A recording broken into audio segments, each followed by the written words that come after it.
The Red House Mystery by A. Milne. Reading by Kristin Hughes.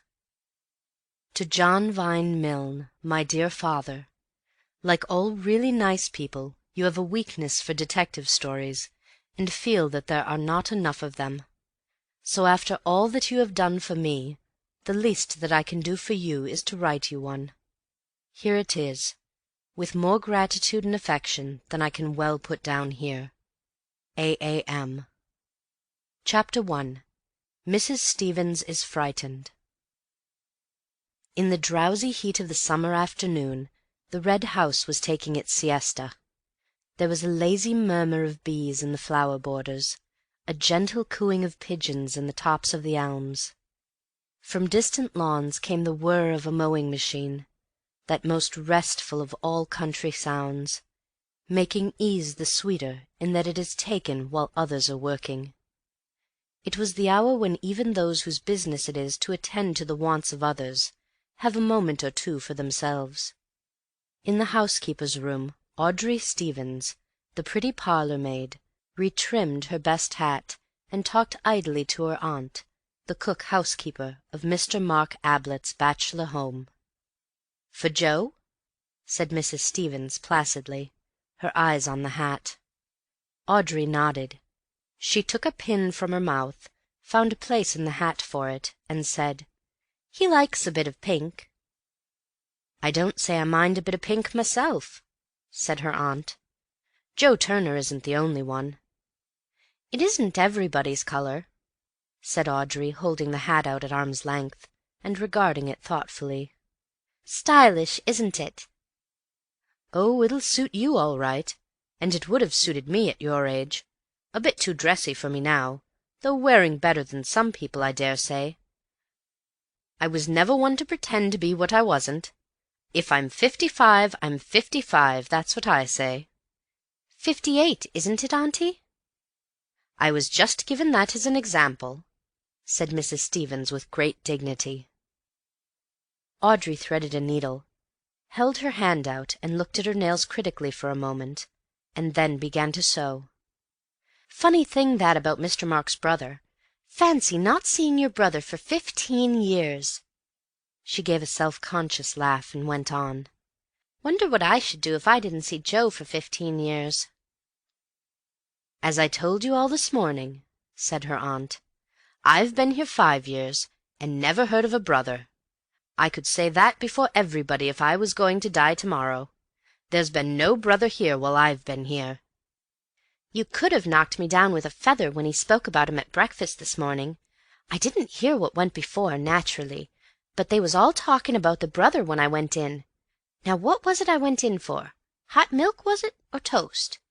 Well, they was all talking, and Mr. Mark turns to me and says, you know his way, 'Stevens,' he says, 'my brother is coming to see me this afternoon. I'm expecting him about 3, he says. 'Show him into the office,' he says, just like that. 'Yes, sir,' I says quite quietly, but I was never so surprised in my life, not knowing he had a brother. 'My brother from Australia,' he says. There, I'd forgotten that. From Australia." "Well, he may have been in Australia," said Mrs. Stevens judicially. "I can't say that, not knowing the country, but what I do say is he's never been here, not while I've been here, and that's 5 years."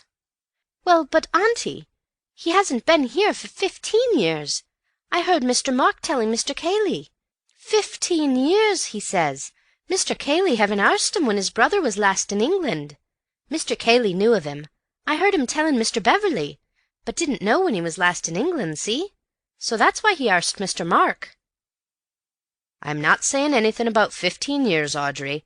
I can only speak for what I know, and that's 5 years Whitsuntide.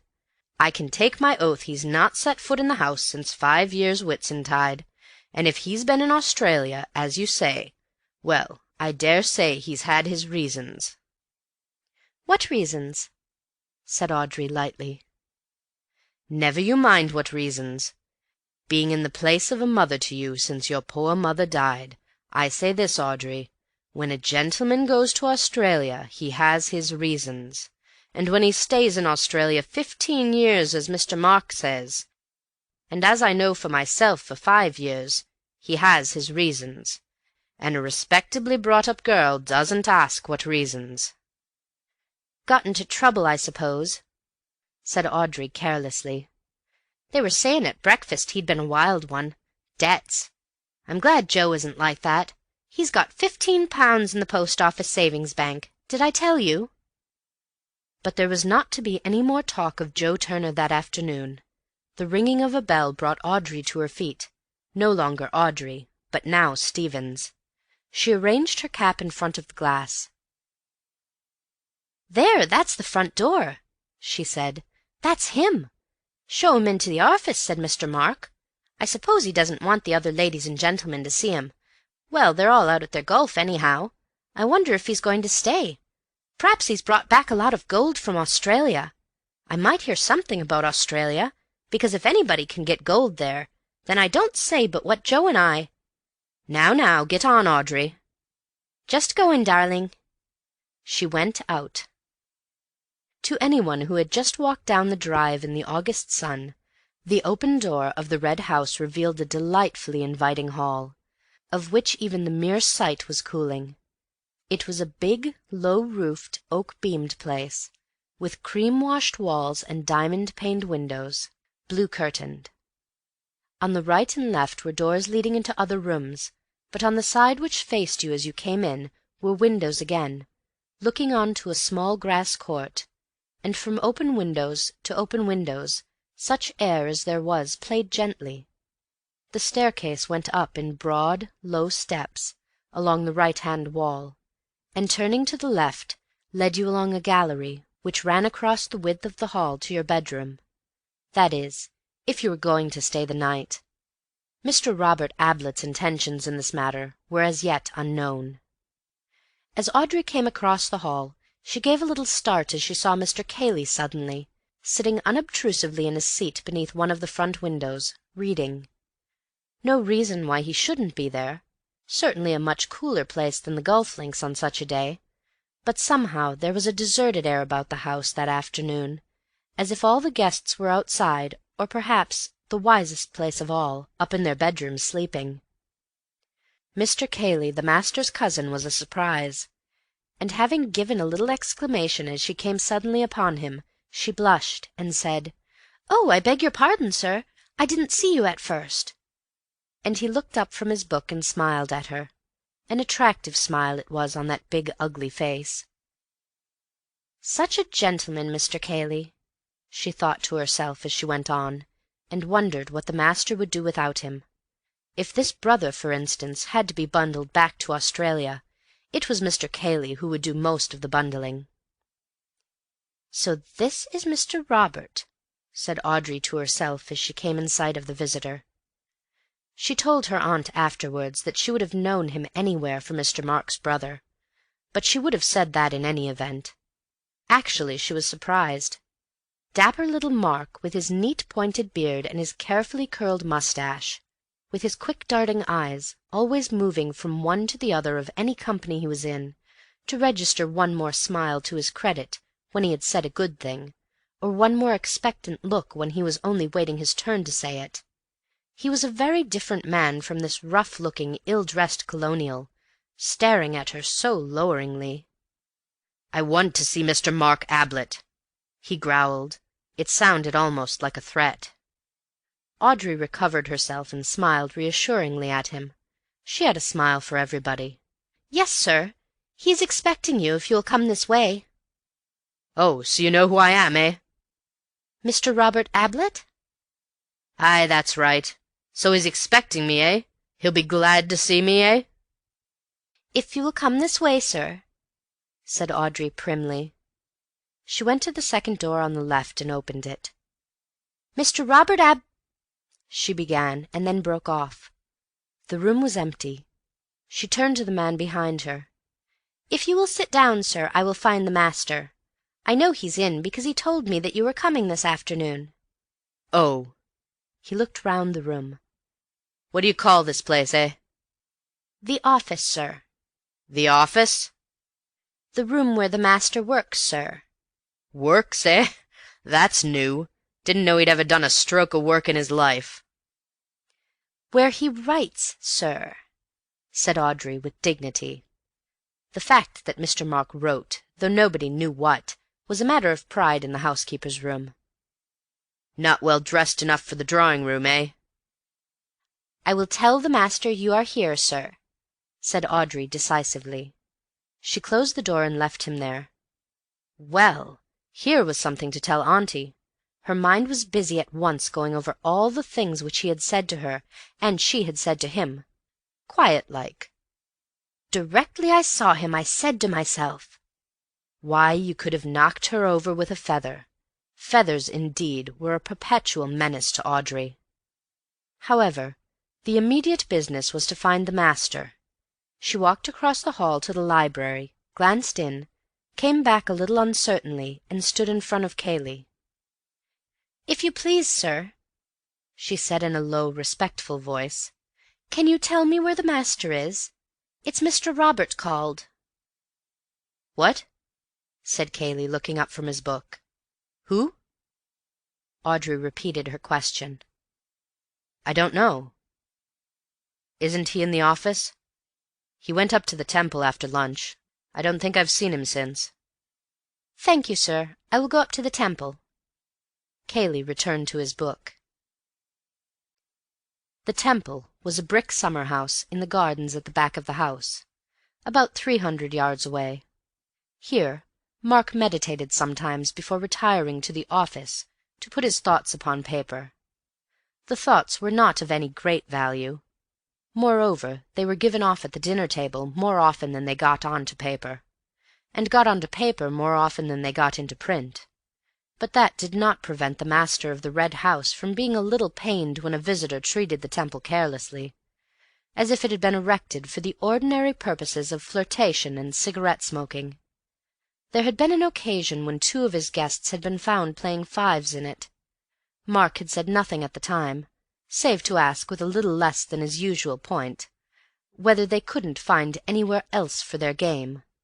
But the offenders were never asked to the Red House again. Audrey walked slowly up to the Temple, looked in, and walked slowly back. All that walk for nothing. Perhaps the master was upstairs in his room. Not well dressed enough for the drawing-room. Well now, Auntie, would you like anyone in your drawing-room with a red handkerchief round his neck, and great big dusty boots, and— Listen! One of the men shooting rabbits. Auntie was partial to a nice rabbit and onion sauce. How hot it was! She wouldn't say no to a cup of tea. Well, one thing, Mr. Robert wasn't staying the night. He hadn't any luggage. Of course Mr. Mark could lend him things. He had clothes enough for 6. She would have known him anywhere for Mr. Mark's brother. She came into the house. As she passed the housekeeper's room on her way to the hall, the door opened suddenly, and a rather frightened face looked out. "Hello, Aud," said Elsie. "It's Audrey," she said, turning into the room. "Come in, Audrey," called Mrs. Stevens. "What's up?" said Audrey, looking in at the door. "Oh, my dear, you gave me such a turn. Where have you been?" "Up to the Temple." "Did you hear anything?" "Hear what?" "Bangs and explosions and terrible things." "Oh," said Audrey, rather relieved. "One of the men shooting rabbits. Why, I said to myself as I came along, Auntie's partial to a nice rabbit, I said, and shouldn't be surprised if—" "Rabbits!" said her aunt scornfully. "It was inside the house, my girl." "Straight it was," said Elsie. She was one of the housemaids. "I said to Mrs. Stevens, didn't I, Mrs. Stevens? That was in the house, I said." Audrey looked at her aunt and then at Elsie. "Do you think he had a revolver with him?" she said in a hushed voice. "Who?" said Elsie excitedly. "That brother of his from Australia. I said as soon as I set eyes on him, 'You're a bad lot, my man.' That's what I said, Elsie. Even before he spoke to me. Rude." She turned to her aunt. "Well, I give you my word." "If you remember, Audrey, I always said there was no sayin' with anyone from Australia." Mrs. Stevens lay back in her chair, breathing rather rapidly. "I wouldn't go out of this room now, not if you paid me £100,000. "Oh, Mrs. Stevens!" said Elsie, who badly wanted 5 shillings for a new pair of shoes. "I wouldn't go as far as that. Not myself, but—" "There!" cried Mrs. Stevens, sitting up with a start. They listened anxiously, the 2 girls instinctively coming closer to the older woman's chair. A door was being shaken, kicked, rattled. "Listen!" Audrey and Elsie looked at each other with frightened eyes. They heard a man's voice, loud, angry. "Open the door!" it was shouting. "Open the door! I say, open the door!" "Don't open the door!"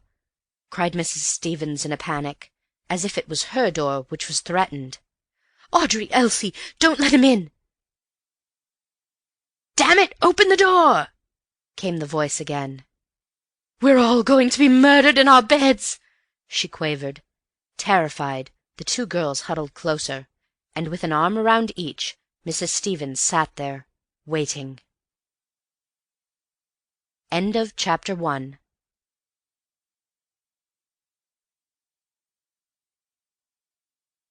Chapter 2. Mr. Gillingham gets out at the wrong station. Whether Mark Ablett was a bore or not depended on the point of view, but it may be said at once that he never bored his company on the subject of his early life. However, stories get about. There is always somebody who knows. It was understood, and this anyhow on Mark's own authority, that his father had been a country clergyman. It was said that, as a boy, Mark had attracted the notice and patronage of some rich old spinster of the neighbourhood, who had paid for his education both at school and university. At about the time when he was coming down from Cambridge, his father had died, leaving behind him a few debts, as a warning to his family, and a reputation for short sermons, as an example to his successor. Neither warning nor example seems to have been effective. Mark went to London, with an allowance from his patron, and, it is generally agreed, made acquaintance with the money-lenders. He was supposed by his patron, and any others who inquired, to be writing. But what he wrote, other than letters asking for more time to pay, has never been discovered. However, he attended the theatres and music-halls very regularly, no doubt with a view to some serious article in the Spectator on the decadence of the English stage. Fortunately, from Mark's point of view, his patron died during his 3rd year in London, and left him all the money he wanted. From that moment his life loses its legendary character, and becomes more a matter of history. He settled his accounts with the money-lenders, abandoned his crop of wild oats to the harvesting of others, and became in his turn a patron. He patronized the arts. It was not only usurers who discovered that Mark Ablett no longer wrote for money. Editors were now offered free contributions as well as free lunches. Publishers were given agreements for an occasional slender volume, in which the author paid all expenses and waived all royalties. Promising young painters and poets dined with him, and he even took a theatrical company on tour, playing host and lead with equal lavishness. He was not what most people call a snob. A snob has been defined carelessly as a man who loves a lord, and more carefully as a mean lover of mean things, which would be a little unkind to the peerage if the first definition were true. Mark had his vanities undoubtedly, but he would sooner have met an actor-manager than an earl. He would have spoken of his friendship with Dante, had that been possible, more glibly than of his friendship with the Duke. Call him a snob if you like, but not the worst kind of snob. A hanger-on, but to the skirts of art, not society. A climber, but in the neighbourhood of Parnassus, not Hay Hill. His patronage did not stop at the arts. It also included Matthew Kayle, a a small cousin of 13, whose circumstances were as limited as had been Mark's own before his patron had rescued him. He sent the Kayle cousin to school and Cambridge. His motives, no doubt, were unworldly enough at first, a mere repaying to his account in the Recording Angel's book of the generosity which had been lavished on himself, a laying up of treasure in heaven. But it is probable that, as the boy grew up, Mark's designs for his future were based on his own interests as much as those of his cousin, and that a suitably educated Matthew Kayle of 23 was felt by him to be a useful property for a man in his position, a man, that is to say, whose vanities left him so little time for his affairs. Kayle, then, at 23, looked after his cousin's affairs. By this time Mark had bought the Red House and the considerable amount of land which went with it. Kayle superintended the necessary staff. His duties indeed were many.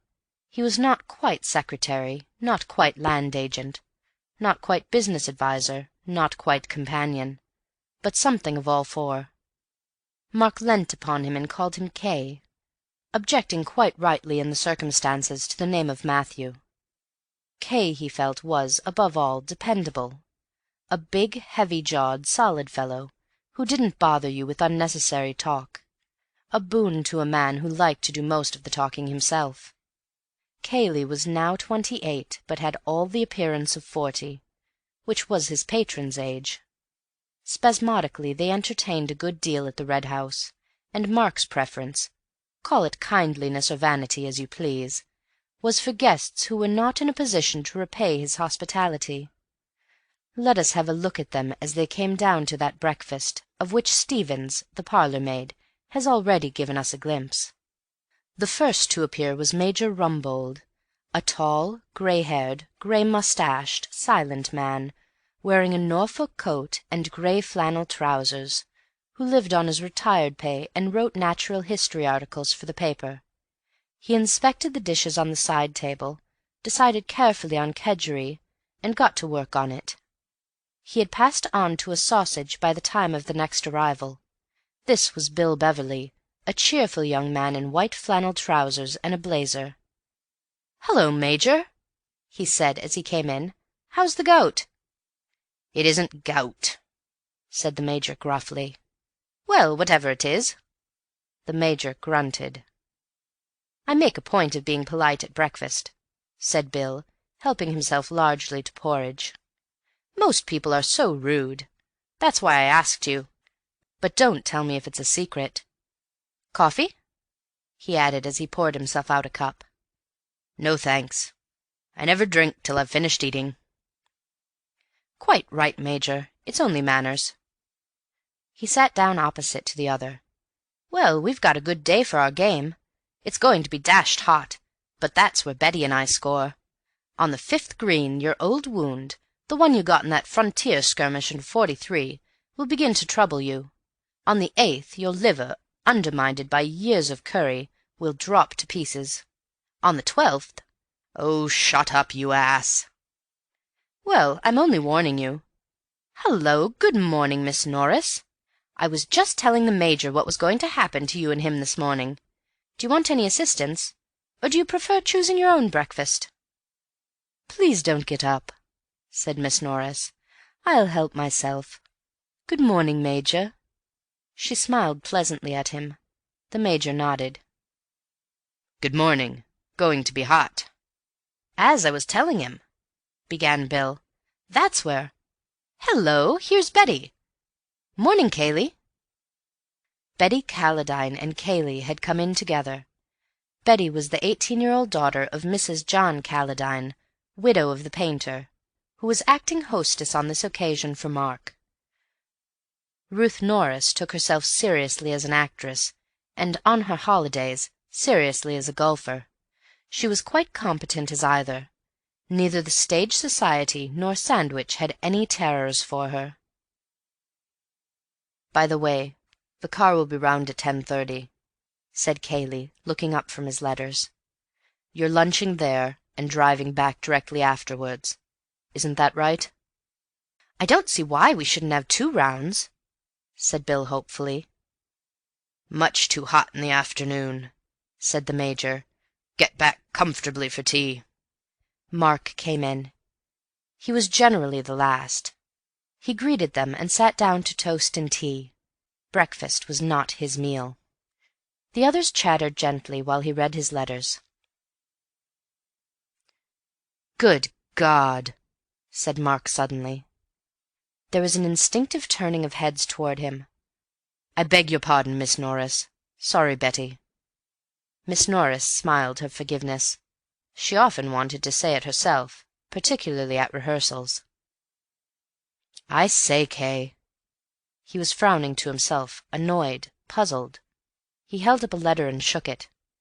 "Who do you think this is from?" Kayle, at the other end of the table, shrugged his shoulders. How could he possibly guess? "Robert," said Mark. "Robert?"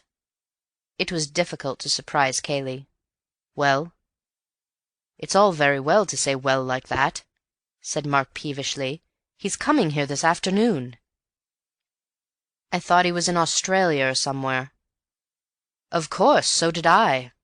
He looked across at Rumbold. "Got any brothers, Major?" "No." "Well, take my advice and don't have any." "Not likely to now," said the Major. Bill laughed. Miss Norris said politely, "But you haven't any brothers, Mr. Ablett." "One," said Mark grimly. "If you're back in time, you'll see him this afternoon. He'll probably ask you to lend him £5. Don't." Everybody felt a little uncomfortable. "I've got a brother," said Bill helpfully, "but I always borrow from him." "Like Robert," said Mark. "When was he last in England?" asked Kayle. "About 15 years ago, wasn't it? You'd have been a boy, of course." "Yes, I remember seeing him once about then, but I didn't know if he'd been back since." "No, not to my knowledge." Mark, still obviously upset, returned to his letter. "Personally," said Bill, "I think relations are a great mistake." "All the same," said Betty a little daringly, "it must be rather fun having a skeleton in the cupboard." Mark looked up frowning. "If you think it's fun, I'll hand him over to you, Betty. If he's anything like he used to be, and like his few letters have been, well, Kaye knows." Kayle grunted. "All I knew was that one didn't ask questions about him." It may have been meant as a hint to any too curious guest not to ask more questions, or a reminder to his host not to talk too freely in front of strangers, although he gave it the sound of a mere statement of fact. But the subject dropped, to be succeeded by the more fascinating one of the coming foursome.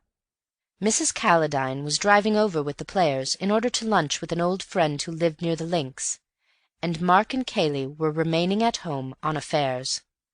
Apparently affairs were now to include a prodigal brother, but that need not make the foursome less enjoyable.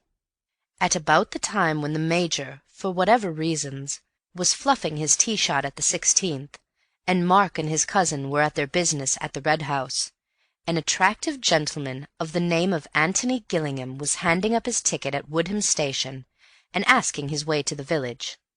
Having received directions, he left his bag with the station-master and walked off leisurely. He is an important person to this story, so that it is well we should know something about him before letting him loose in it. Let us stop him at the top of the hill on some excuse, and have a good look at him. The first thing we realize is that he is doing more of the looking than we are. Above a clean-cut, clean-shaven face, of the type usually associated with the Navy, he carries a pair of grey eyes which seem to be absorbing every detail of our person. To strangers this look is almost alarming at first, until they discover that his mind is very often elsewhere, that he has, so to speak, left his eyes on guard, while he himself follows a train of thought in another direction. Many people do this, of course, when, for instance, they are talking to one person and trying to listen to another, but their eyes betray them. Antony's never did. He had seen a good deal of the world with those eyes, though never as a sailor. When at the age of 21 he came into his mother's money, £400 a year, old Gillingham looked up from the Stock Breeders' Gazette to ask what he was going to do.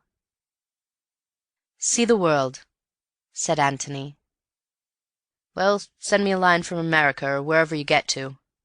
"Right," said Antony. Old Gillingham returned to his paper. Antony was a younger son, and, on the whole, not so interesting to his father as the cadets of certain other families. Champion Burkitt's, for instance. But then, Champion Burkitt was the best Hereford bull he had ever bred. Antony, however, had no intention of going further away than London.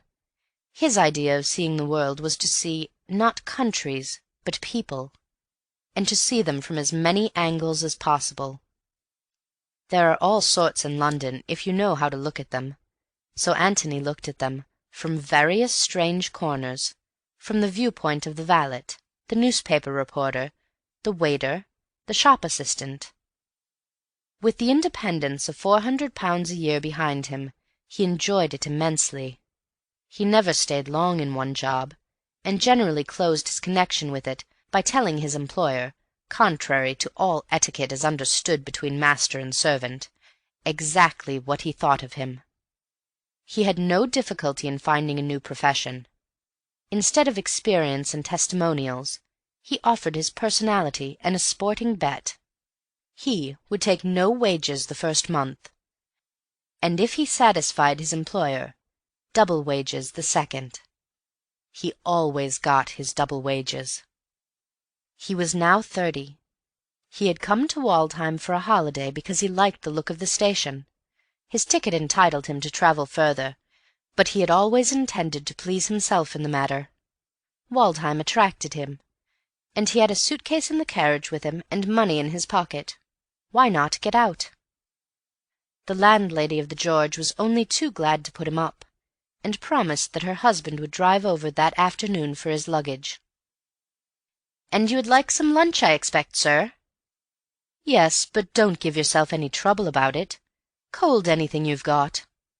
"What about beef, sir?" she asked, as if she had 100 varieties of meat to select from, and was offering him her best. "That will do splendidly.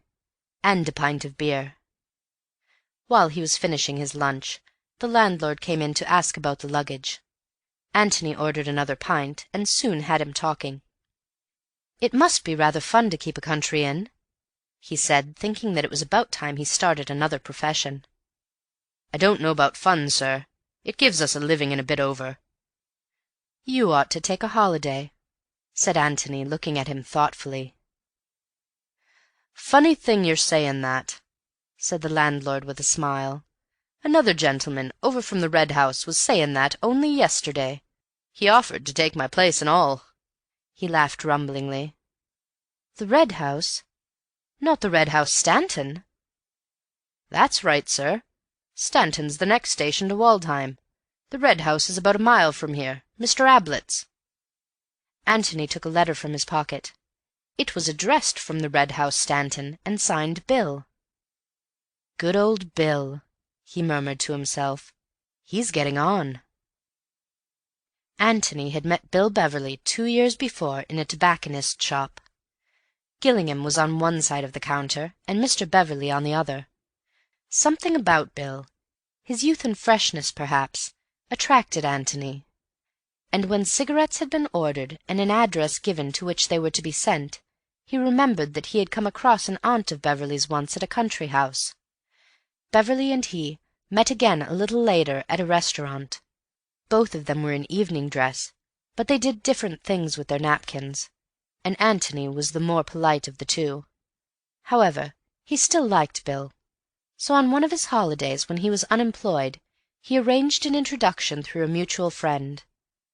Beverley was a little inclined to be shocked when he was reminded of their previous meetings, but his uncomfortable feelings soon wore off, and he and Antony quickly became intimate.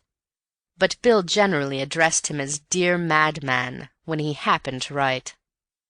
Antony decided to stroll over to the Red House after lunch and call upon his friend.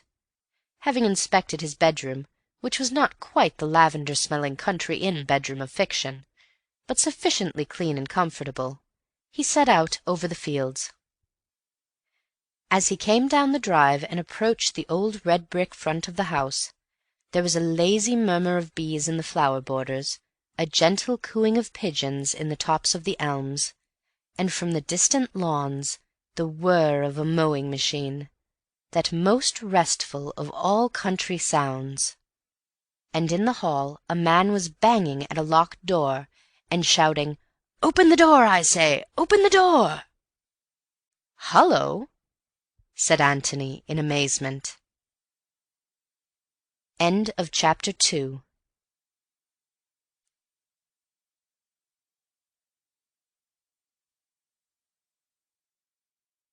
Chapter 3.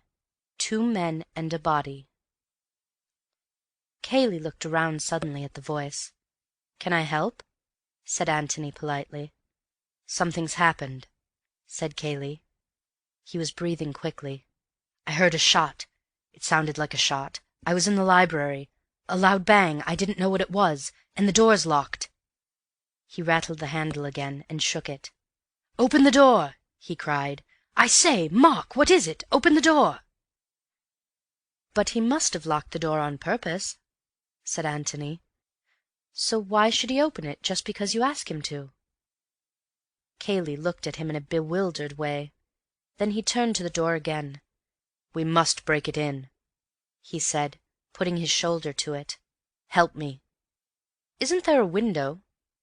Kayle turned to him stupidly. "Window? Window?" "So much easier to break in a window," said Antony with a smile. He looked very cool and collected as he stood just inside the hall, leaning on his stick and thinking, no doubt, that a great deal of fuss was being made about nothing. But then he had not heard the shot. "Window, of course. What an idiot I am." He pushed past Antony and began running out into the drive. Antony followed him. They ran along the front of the house, down a path to the left, and then to the left again over the grass, Kayle in front, the other close behind him. Suddenly Kayle looked over his shoulder and pulled up short. "Here," he said. They had come to the windows of the locked room, French windows which opened onto the lawn at the back of the house. But now they were closed. Antony couldn't help feeling a thrill of excitement as he followed Kayle's example, and put his face close up to the glass. For the first time he wondered if there really had been a revolver shot in this mysterious room. It had all seemed so absurd and melodramatic from the other side of the door. But if there had been one shot, why should there not be 2 more, at the careless fools who were pressing their noses against the panes and asking for it? "My God, can you see it?" said Kayle in a shaking voice. "Down there, look." The next moment Antony saw it. A man was lying on the floor at the far end of the room, his back towards them. A man, or the body of a man. "Who is it?" said Antony. "I don't know," the other whispered. "Well, we'd better go and see." He considered the windows for a moment. "I should think if you put your weight into it, just where they join, they'll give all right. Otherwise we can kick the glass in." Without saying anything, Kayle put his weight into it. The window gave, and they went into the room. Kayle walked quickly to the body and dropped on his knees by it. For the moment he seemed to hesitate. Then, with an effort, he put a hand onto its shoulder and pulled it over. "Thank God," he murmured, and let the body go again. "Who is it?" said Antony. "Robert Ablett." "Oh," said Antony. "I thought his name was Mark." He added, more to himself than to the other, "Yes, Mark Ablett lives here. Robert is his brother." He shuddered and said, "I was afraid it was Mark." "Was Mark in the room too?" "Yes," said Kayle absently. Then, as if resenting suddenly these questions from a stranger, "Who are you?" but Antony had gone to the locked door, and was turning the handle. "I suppose he put the key in his pocket," he said, as he came back to the body again. "Who?" Antony shrugged his shoulders. "Whoever did this," he said, pointing to the man on the floor. "Is he dead?" "Help me," said Kayle simply. They turned the body onto its back, nerving themselves to look at it. Robert Ablett had been shot between the eyes. It was not a pleasant sight, and with his horror Antony felt a sudden pity for the man beside him, and a sudden remorse for the careless, easy way in which he had treated the affair. But then one always went about imagining that these things didn't happen, except to other people. It was difficult to believe in them just at first, when they happened to yourself. "Did you know him well?" said Antony quietly. He meant, were you fond of him? "Hardly at all. Mark is my cousin. I mean, Mark is the brother I know best." "Your cousin?" "Yes." He hesitated, and then said, "Is he dead? I suppose he is. Do you know anything about that sort of thing? Perhaps I'd better get some water."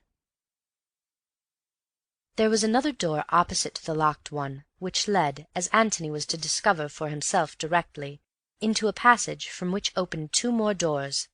Kayle stepped into the passage, and opened the door on the right. The door from the office, through which he had gone, remained open. The door at the end of the short passage was shut. Antony, kneeling by the body, followed Kayle with his eyes, and after he had disappeared, kept his eyes on the blank wall of the passage. But he was not conscious of that at which he was looking, for his mind was with the other man, sympathizing with him. "Not that water is any use to a dead body," he said to himself, "but the feeling that you're doing something, when there's obviously nothing to be done, is a great comfort." Kayle came into the room again. He had a sponge in one hand, a handkerchief in the other. He looked at Antony. Antony nodded. Kayle murmured something, and knelt down to bathe the dead man's face. Then he placed the handkerchief over it. A little sigh escaped Antony, a sigh of relief. They stood up and looked at each other. "If I can be of any help to you," said Antony, "please let me." "That's very kind of you. There will be things to do. Police, doctors, I don't know. But you mustn't let me trespass on your kindness. Indeed, I should apologize for having trespassed so much already." "I came to see Beverley. He is an old friend of mine." "He's out playing golf. He will be back directly." Then, as if he had only just realized it, "They will all be back directly." "I will stay if I can be of help." "Please do. You see, there are women. It will be rather painful. If you would—" He hesitated and gave Antony a timid little smile, pathetic in so big and self-reliant a man. "Just your moral support, you know. It would be something." "Of course." Antony smiled back at him, and said cheerfully, "Well, then, I'll begin by suggesting that you should ring up the police." "The police? Yes." He looked doubtfully at the other. "I suppose." Antony spoke frankly. "Now look here, Mr. Kayle, I'm Mark Ablett's cousin. I live with him." "My name's Gillingham. I'm sorry, I ought to have told you before. Well now, Mr. Kayle, we shan't do any good by pretending. Here's a man been shot. Well, somebody shot him." "He might have shot himself," mumbled Kayle. "Yes, he might have, but he didn't. Or if he did, somebody was in the room at the time, and that somebody isn't here now. And that somebody took a revolver away with him. Well, the police will want to say a word about that, won't they?" Kayle was silent, looking on the ground.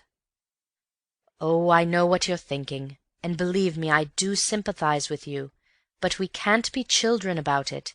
If your cousin Mark Ablett was in the room with This," he indicated the body, "this man, then—" "Who said he was?" said Cayley, jerking his head up suddenly at Antony. "You did." "I was in the library. Mark went in. He may have come out again. I know nothing. Somebody else may have gone in." "Yes, yes," said Antony patiently, as if to a little child. "You know your cousin. I don't. Let's agree that he had nothing to do with it. But somebody was in the room when this man was shot, and—well, the police will have to know, don't you think?" He looked at the telephone. "Or would you rather I did it?" Cayley shrugged his shoulders and went to the telephone. "May I—look around a bit?" Antony nodded toward the open door. "Oh, do. Yes." He sat down and drew the telephone toward him. "You must make allowances for me, Mr. Gillingham. You see, I've known Mark for a very long time. But of course you're quite right, and I'm merely being stupid." He took off the receiver. "Let us suppose that, for the purpose of making a first acquaintance with this office, we are coming into it from the hall, through the door which is now locked, but which, for our special convenience, has been magically unlocked for us. As we stand just inside the door, the length of the room runs right and left, or more accurately, to the right only, for the left-hand wall is almost within our reach. Immediately opposite to us, across the breadth of the room, some 15 feet, is that other door by which Cayley went out and returned a few minutes ago. In the right-hand wall, 30 feet away from us, are the French windows. Crossing the room and going out by the opposite door, we come into a passage, from which 2 rooms lead. The one on the right, into which Cayley went, is less than half the length of the office, a small, square room, which has evidently been used at some time or other as a bedroom. The bed is no longer there, but there is a basin, with hot and cold taps, in a corner, chairs, a cupboard or two, and a chest of drawers. The window faces the same way as the French windows in the next room, but anybody looking out of the bedroom window has his view on the immediate right shut off by the outer wall of the office, which projects, by reason of its greater length, 15 feet further into the lawn. The room on the other side of the bedroom is a bathroom. The 3 rooms together, in fact, form a sort of private suite, used, perhaps, during the occupation of the previous owner by some invalid who could not manage the stairs, but allowed by Mark to fall into disuse, save for the living-room. At any rate, he never slept downstairs. Antony glanced at the bathroom, and then wandered into the bedroom, the room into which Cayley had been. The window was open, and he looked out at the well-kept grass beneath him, and the peaceful stretch of park beyond. And he felt very sorry for the owner of it all, who was now mixed up in so grim a business. "Cayley thinks he did it," said Antony to himself. "That's obvious. It explains why he wasted so much time banging on the door. Why should he try to break a lock when it's so much easier to break a window? Of course, he might just have lost his head. On the other hand, he might have wanted to give his cousin a chance of getting away. The same about the police, and—oh, lots of things. Why, for instance, did we run all the way round the house in order to get to the windows? Surely there's a back way out through the hall. I must have a look later on." Antony, it will be observed, had by no means lost his head. There was a step in the passage outside, and he turned round, to see Cayley in the doorway. He remained looking at him for a moment, asking himself a question. It was rather a curious question.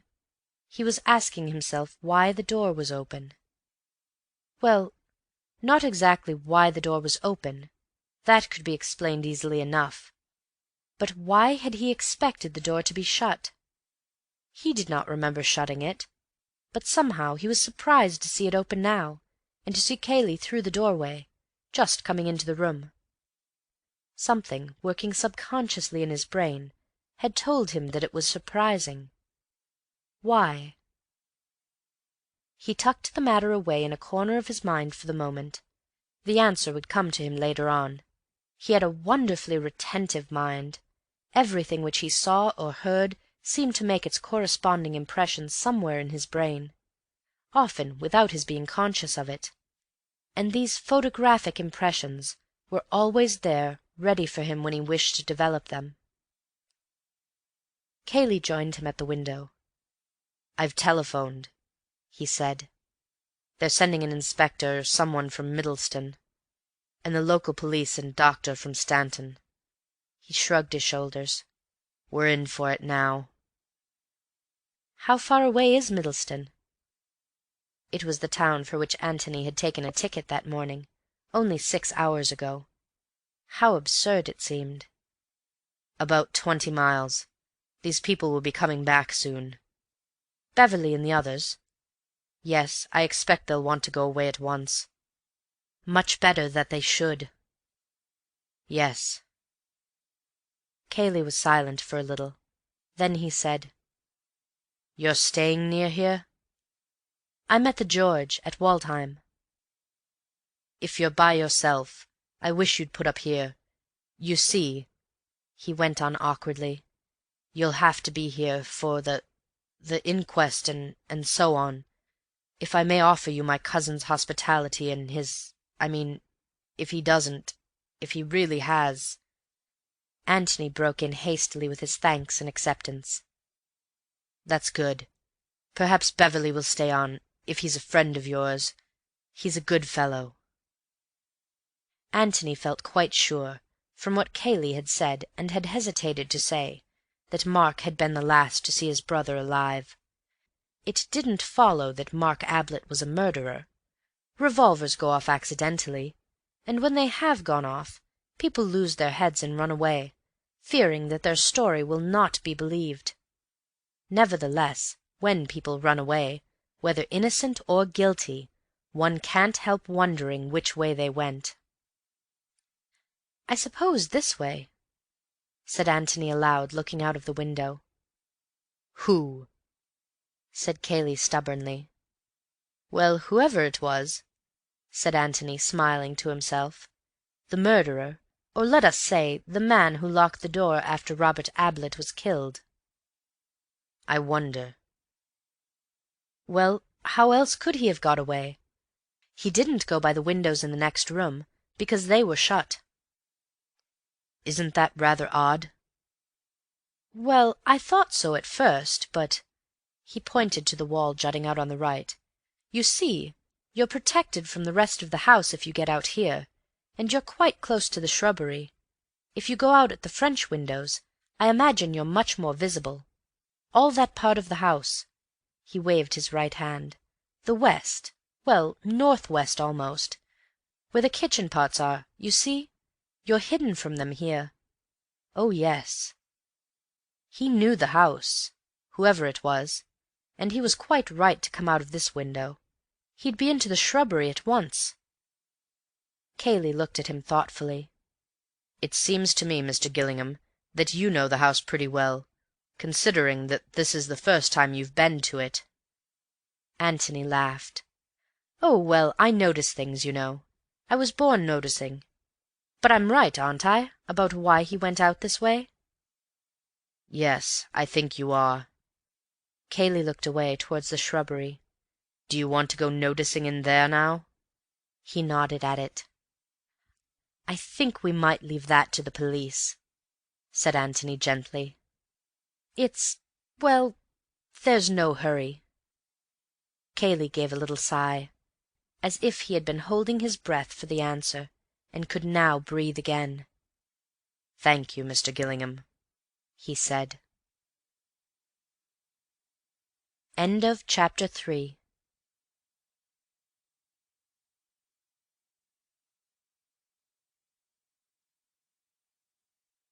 Chapter 4. The Brother from Australia. Guests at the Red House were allowed to do what they liked within reason, the reasonableness or otherwise of it being decided by Mark. But when once they or Mark had made up their minds as to what they wanted to do, the plan had to be kept. Mrs. Calladine, who knew this little weakness of their host's, resisted, therefore, the suggestion of Bill that they should have a second round in the afternoon, and drive home comfortably after tea. The other golfers were willing enough, but Mrs. Calladine, without actually saying that Mr. Ablett wouldn't like it, was firm on the point that, having arranged to be back by 4, they should be back by 4. "I really don't think Mark wants us, you know," said the Major. Having played badly in the morning, he wanted to prove to himself in the afternoon that he was really better than that. "With this brother of his coming, he'll be only too glad to have us out of the way." "Of course he will, Major." This from Bill. "You'd like to play, wouldn't you, Miss Norris?" Miss Norris looked doubtfully at the hostess. "Of course, if you want to get back, dear, we mustn't keep you here.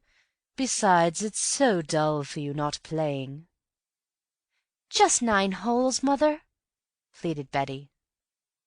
"The car could take you back, and you could tell them that we were having another round, and then it could come back for us," said Bill brilliantly. "It's certainly much cooler here than I expected," put in the Major. Mrs. Calladine fell. It was very pleasantly cool outside the golf-house, and of course Mark would be rather glad to have them out of the way. So she consented to 9 holes, and the match having ended all square, and everybody having played much better than in the morning, they drove back to the Red House, very well pleased with themselves. "Hullo!" said Bill to himself as they approached the house. "Isn't that old Tony?" Antony was standing in front of the house, waiting for them. Bill waved, and he waved back. Then, as the car drew up, Bill, who was in front with the chauffeur, jumped down and greeted him eagerly. "Hullo, you madman! Have you come to stay, or what?" He had a sudden idea. "Don't say you're Mark Ablett's long-lost brother from Australia, though I could quite believe it of you." He laughed boyishly. "Hello, Bill," said Antony quietly. "Will you introduce me? I'm afraid I've got some bad news." Bill, rather sobered by this, introduced him.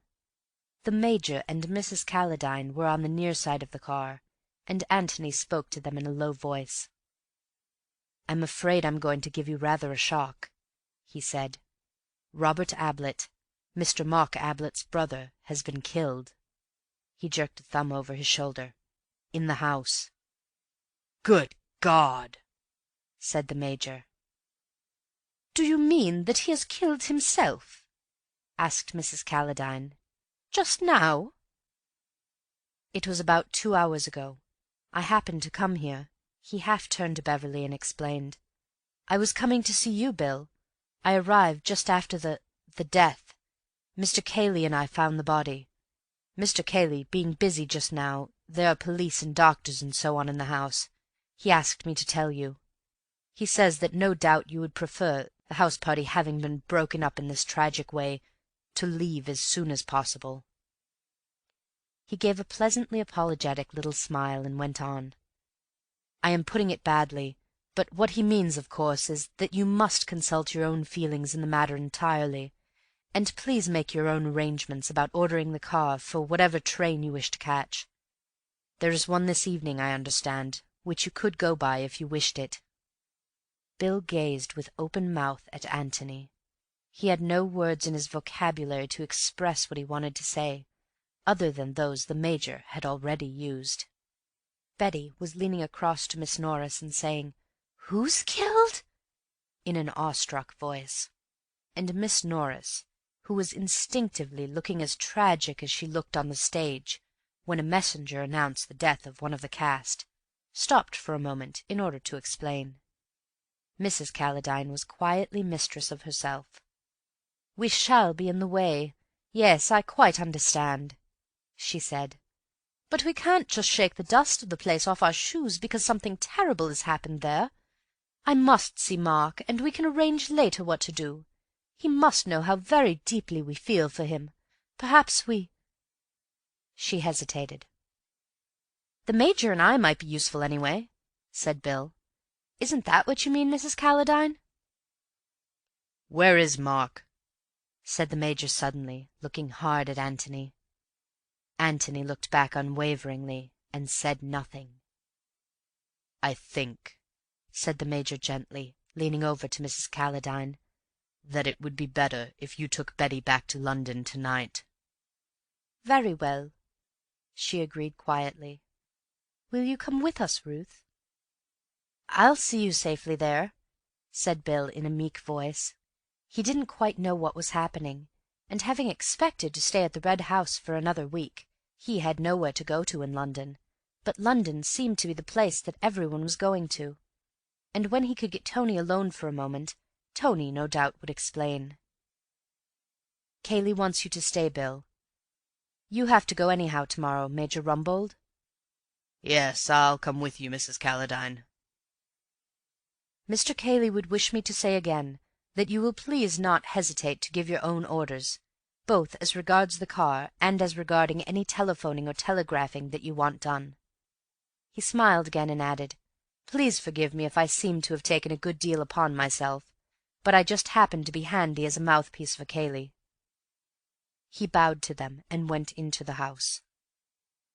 "Well," said Miss Norris dramatically. As Antony re-entered the hall, the inspector from Middleston was just crossing into the library with Cayley. The latter stopped and nodded to Antony. "Wait a moment, Inspector. Here's Mr. Gillingham. He'd better come with us." And then to Antony, "This is Inspector Birch."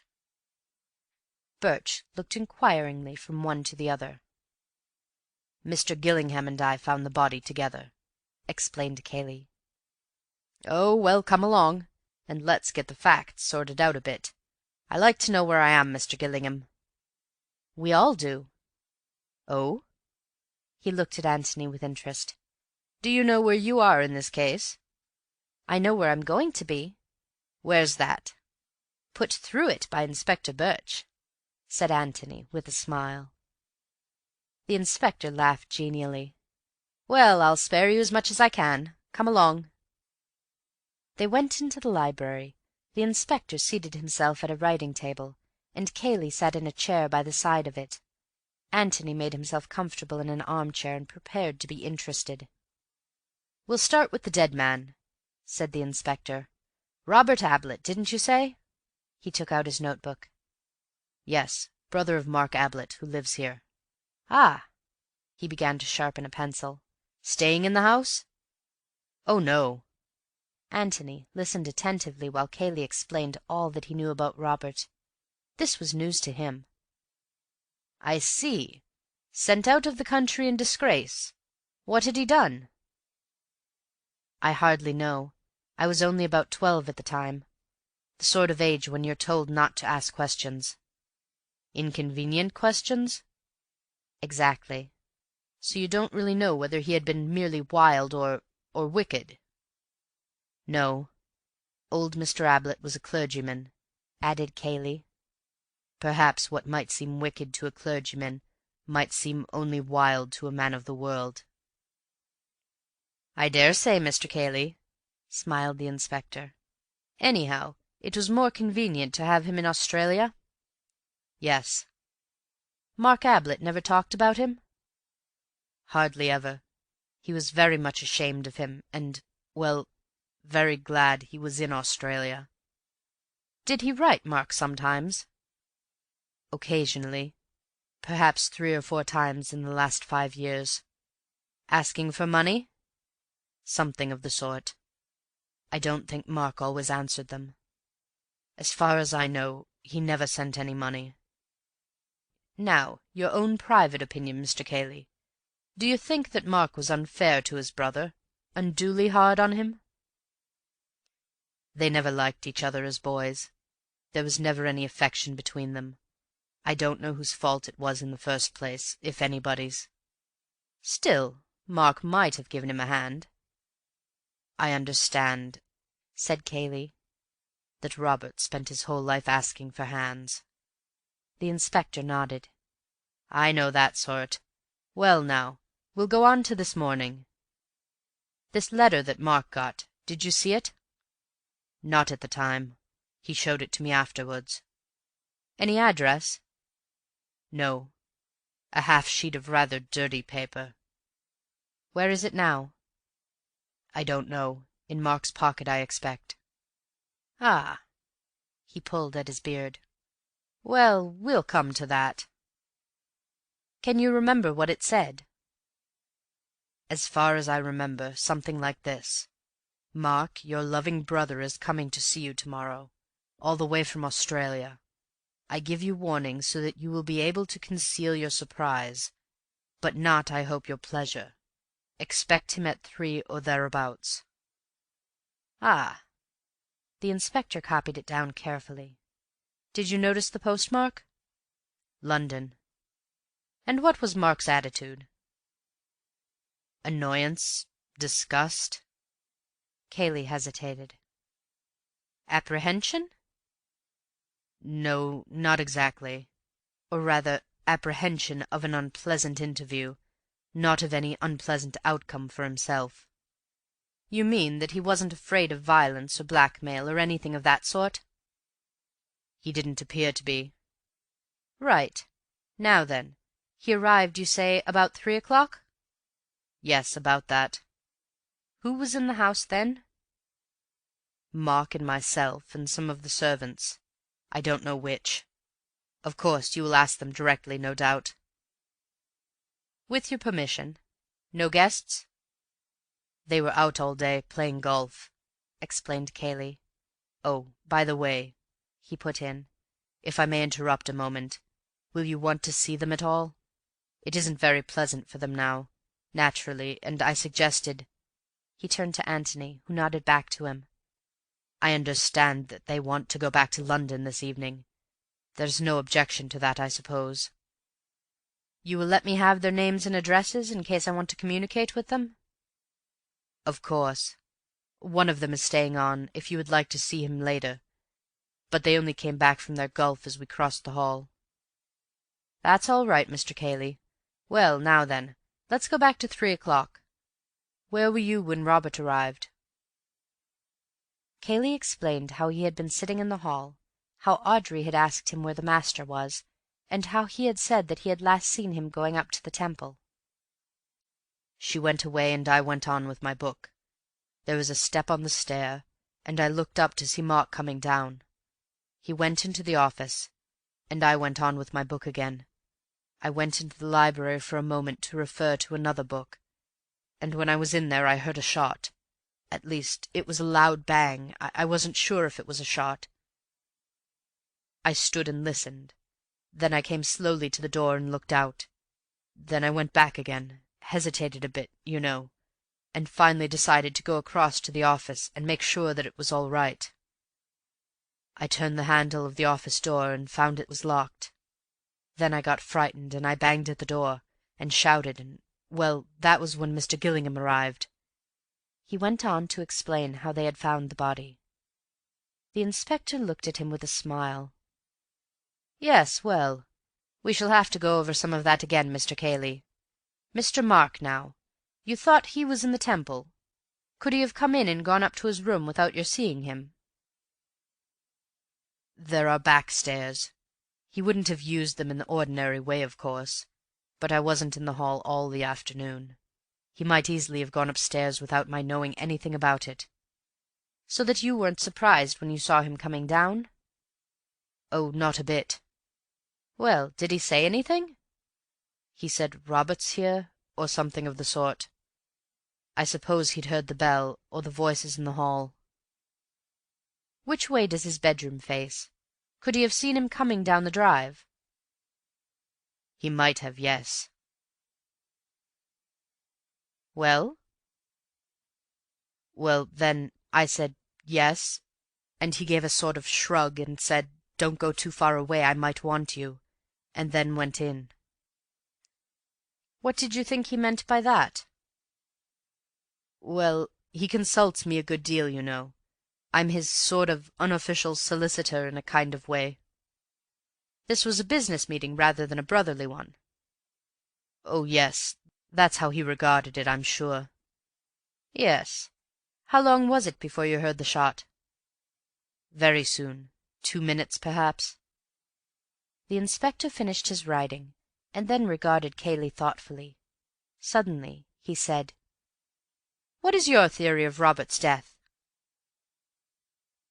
Kayle shrugged his shoulders. "You've probably seen more than I've seen," he answered.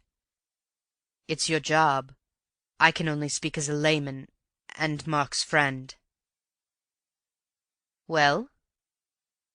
"Then I should say that Robert came here meaning trouble, and bringing a revolver with him.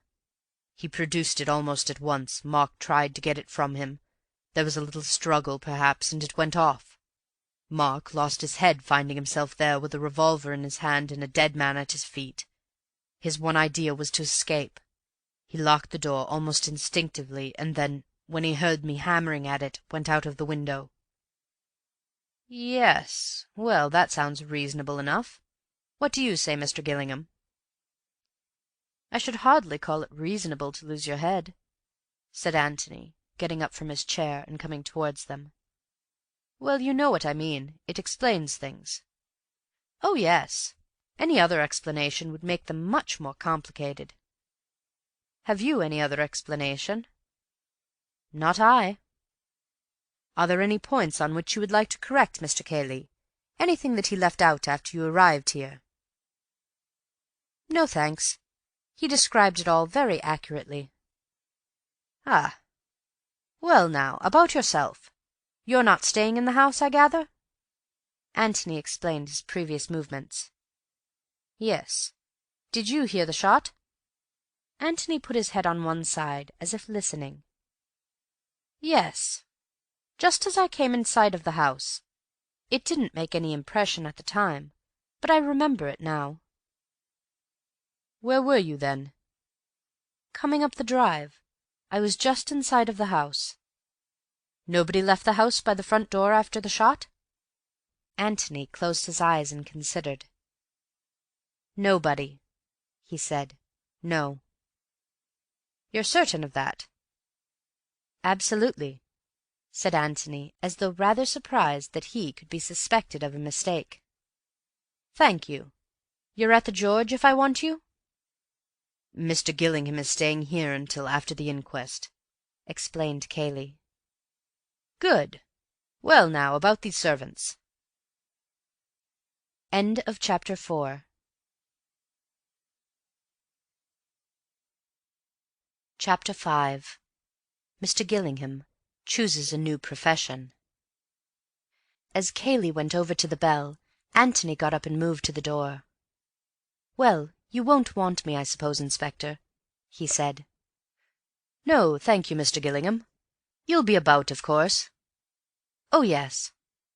The inspector hesitated. "I think, Mr. Kayle, it would be better if I saw the servants alone. You know what they are. The more people about, the more they get alarmed. I expect I can get at the truth better by myself." "Oh, quite so. In fact, I was going to ask you to excuse me. I feel rather responsible towards these guests of ours. Although Mr. Gillingham very kindly—" He smiled at Antony, who was waiting at the door, and left his sentence unfinished. "Ah, that reminds me," said the inspector. "Didn't you say that one of your guests, Mr. Beverley, was it? A friend of Mr. Gillingham's, was staying on?" "Yes. Would you like to see him?" "Afterwards, if I may." "I'll warn him. I shall be up in my room if you want me. I have a room upstairs where I work. Any of the servants will show you. Ah, Stevens, Inspector Birch would like to ask you a few questions." "Yes, sir," said Audrey primly, but inwardly fluctuating. The housekeeper's room had heard something of the news by this time, and Audrey had had a busy time explaining to other members of the staff exactly what he had said, and what she had said. The details were not quite established yet, but this much at least was certain, that Mr. Mark's brother had shot himself and spirited Mr. Mark away, and that Audrey had seen at once that he was that sort of man when she opened the door to him. She had passed the remark to Mrs. Stevens, and Mrs. Stevens, if you remember, Audrey, had always said that people didn't go away to Australia except for very good reasons. Elsie agreed with both of them, but she had a contribution of her own to make. She had actually heard Mr. Mark in the office threatening his brother. "You mean Mr. Robert?" said the second parlour-maid. She had been having a little nap in her room, but she had heard the bang. In fact, it had woken her up. Just like something going off it was. "It was Mr. Mark's voice," said Elsie firmly. "Pleading for mercy?"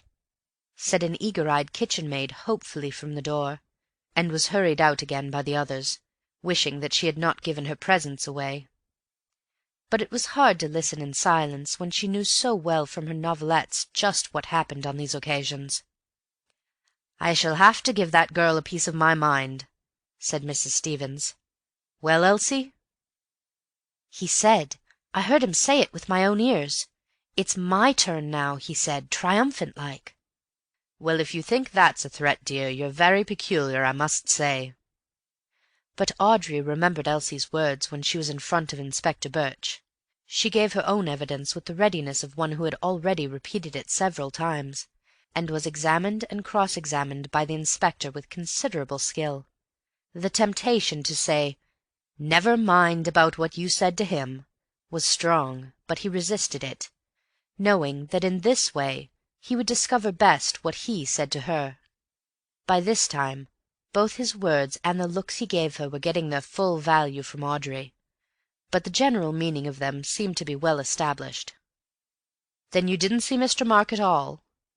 "No, sir. He must have come in before and gone up to his room, or come in by the front door, likely enough, while I was going out the back." "Yes. Well, I think that's all I want to know. Thank you very much. Now, what about the other servants?" "Elsie heard the master and Mr. Robert talking together," said Audrey eagerly. "He was saying, Mr. Mark, I mean." "Ah! Well, I think Elsie had better tell me that herself. Who is Elsie, by the way?" "One of the housemaids. Shall I send her to you, sir?" "Please." Elsie was not sorry to get the message. It interrupted a few remarks from Mrs. Stevens about Elsie's conduct that afternoon, which were, Elsie thought, much better interrupted. In Mrs. Stevens' opinion, any crime committed that afternoon in the office was as nothing to the double crime committed by the unhappy Elsie. For Elsie realized too late that she would have done better to have said nothing about her presence in the hall that afternoon. She was bad at concealing the truth, and Mrs. Stevens was good at discovering it.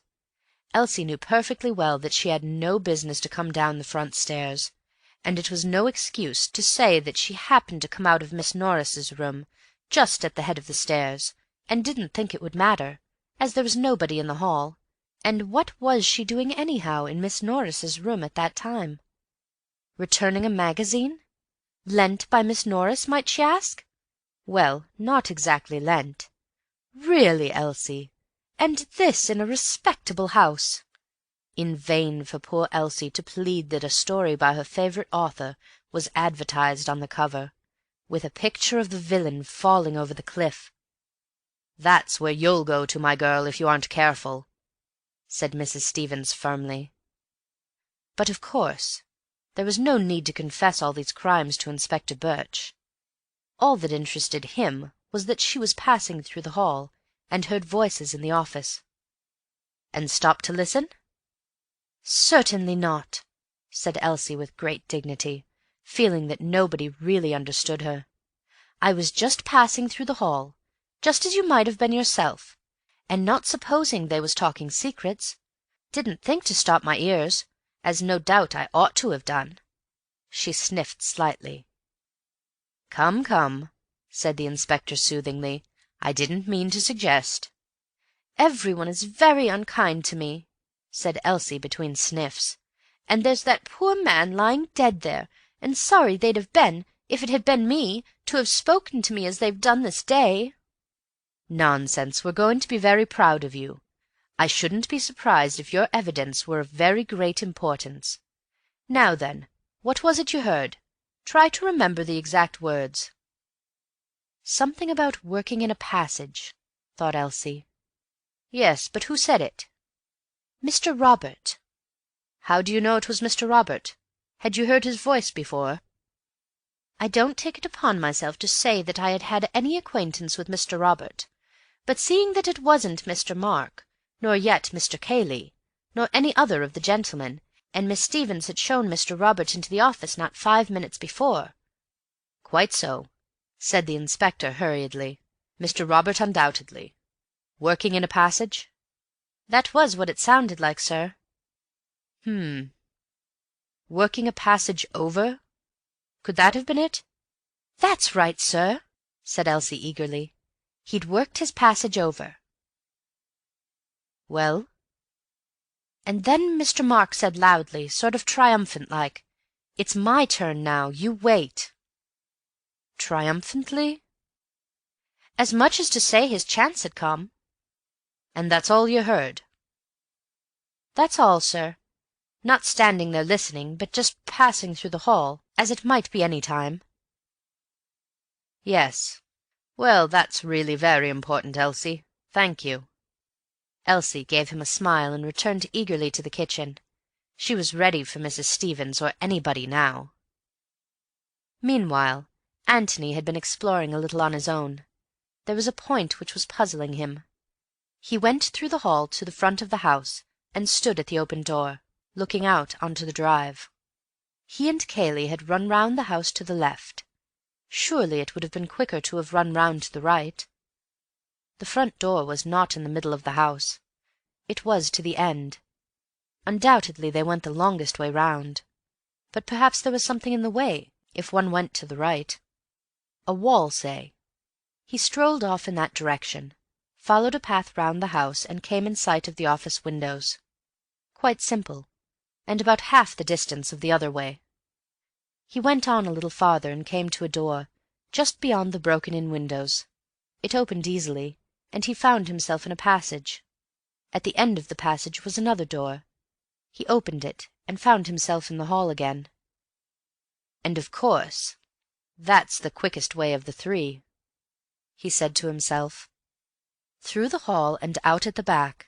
Turn to the left, and there you are. Instead of which, we ran the longest way round the house. Why? Was it to give Mark more time in which to escape? Only, in that case, why run? Also, how did Kayle know then that it was Mark who was trying to escape?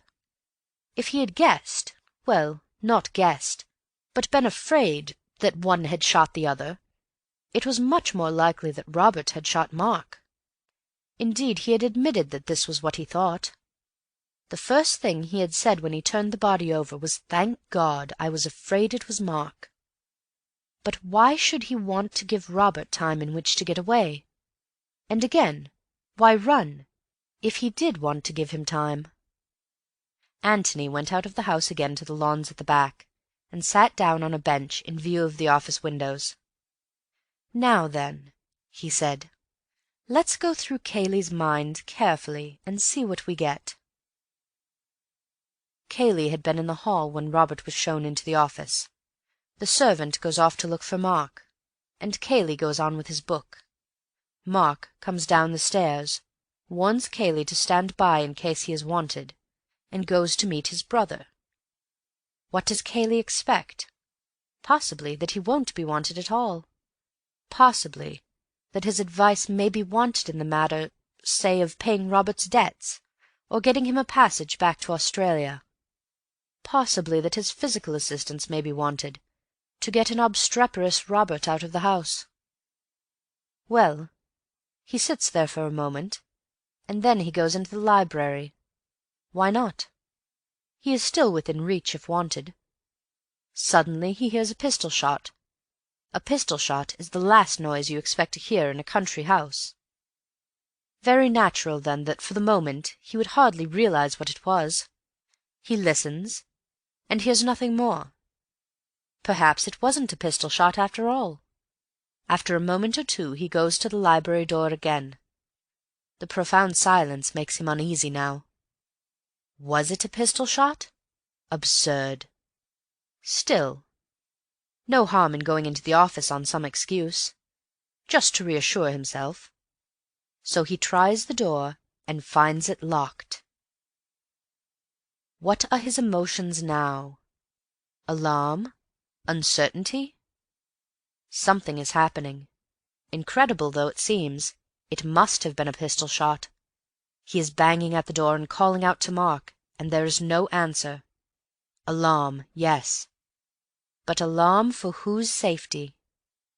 Mark's, obviously. Robert is a stranger. Mark is an intimate friend.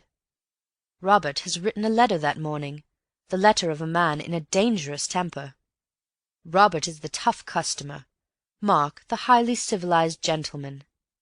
If there has been a quarrel, it is Robert who has shot Mark. He bangs at the door again.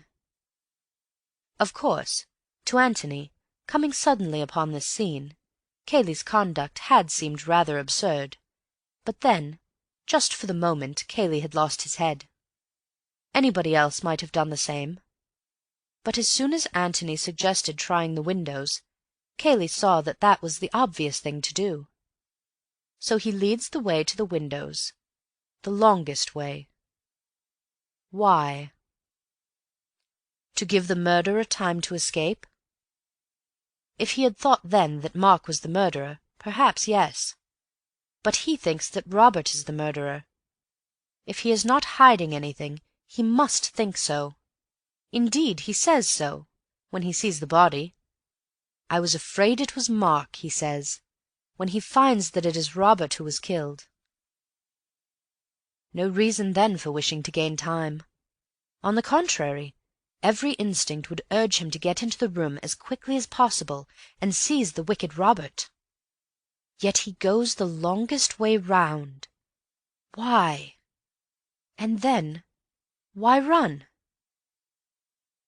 "That's the question," said Antony to himself, as he filled his pipe, "and bless me if I know the answer. It may be, of course, that Kayle is just a coward. He was in no hurry to get close to Robert's revolver, and yet wanted me to think that he was bursting with eagerness. That would explain it. But then, that makes Kayle out a coward. Is he? At any rate, he pushed his face up against the window bravely enough. No, I want a better answer than that." He sat there, with his unlit pipe in his hand, thinking. There were one or two other things in the back of his brain, waiting to be taken out and looked at. For the moment he left them undisturbed. They would come back to him later when he wanted them. He laughed suddenly and lit his pipe. "I was wanting a new profession," he thought, "and now I've found it. Antony Gillingham, our own private sleuth-hound. I shall begin to-day." Whatever Antony Gillingham's other qualifications for his new profession, he had at any rate a brain which worked clearly and quickly, and this clear brain of his had already told him that he was the one person in the house at that moment who was unhandicapped in the search for truth. The inspector had arrived in it to find a man dead and a man missing. It was extremely probable, no doubt, that the missing man had shot the dead man. But it was more than extremely probable. It was almost certain that the inspector would start with the idea that this extremely probable solution was the one true solution, and that in consequence he would be less disposed to consider without prejudice any other solution. As regards all the rest of them, Kayle, the guests, the servants, they also were prejudiced, in favour of Mark, or possibly, for all he knew, against Mark. In favour of or against each other. They had formed some previous opinion, from what had been said that morning, of the sort of man Robert was. No one of them could consider the matter with an unbiased mind. But Antony could. He knew nothing about Mark. He knew nothing about Robert. He had seen the dead man before he was told who the dead man was. He knew that a tragedy had happened before he knew that anybody was missing. Those first impressions, which are so vitally important, had been received solely on the merits of the case. They were founded on the evidence of his senses, not on the evidence of his emotions or of other people's senses. He was in a much better position for getting at the truth than was the inspector. It is possible that in thinking this, Antony was doing Inspector Birch a slight injustice. Birch was certainly prepared to believe that Mark had shot his brother. Robert had been shown into the office, witness Audrey. Mark had gone in to Robert, witness Kayle. Mark and Robert had been heard talking, witness Elsie. There was a shot, witness everybody. The room had been entered, and Robert's body had been found, witness Kayle and Gillingham. And Mark was missing.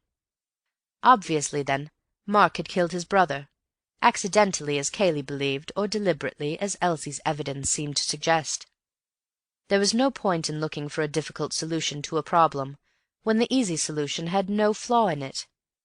But at the same time Birch would have preferred the difficult solution, simply because there was more credit attached to it. A sensational arrest of somebody in the house would have given him more pleasure than a commonplace pursuit of Mark Ablett cross-country. Mark must be found, guilty or not guilty, but there were other possibilities.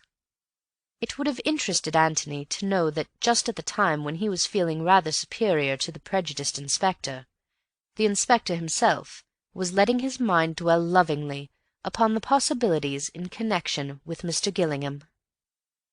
Was it only a coincidence that Mr. Gillingham had turned up just when he did, and Mr. Beverley's curious answer when he asked for some account of his friend? An assistant in a tobacconist's, a waiter. An odd man, Mr. Gillingham, evidently. It might be as well to keep an eye on him. End of Chapter 5.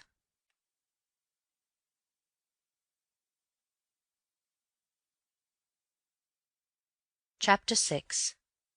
Outside or Inside? The guests had said good-bye to Kayle according to their different manner. The Major, gruff and simple. "If you want me, command me. Anything I can do. Good-bye." Betty, silently, sympathetically, with everything in her large eyes which she was too much overawed to tell. Mrs. Calladine, protesting that she did not know what to say, but apparently finding plenty. And Miss Norris, crowding so much into one despairing gesture that Cayle's unvarying "Thank you very much" might have been taken this time as gratitude for an artistic entertainment. Bill had seen them into the car, and taken his own farewells, with a special squeeze of the hand for Betty, and had wandered out to join Antony on his garden seat. "Well, this is a rum show," said Bill as he sat down. "Very rum, William. And you actually walked right into it?" "Right into it," said Antony. "Then you're the man I want. There are all sorts of rumours and mysteries about, and that inspector fellow simply wouldn't keep to the point when I wanted to ask him about the murder, or whatever it is, but kept asking me questions about where I'd met you first, and all sorts of dull things like that. Now what really happened?" Antony told him as concisely as he could all that he had already told the inspector, Bill interrupting him here and there with appropriate good lords and whistles. "I say, it's a bit of a business, isn't it? Where do I come in exactly?" "How do you mean?" "Well, everybody else is bundled off except me, and I get put through it by that inspector as if I knew all about it. What's the idea?" Antony smiled at him. "Well, there's nothing to worry about, you know. Naturally, Birch wanted to see one of you so as to know what you'd all been doing all day. And Kayle was nice enough to think that you'd be company for me, as I knew you already. And, well, that's all." "You're staying here, in the house?" said Bill eagerly. "Good man! That's splendid." "It reconciles you to the departure of some of the others?" Bill blushed. "Oh, well, I shall see her again next week, anyway," he murmured. "I congratulate you. I liked her looks. And that grey dress. A nice, comfortable sort of woman." "You fool! That's her mother." "Oh, I beg your pardon. But anyhow, Bill, I want you more than she does just now, so try and put up with me." "I say, do you really?" said Bill, rather flattered. He had a great admiration for Antony, and was very proud to be liked by him. "Yes. You see, things are going to happen here soon." "Inquests and that sort of thing?" "Well, perhaps something before that. Hullo, here comes Kayle." Kayle was walking across the lawn towards them, a big, heavy-shouldered man, with one of those strong, clean-shaven, ugly faces which can never quite be called plain. "Bad luck on Kayle," said Bill. "I say, ought I to tell him how sorry I am and all that sort of thing? It seems so dashed inadequate." "I shouldn't bother," said Antony. Kayle nodded as he came to them, and stood there for a moment.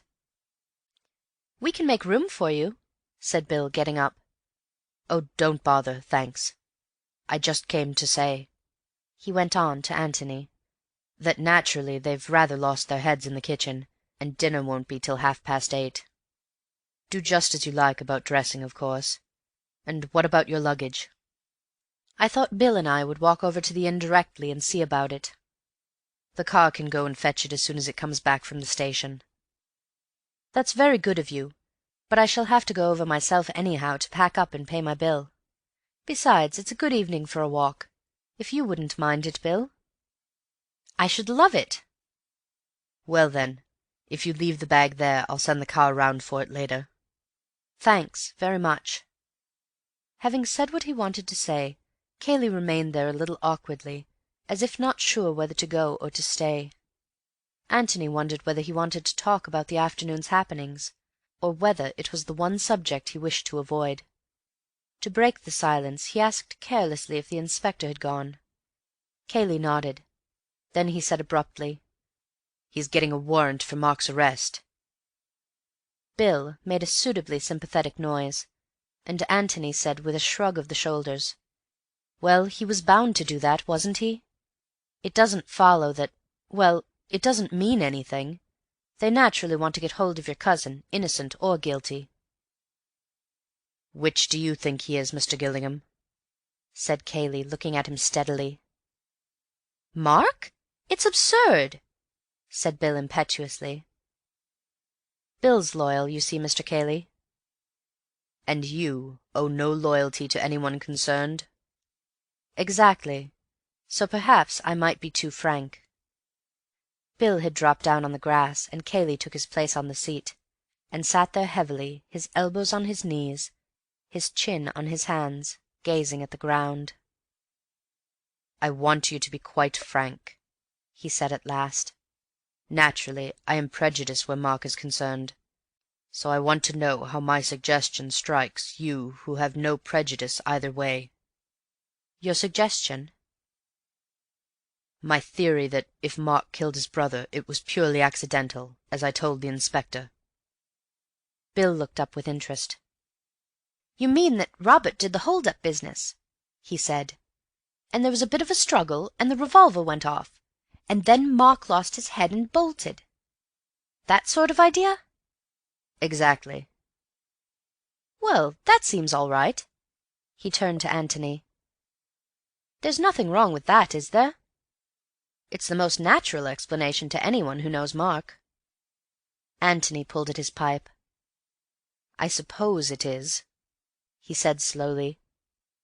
"But there's one thing that worries me rather." "What's that?"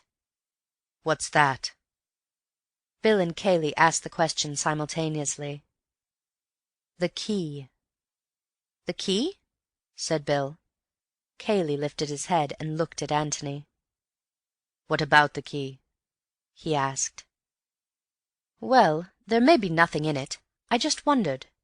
Suppose Robert was killed as you say, and suppose Mark lost his head and thought of nothing but getting away before anyone could see him. Well, very likely he'd lock the door and put the key in his pocket. He'd do it without thinking, just to gain a moment's time." "Yes, that's what I suggested." "It seems sound enough," said Bill. "Sort of thing you'd do without thinking. Besides, if you're going to run away, it gives you more of a chance." "Yes, that's all right if the key is there. But suppose it isn't there?" The suggestion made as if it were already an established fact, startled them both. They looked at him wonderingly. "What do you mean?" said Kayle. "Well, it's just a question of where people happen to keep their keys.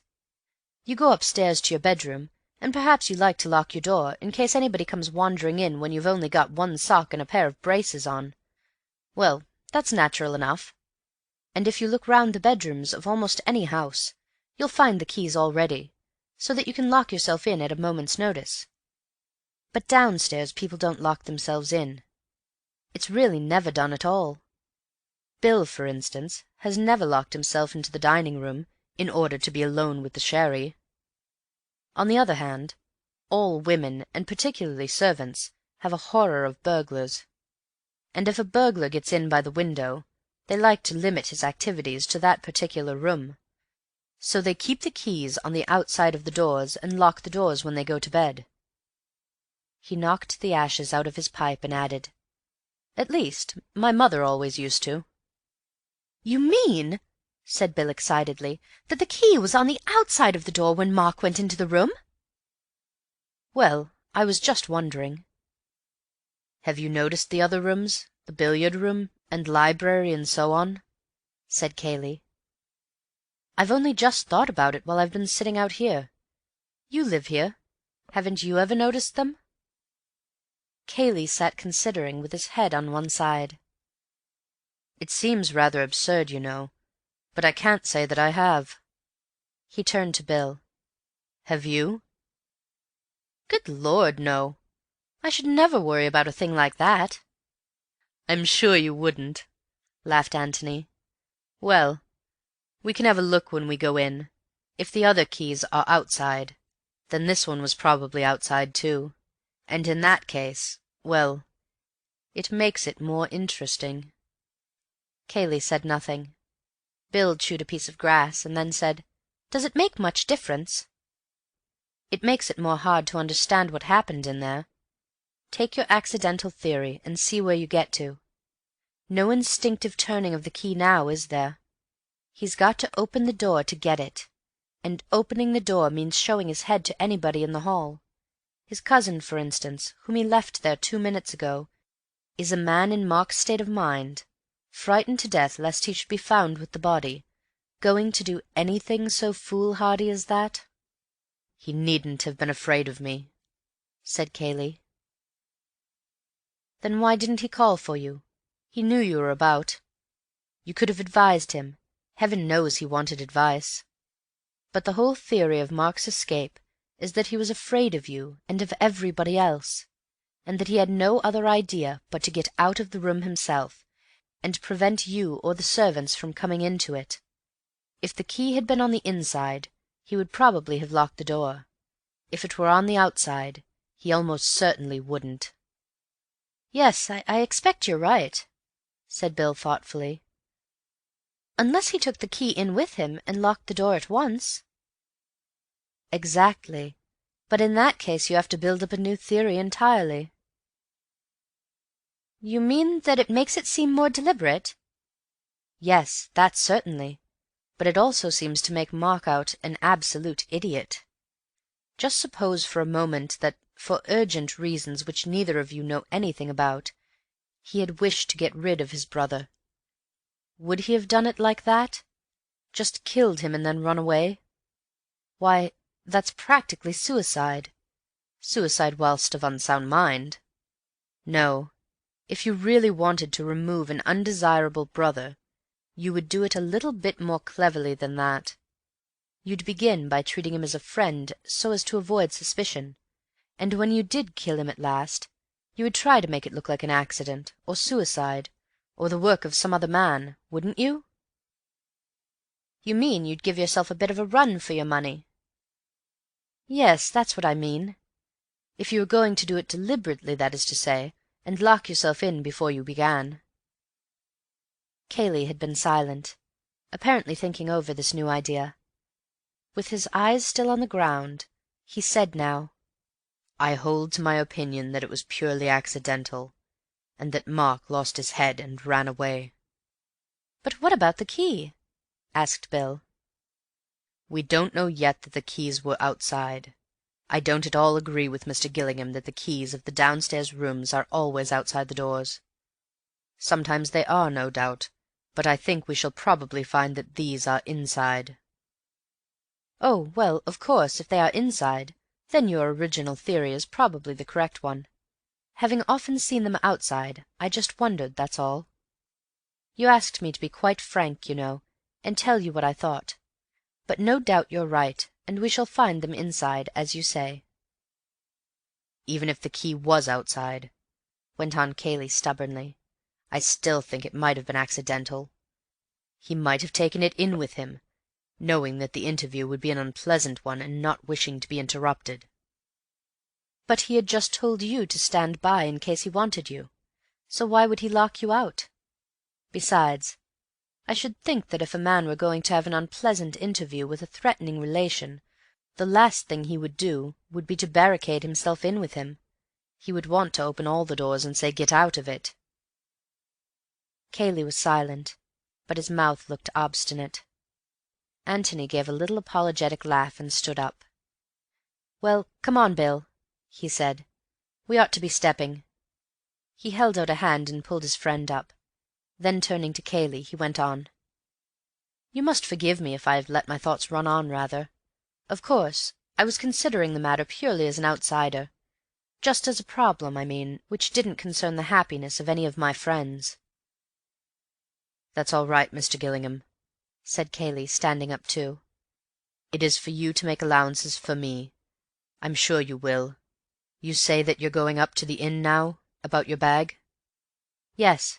He looked up at the sun and then round the parkland stretching about the house. "Let me see. It's over in that direction, isn't it?" He pointed southwards.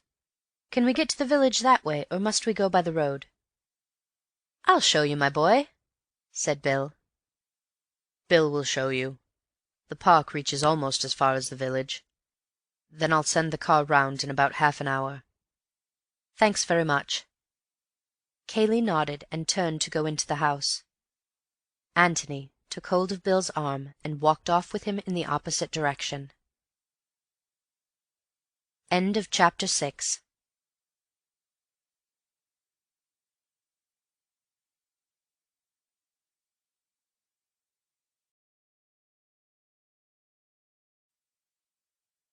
Chapter 7. Portrait of a Gentleman. They walked in silence for a little, until they had left the house and the gardens well behind them.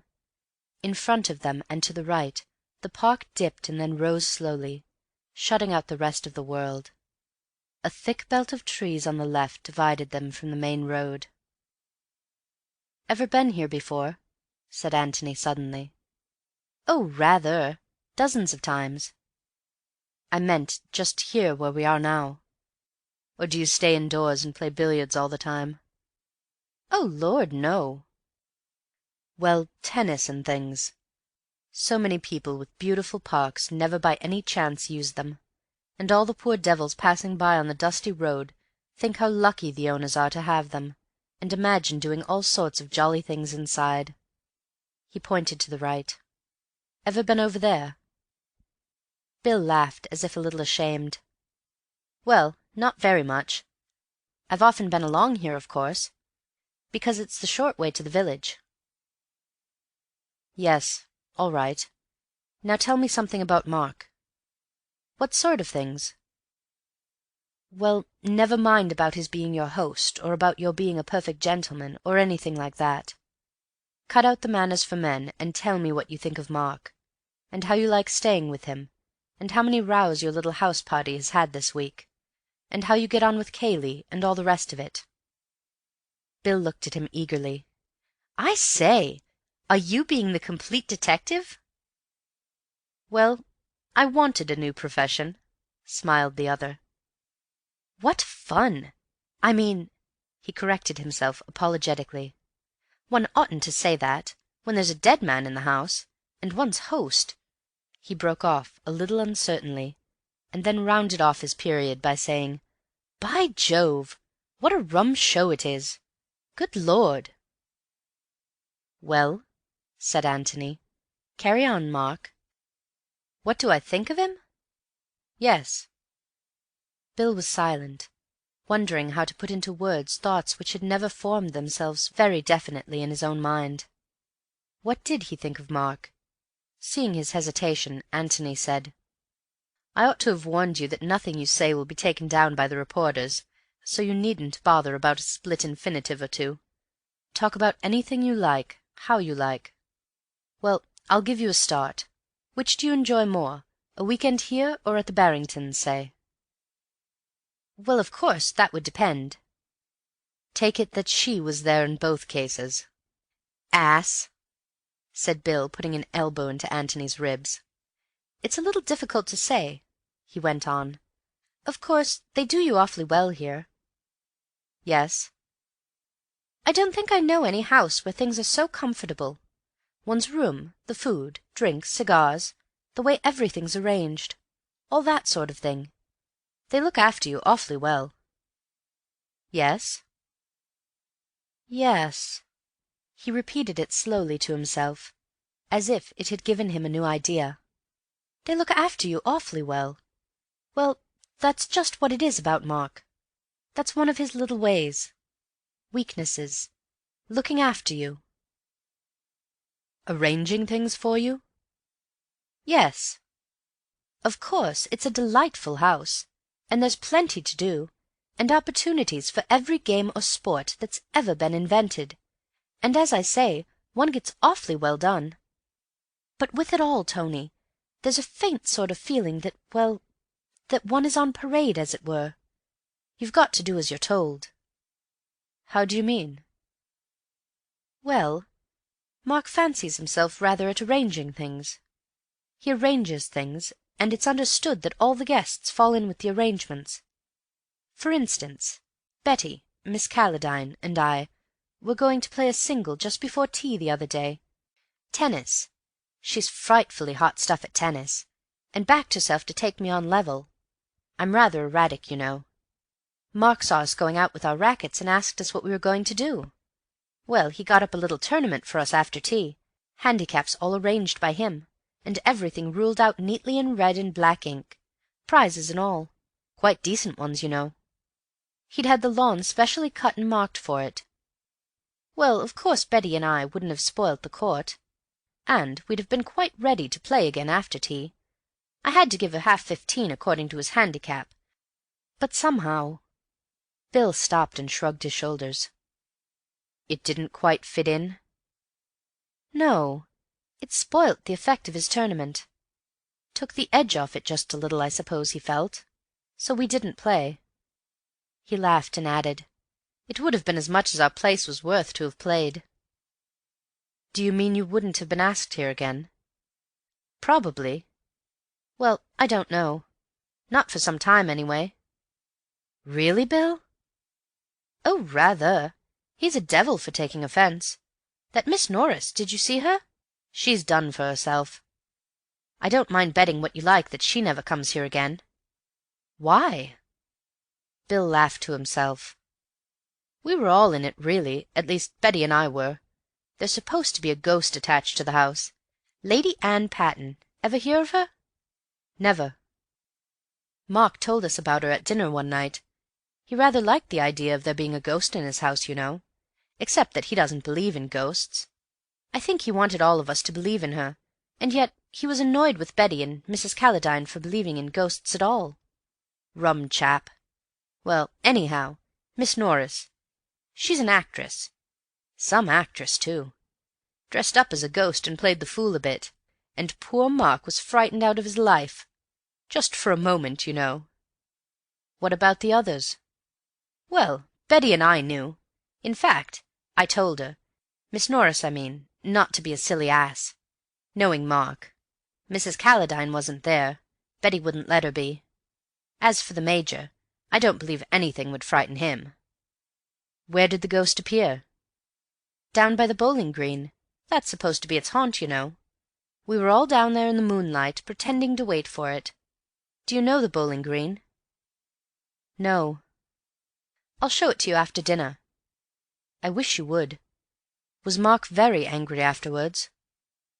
"Oh, Lord, yes. Sulked for a whole day. Well, he's just like that." "Was he angry with all of you?" "Oh, yes, sulky, you know." "This morning?"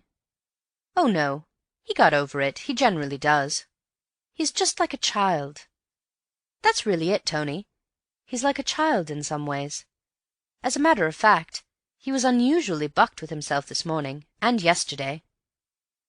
"Yesterday?" "Rather. We all said we'd never seen him in such form." "Is he generally in form?" "He's quite good company, you know, if you take him the right way. He's rather vain and childish, well, like I've been telling you, and self-important, but quite amusing in his way, and—" Bill broke off suddenly. "I say, you know, it really is the limit talking about your host like this." "Don't think of him as your host. Think of him as a suspected murderer with a warrant out against him." "Oh, but that's all rot, you know." "It's the fact, Bill." "Yes, but I mean, he didn't do it. He wouldn't murder anybody. It's a funny thing to say, but, well, he's not big enough for it. He's got his faults, like all of us, but they aren't on that scale." "One can kill anybody in a childish fit of temper." Bill grunted assent, but without prejudice to Mark. "All the same," he said, "I can't believe it, that he would do it all deliberately, I mean." "Suppose it was an accident, as Kayle says. Would he lose his head and run away?" Bill considered for a moment.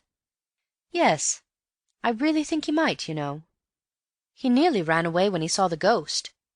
Of course, that's different, rather." "Oh, I don't know.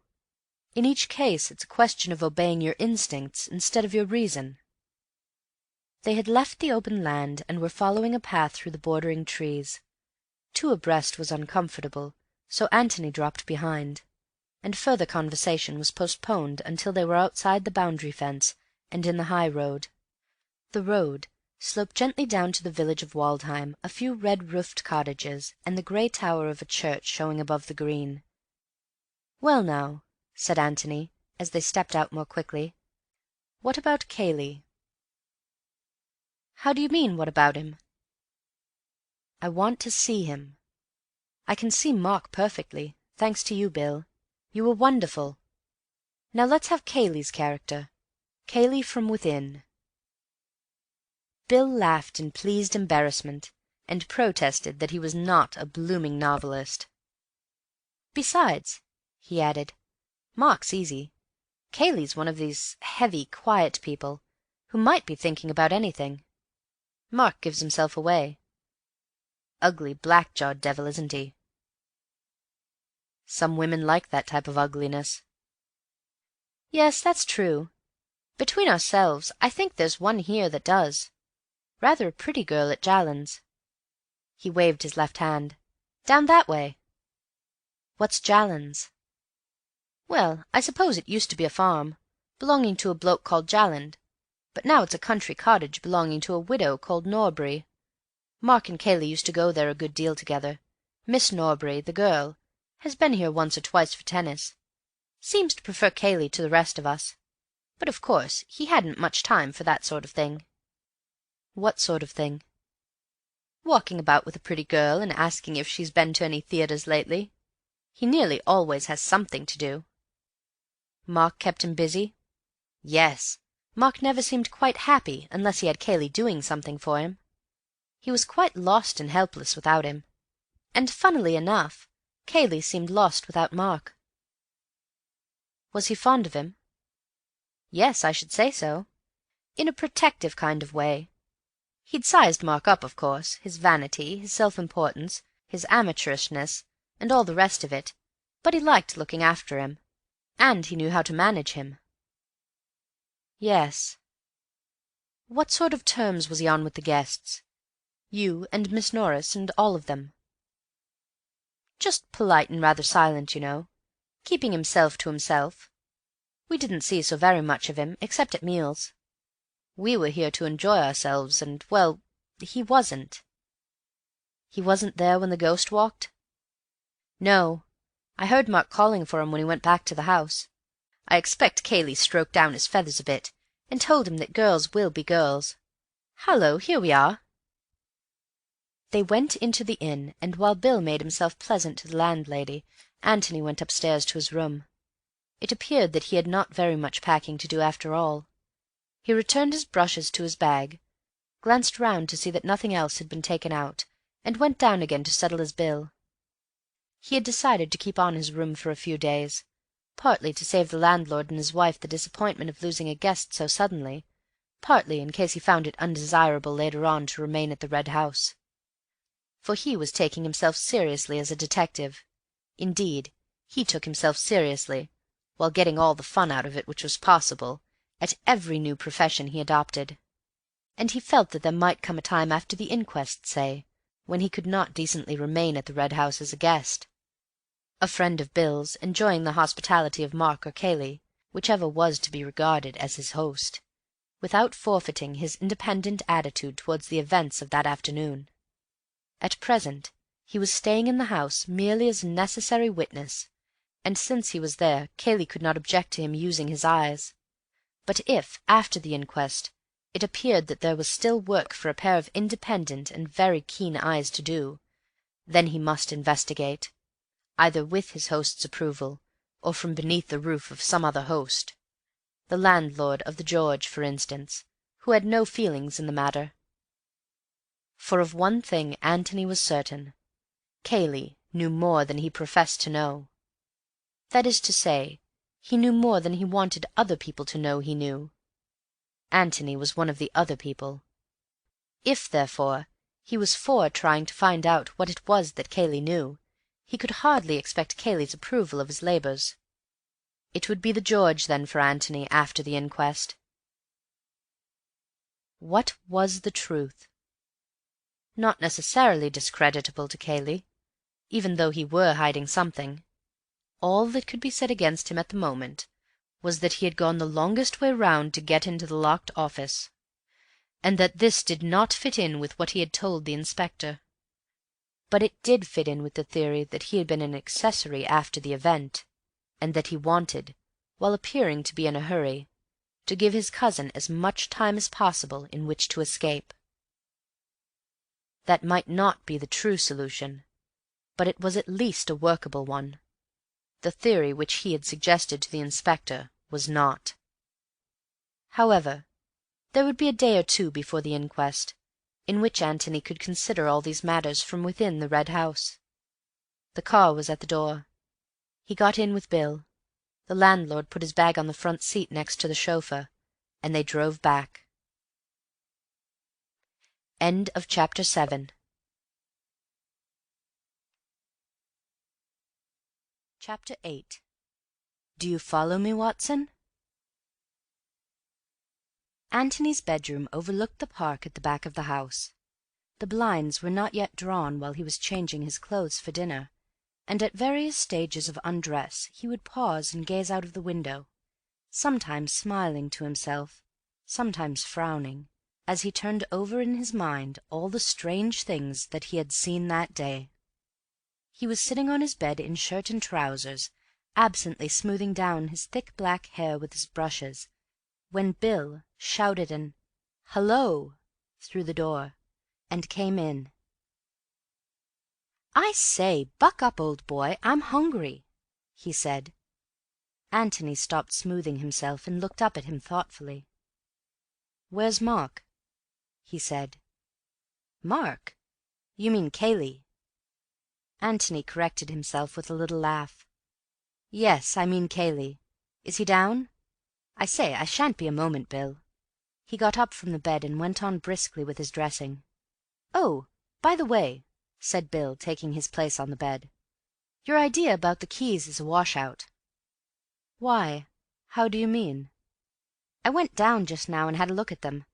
We were asses not to have thought of it when we came in. The library key is outside, but all the others are inside." "Yes, I know." "You devil! I suppose you did think of it, then?" "I did, Bill," said Antony apologetically. "Bother! I hoped you'd forgotten. Well, that knocks your theory on the head, doesn't it?" "I never had a theory. I only said that if they were outside, it would probably mean that the office key was outside, and that in that case Cayley's theory was knocked on the head. Well, now it isn't, and we don't know anything. Some were outside and some inside, and there you are. It makes it much less exciting.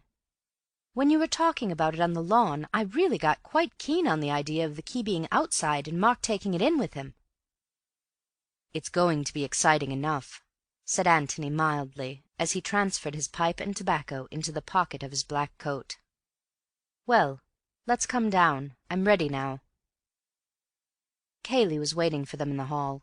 He made some polite inquiry as to the guests' comfort, and the three of them fell into a casual conversation about houses in general, and the Red House in particular. "You were quite right about the keys," said Bill during a pause. He was less able than the other two, perhaps because he was younger than they, to keep away from the subject which was uppermost in the minds of them all. "Keys?" said Cayley blankly. "We were wondering whether they were outside or inside." "Oh, yes." He looked slowly round the hall, at the different doors, and then smiled in a friendly way at Antony. "We both seem to have been right, Mr. Gillingham, so we don't get much farther." "No." He gave a shrug. "I just wondered, you know. I thought it was worth mentioning." "Oh, quite. Not that you would have convinced me, you know, just as Elsie's evidence doesn't convince me." "Elsie?" said Bill excitedly. Antony looked inquiringly at him, wondering who Elsie was. "One of the housemaids," explained Cayley. "You didn't hear what she told the inspector? Of course, as I told Birch, girls of that class make things up, but he seemed to think she was genuine." "What was it?" said Bill. Cayley told them of what Elsie had heard through the office door that afternoon. "You were in the library then, of course," said Antony, rather to himself than to the other. "She might have gone through the hall without your hearing." "Oh, I've no doubt she was there, and heard voices, perhaps heard those very words, but—" He broke off, and then added impatiently, "It was accidental. I know it was accidental. What's the good of talking as if Mark was a murderer?" Dinner was announced at that moment, and as they went in, he added, "What's the good of talking about it at all, if it comes to that?" "What indeed?" said Antony, and to Bill's great disappointment, they talked of books and politics during the meal. Cayley made an excuse for leaving them as soon as their cigars were alight. He had business to attend to, as was natural. Bill would look after his friend. Bill was only too willing. He offered to beat Antony at billiards, to play him at piquet, to show him the garden by moonlight, or indeed to do anything else with him that he required. "Thank the Lord you're here," he said piously. "I couldn't have stood it alone." "Let's go outside," suggested Antony. "It's quite warm. Somewhere where we can sit down, right away from the house. I want to talk to you." "Good man. What about the bowling green?" "Oh, you were going to show me that anyhow, weren't you? Is it somewhere we can talk without being overheard?" "Rather. The ideal place. You'll see." They came out of the front door and followed the drive to the left. Coming from Waldheim, Antony had approached the house that afternoon from the other side. The way they were going now would take them out at the opposite end of the park, on the high road to Stanton, a country town some 3 miles away. They passed by a gate in a gardener's lodge, which marked the limit of what auctioneers like to call the ornamental grounds of the estate, and then the open park was before them. "Sure we haven't missed it?" said Antony. The park lay quietly in the moonlight on either side of the drive, wearing a little way ahead of them a deceptive air of smoothness, which retreated always as they advanced. "Rum, isn't it?" said Bill. "An absurd place for a bowling green, but I suppose it was always here." "Yes, but always where? It's short enough for golf, perhaps, but— Hullo!" They had come to the place.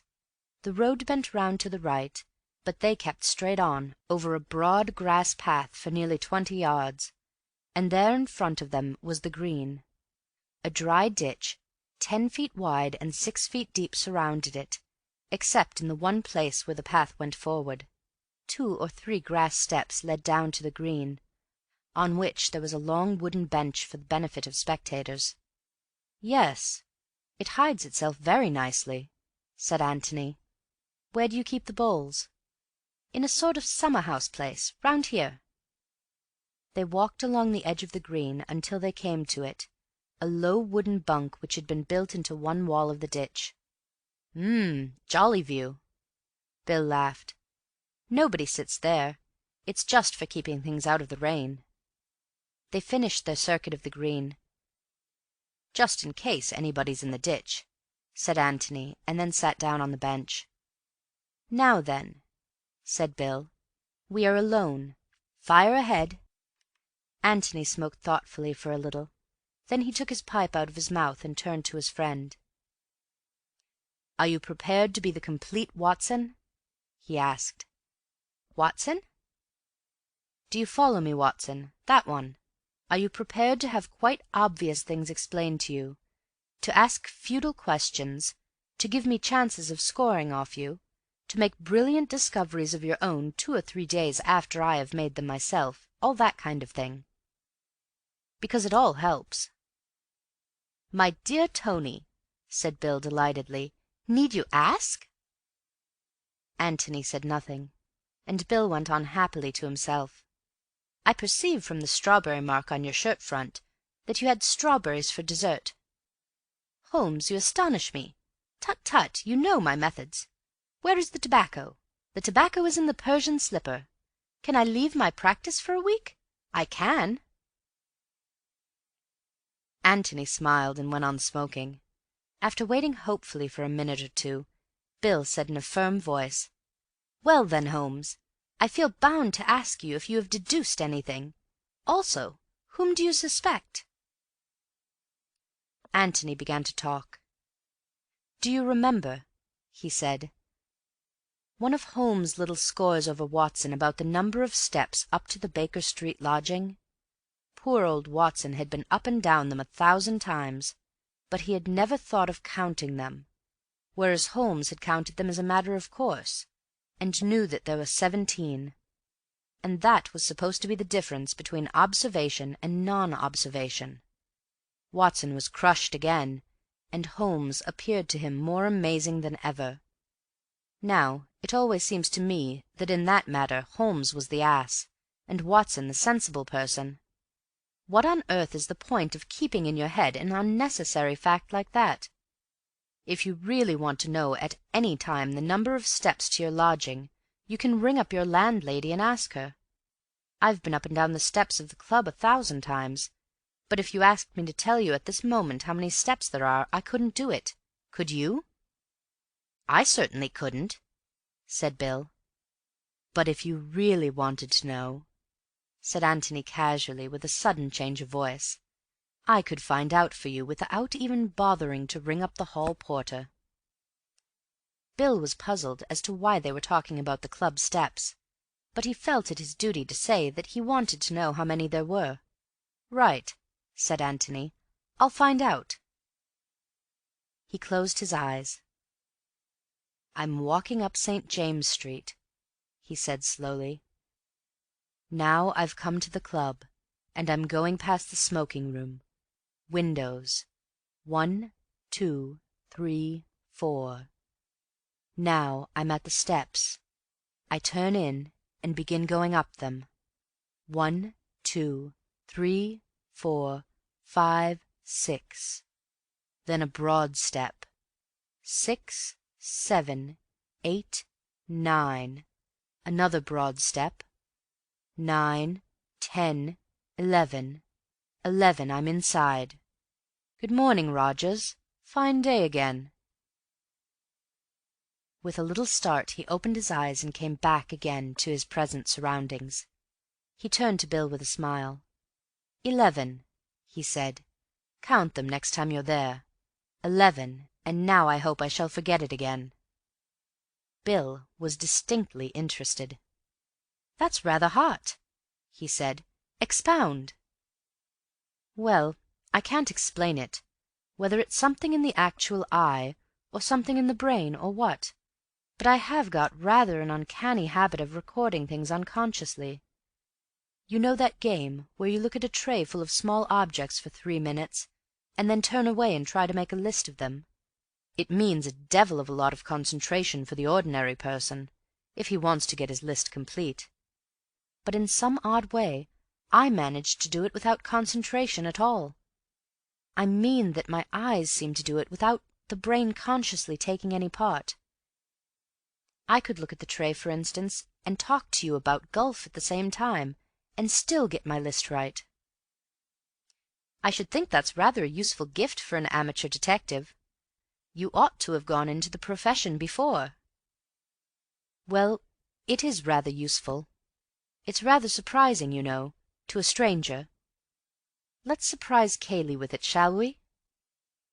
How? Well, let's ask him. Antony stopped and looked at Bill comically. Let's ask him what he's going to do with the key of the office. For a moment Bill did not understand. "The key of the office?" he said vaguely.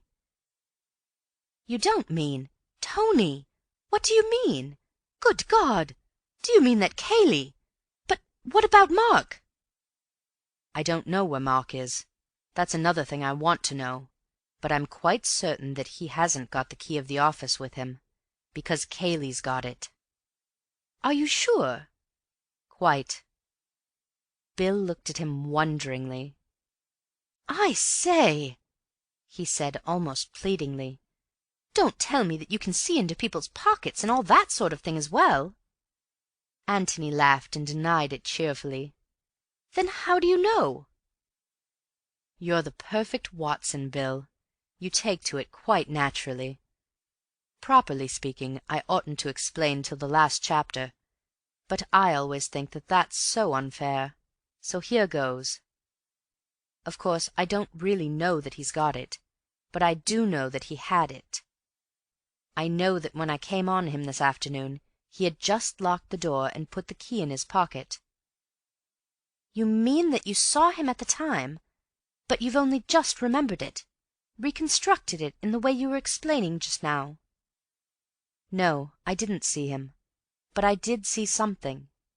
I saw the key of the billiard-room." "Where?" "Outside the billiard-room door." "Outside? But it was inside when we looked just now." "Exactly." "Who put it there?" "Obviously Kayle." "But—" "Let's go back to this afternoon. I don't remember noticing the billiard-room key at the time. I must have done so without knowing. Probably when I saw Kayle banging at the door I may have wondered subconsciously whether the key of the room next to it would fit. Something like that, I daresay. Well, when I was sitting out by myself on that seat just before you came along, I went over the whole scene in my mind, and I suddenly saw the billiard-room key there outside, and I began to wonder if the office key had been outside too. When Kayle came up I told you my idea, and you were both interested, but Kayle was just a shade too interested. I daresay you didn't notice it, but he was." "By Jove!" "Well, of course that proved nothing. And the key business didn't really prove anything, because whatever side of the door the other keys were, Mark might have locked his own private room from the inside sometimes. But I piled it on, and pretended that it was enormously important, and quite altered the case altogether, and having got Kayle thoroughly anxious about it, I told him that we should be well out of the way for the next hour or so, and that he would be alone in the house to do whatever he liked about it. And, as I expected, he couldn't resist it. He altered the keys, and gave himself away entirely." "But the library key was still outside. Why didn't he alter that?" "Because he's a clever devil. For one thing, the inspector had been in the library, and might possibly have noticed it already. And for another—" Antony hesitated. "What?" said Bill, after waiting for him to go on. "It's only guesswork, but I fancy that Kayle was thoroughly upset about the key business. He suddenly realized that he had been careless, and he hadn't got time to think it all over. So he didn't want to commit himself definitely to the statement that the key was either outside or inside. He wanted to leave it vague. It was safest that way. "I see," said Bill slowly. But his mind was elsewhere.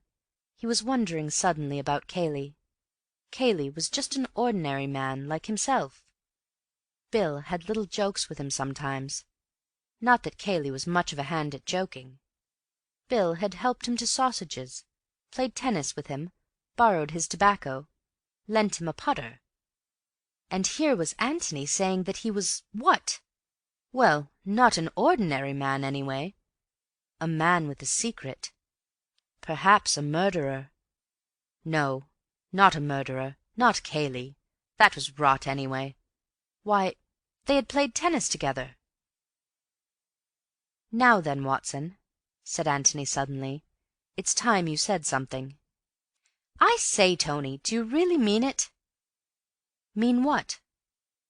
"About Kayle." "I mean what I said, Bill, no more." "Well, what does it amount to?" "Simply that Robert Ablett died in the office this afternoon, and that Kayle knows exactly how he died. That's all. It doesn't follow that Kayle killed him." "No, no, of course it doesn't." Bill gave a sigh of relief. "He's just shielding Mark, what?" "I wonder." "Well, isn't that the simplest explanation?" "It's the simplest if you're a friend of Kayle and want to let him down lightly. But then I'm not, you see." "Why isn't it simple, anyhow?" "Well, let's have the explanation, then, and I'll undertake to give you a simpler one afterwards. Go on. Only remember the key is on the outside of the door to start with." "Yes, well, I don't mind that. Mark goes in to see his brother, and they quarrel and all the rest of it, just as Kayle was saying. Kayle hears the shot, and in order to give Mark time to get away, locks the door, puts the key in his pocket, and pretends that Mark has locked the door and that he can't get in. How's that?"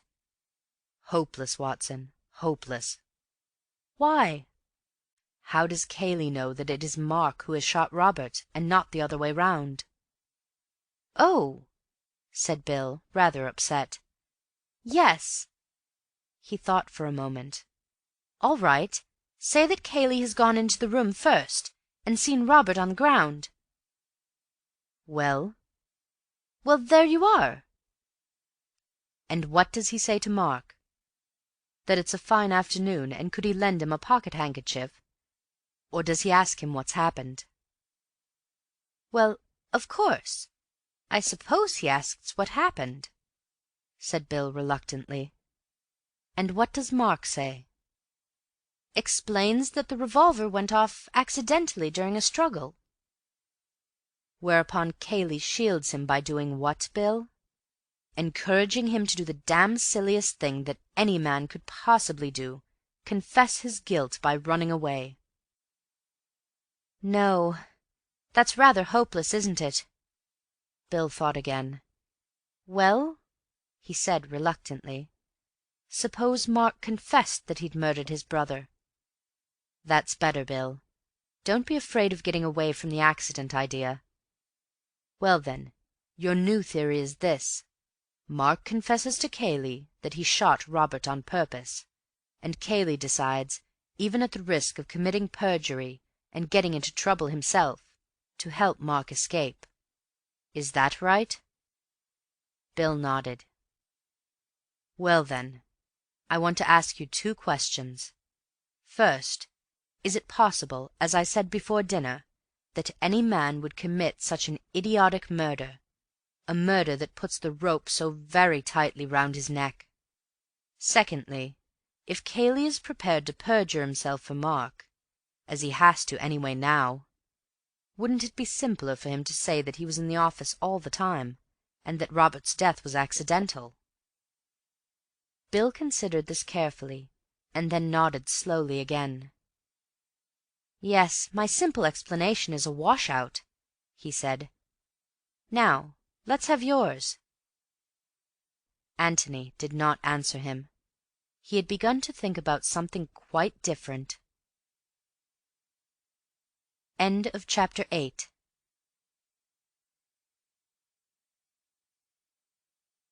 Chapter 9. Possibilities of a croquet set. "What's the matter?" said Bill sharply. Antony looked round at him with raised eyebrows. "You've thought of something suddenly," said Bill. "What is it?" Antony laughed. "My dear Watson," he said, "you aren't supposed to be as clever as this." "Oh, you can't take me in." "No? Well, I was wondering about this ghost of yours, Bill. It seems to me—" "Oh, that!"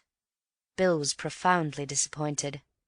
"What on earth has the ghost got to do with it?" "I don't know," said Antony apologetically. "I don't know what anything has got to do with it. I was just wondering. You shouldn't have brought me here if you didn't want me to think about the ghost. This is where she appeared, isn't it?" "Yes." Bill was distinctly short about it. "How?"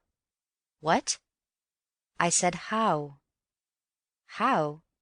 How do ghosts appear? I don't know. They just appear."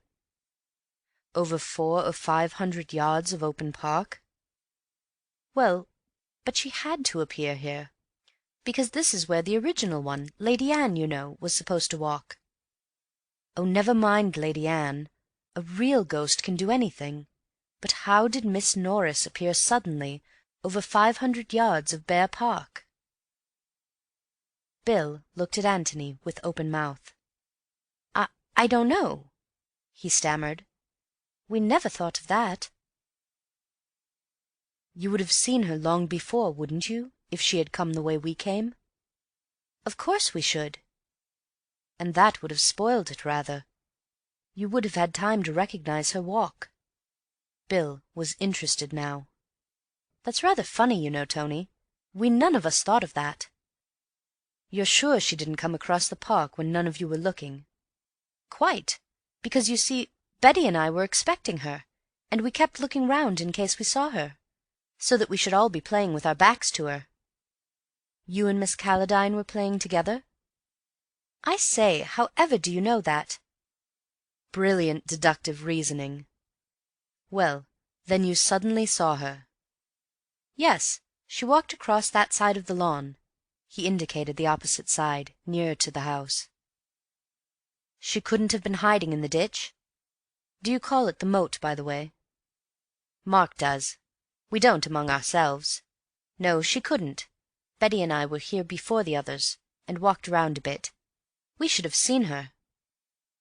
"Then she must have been hiding in the shed. Or do you call it the summer-house?" "We had to go there for the bowls, of course. She couldn't have been there." "Oh." "It's dashed funny," said Bill, after an interval for thought. "But it doesn't really matter, does it? It has nothing to do with Robert." "Hasn't it?" "I say, has it?" said Bill, getting excited again. "I don't know. We don't know what has or what hasn't. But it has got something to do with Miss Norris. And Miss Norris—" He broke off suddenly. "What about her?" "Well, you're all in it in a kind of way. And if something unaccountable happens to one of you a day or two before something unaccountable happens to the whole house, well, one is, well, interested." It was a good enough reason, but it wasn't the reason he had been on the point of giving. "I see. Well?" Antony knocked out his pipe and got up slowly. "Well, then, let's find the way from the house by which Miss Norris came." Bill jumped up eagerly. "By Jove! Do you mean there's a secret passage?" "A secluded passage, anyway. There must be." "I say, what fun! I love secret passages. Good Lord! And this afternoon I was playing golf just like an ordinary merchant. What a life! Secret passages!" They made their way down into the ditch. If an opening was to be found which led to the house, it would probably be on the house side of the green, and on the outside of the ditch. The most obvious place at which to begin the search was the shed where the bowls were kept. It was a tidy place, as anything in Mark's establishment would be. There were 2 boxes of croquet things, one of them with the lid open, as if the balls and mallets and hoops, neatly enough put away though, had been recently used. A box of bowls, a small lawn-mower, a roller, and so forth. A seat ran along the back of it, whereon the bowls players could sit when it rained. Antony tapped the wall at the back. "This is where the passage ought to begin. It doesn't sound very hollow, does it?" "It needn't begin here at all, need it?" said Bill, walking round with bent head and tapping the other walls. He was just too tall to stand upright in the shed. "There's only one reason why it should, and that is that it would save us the trouble of looking anywhere else for it. Surely Mark didn't let you play croquet on his bowling green?" He pointed to the croquet things. "He didn't encourage it at one time, but this year he got rather keen about it. There's really nowhere else to play. Personally, I hate the game. He wasn't very keen on bowls, you know, but he liked calling it the bowling green, and surprising his visitors with it." Antony laughed. "I love you on Mark," he said. "You're priceless." He began to feel in his pockets for his pipe and tobacco, and then suddenly stopped and stiffened to attention. For a moment he stood listening, with his head on one side, holding up a finger to bid Bill listen too. "What is it?" whispered Bill. Antony waved him to silence and remained listening. Very quietly he went down on his knees and listened again. Then he put his ear to the floor. He got up and dusted himself quickly, walked across to Bill and whispered in his ear, "Footsteps. Somebody's coming. When I begin to talk, back me up." Bill nodded. Antony gave him an encouraging pat on the back, and stepped firmly across to the box of bowls, whistling loudly to himself. He took the bowls out, dropped one with a loud bang on the floor, said, "Oh, Lord!" and went on. "I say, Bill, I don't think I want to play bowls after all." "Well, why did you say you did?" grumbled Bill. Antony flashed a smile of appreciation at him. "Well, I wanted to when I said I did, and now I don't want to." "Then what do you want to do?" "Talk." "Oh, right-o," said Bill eagerly. "There's a seat on the lawn. I saw it. Let's bring these things along, in case we want to play after all." "Right-o," said Bill again. He felt safe with that, not wishing to commit himself until he knew what he was wanted to say. As they went across the lawn, Antony dropped the bowls and took out his pipe. "Got a match?" he said loudly. As he bent his head over the match, he whispered, "There'll be somebody listening to us. You take the Kayle view," and then went on in his ordinary voice, "I don't think much of your matches, Bill," and struck another. They walked over to the seat and sat down. "What a heavenly night," said Antony. "Ripping." "I wonder where that poor devil Mark is now." "It's a rum business." "You agree with Kayle that it was an accident?" "Yes. You see, I know Mark." Antony produced a pencil and a piece of paper and began to write on his knee, but while he wrote he talked. He said that he thought Mark had shot his brother in a fit of anger, and that Kayle knew, or anyhow guessed this, and had tried to give his cousin a chance of getting away. Mind you, I think he's right. I think it's what any of us would do. I shan't give it away, of course, but somehow there are 1 or 2 little things which make me think that Mark really did shoot his brother. I mean, other than accidentally." "Murdered him?" "Well, manslaughtered him, anyway. I may be wrong. Anyway, it's not my business." "But why do you think so? Because of the keys?" "Oh, the keys are a washout. Still, it was a brilliant idea of mine, wasn't it? And it would have been rather a score for me if they had all been outside." He had finished his writing, and now passed the paper over to Bill. In the clear moonlight the carefully printed letters could easily be read. Go on talking as if I were here. After a minute or two, turn round as if I were sitting on the grass behind you, but go on talking. I know you don't agree with me," Antony went on as Bill read, "but you'll see that I'm right." Bill looked up and nodded eagerly. He had forgotten golf, and Betty, and all the other things which had made up his world lately. This was the real thing. This was life.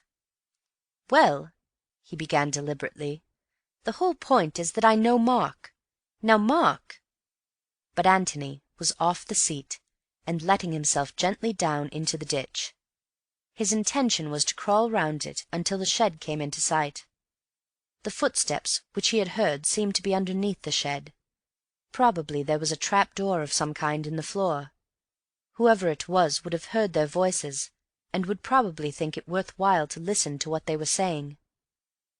He might do this merely by opening the door a little, without showing himself, in which case Antony would have found the entrance to the passage, without any trouble to himself. But it was probable that the listener would find it necessary to put his head outside in order to hear. And then Antony would be able to discover who it was.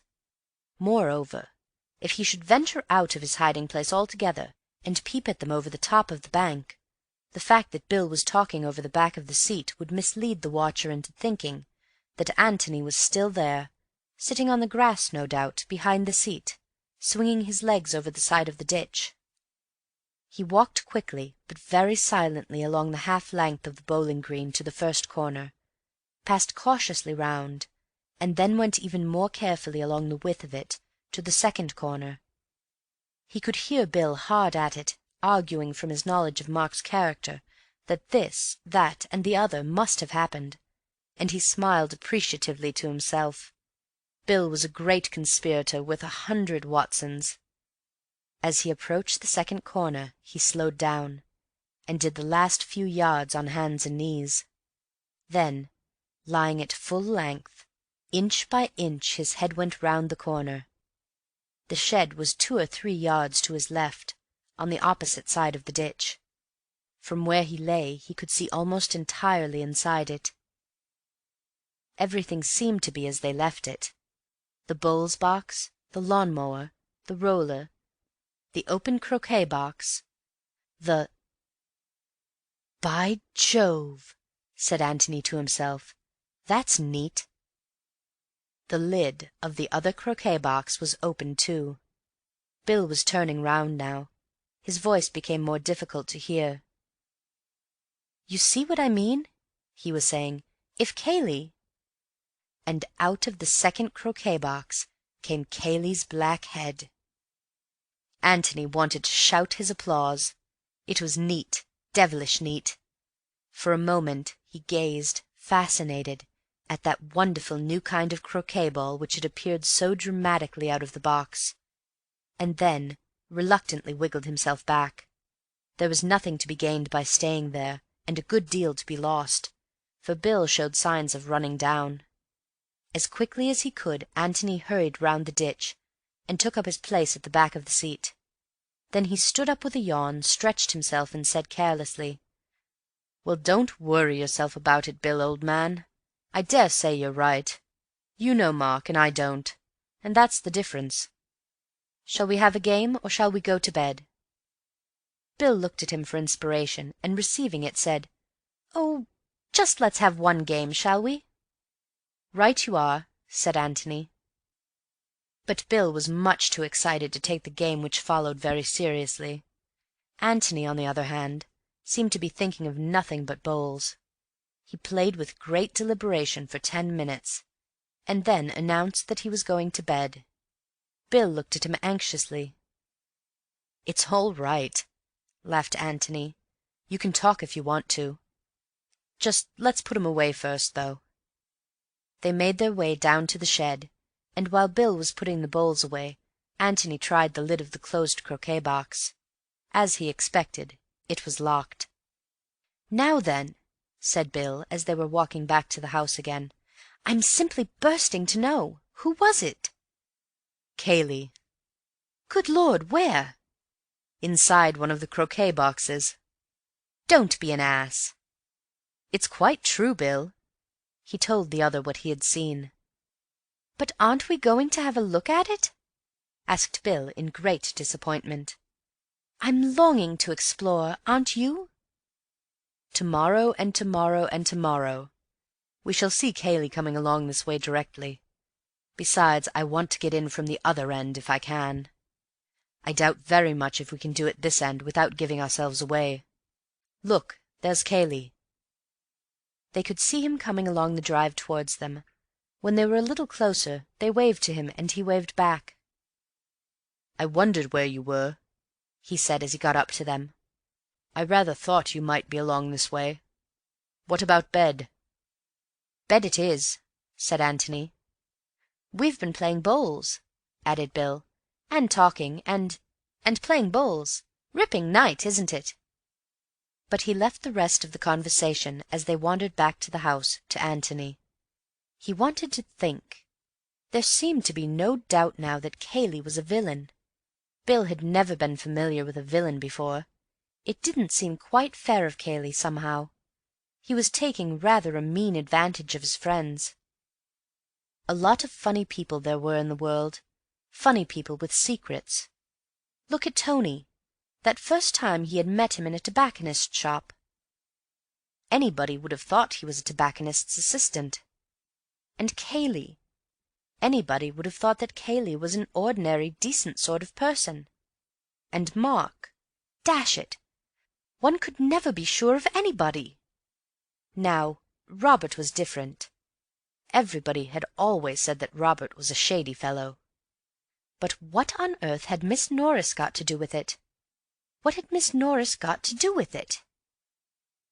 This was a question which Antony had already asked himself that afternoon, and it seemed to him now that he had found the answer. As he lay in bed that night he reassembled his ideas, and looked at them in the new light which the events of the evening threw upon the dark corners in his brain. Of course, it was natural that Kayle should want to get rid of his guests as soon as the tragedy was discovered. He would want this for their own sake as well as for his. But he had been a little too quick about suggesting it, and about seeing the suggestion carried out. They had been bustled off as soon as they could be packed. The suggestion that they were in his hands, to go or stay as he wished, could have been left safely to them.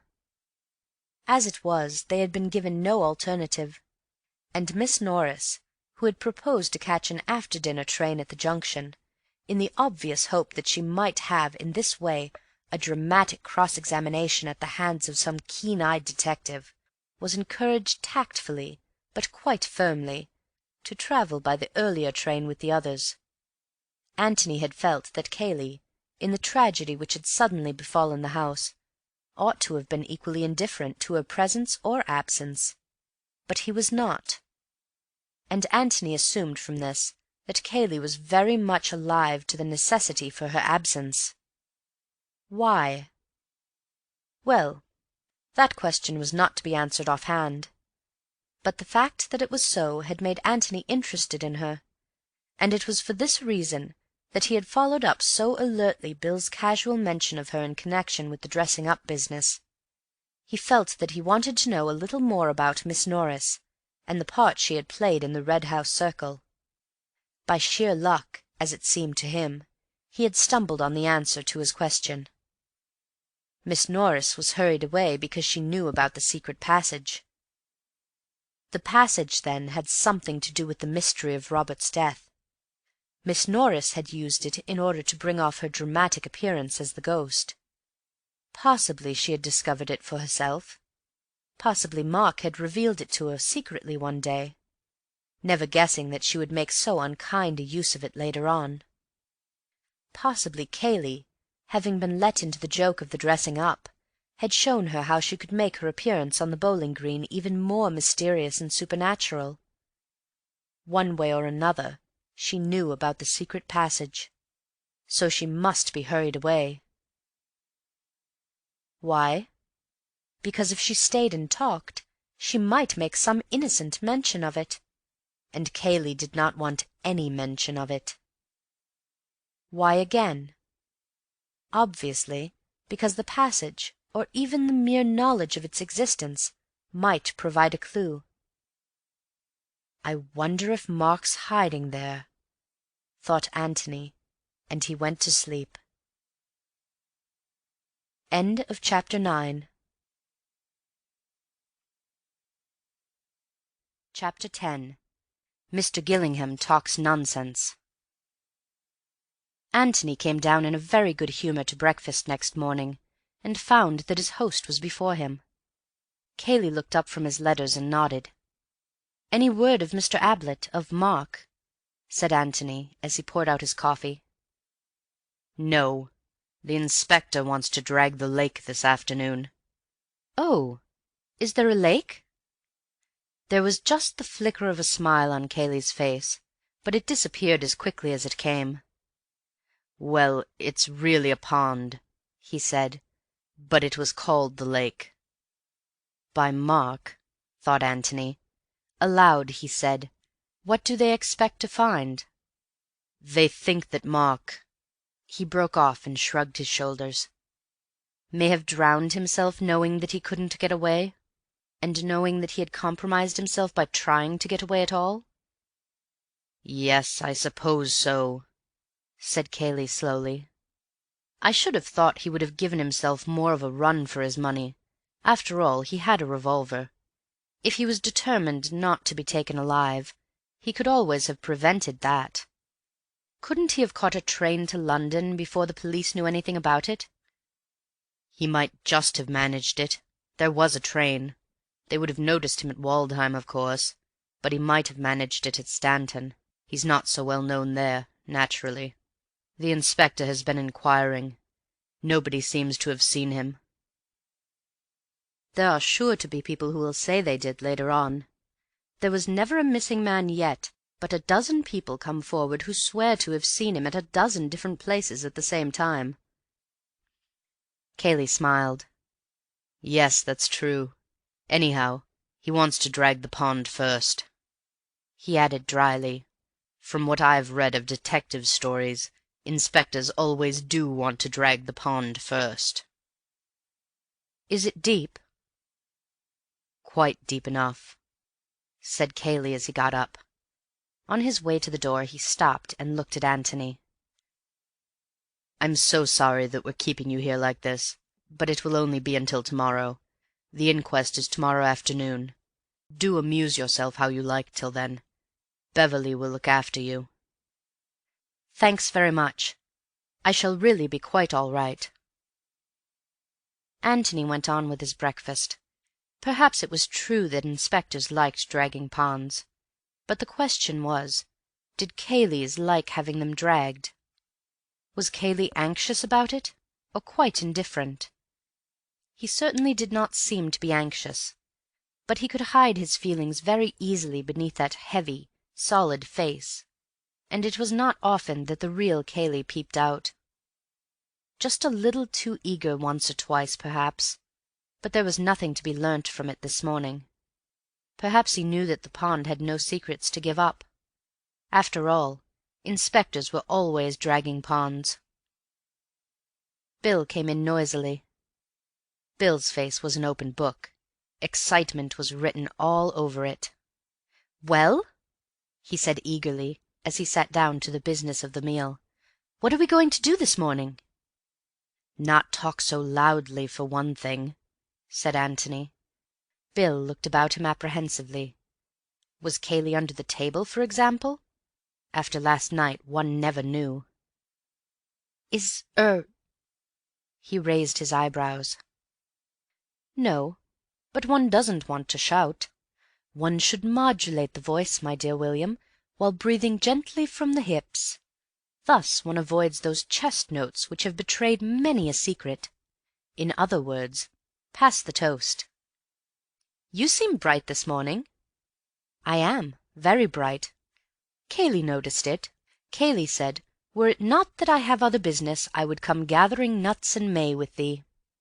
Fain would I gyrate round the mulberry bush and hop upon the little hills, but the waters of Jordan encompass me, and Inspector Birch tarries outside with his shrimping net. My friend William Beverley will attend thee anon. Farewell, a long farewell to all thy grape nuts." He then left up centre.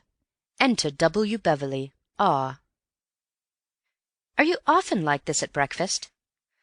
"Almost invariably," said he, with his mouth full. "Exit W. Beverley, L." "It's a touch of the sun, I suppose," said Bill, shaking his head sadly. "It's the sun and the moon and the stars all acting together on an empty stomach. Do you know anything about the stars, Mr. Beverley? Do you know anything about Orion's belt, for instance? And why isn't there a star called Beverley's Belt? Or a novel?" he said, masticating. "Re-enter W. Beverley through trapdoor." "Talking about trapdoors—" "Don't," said Antony, getting up.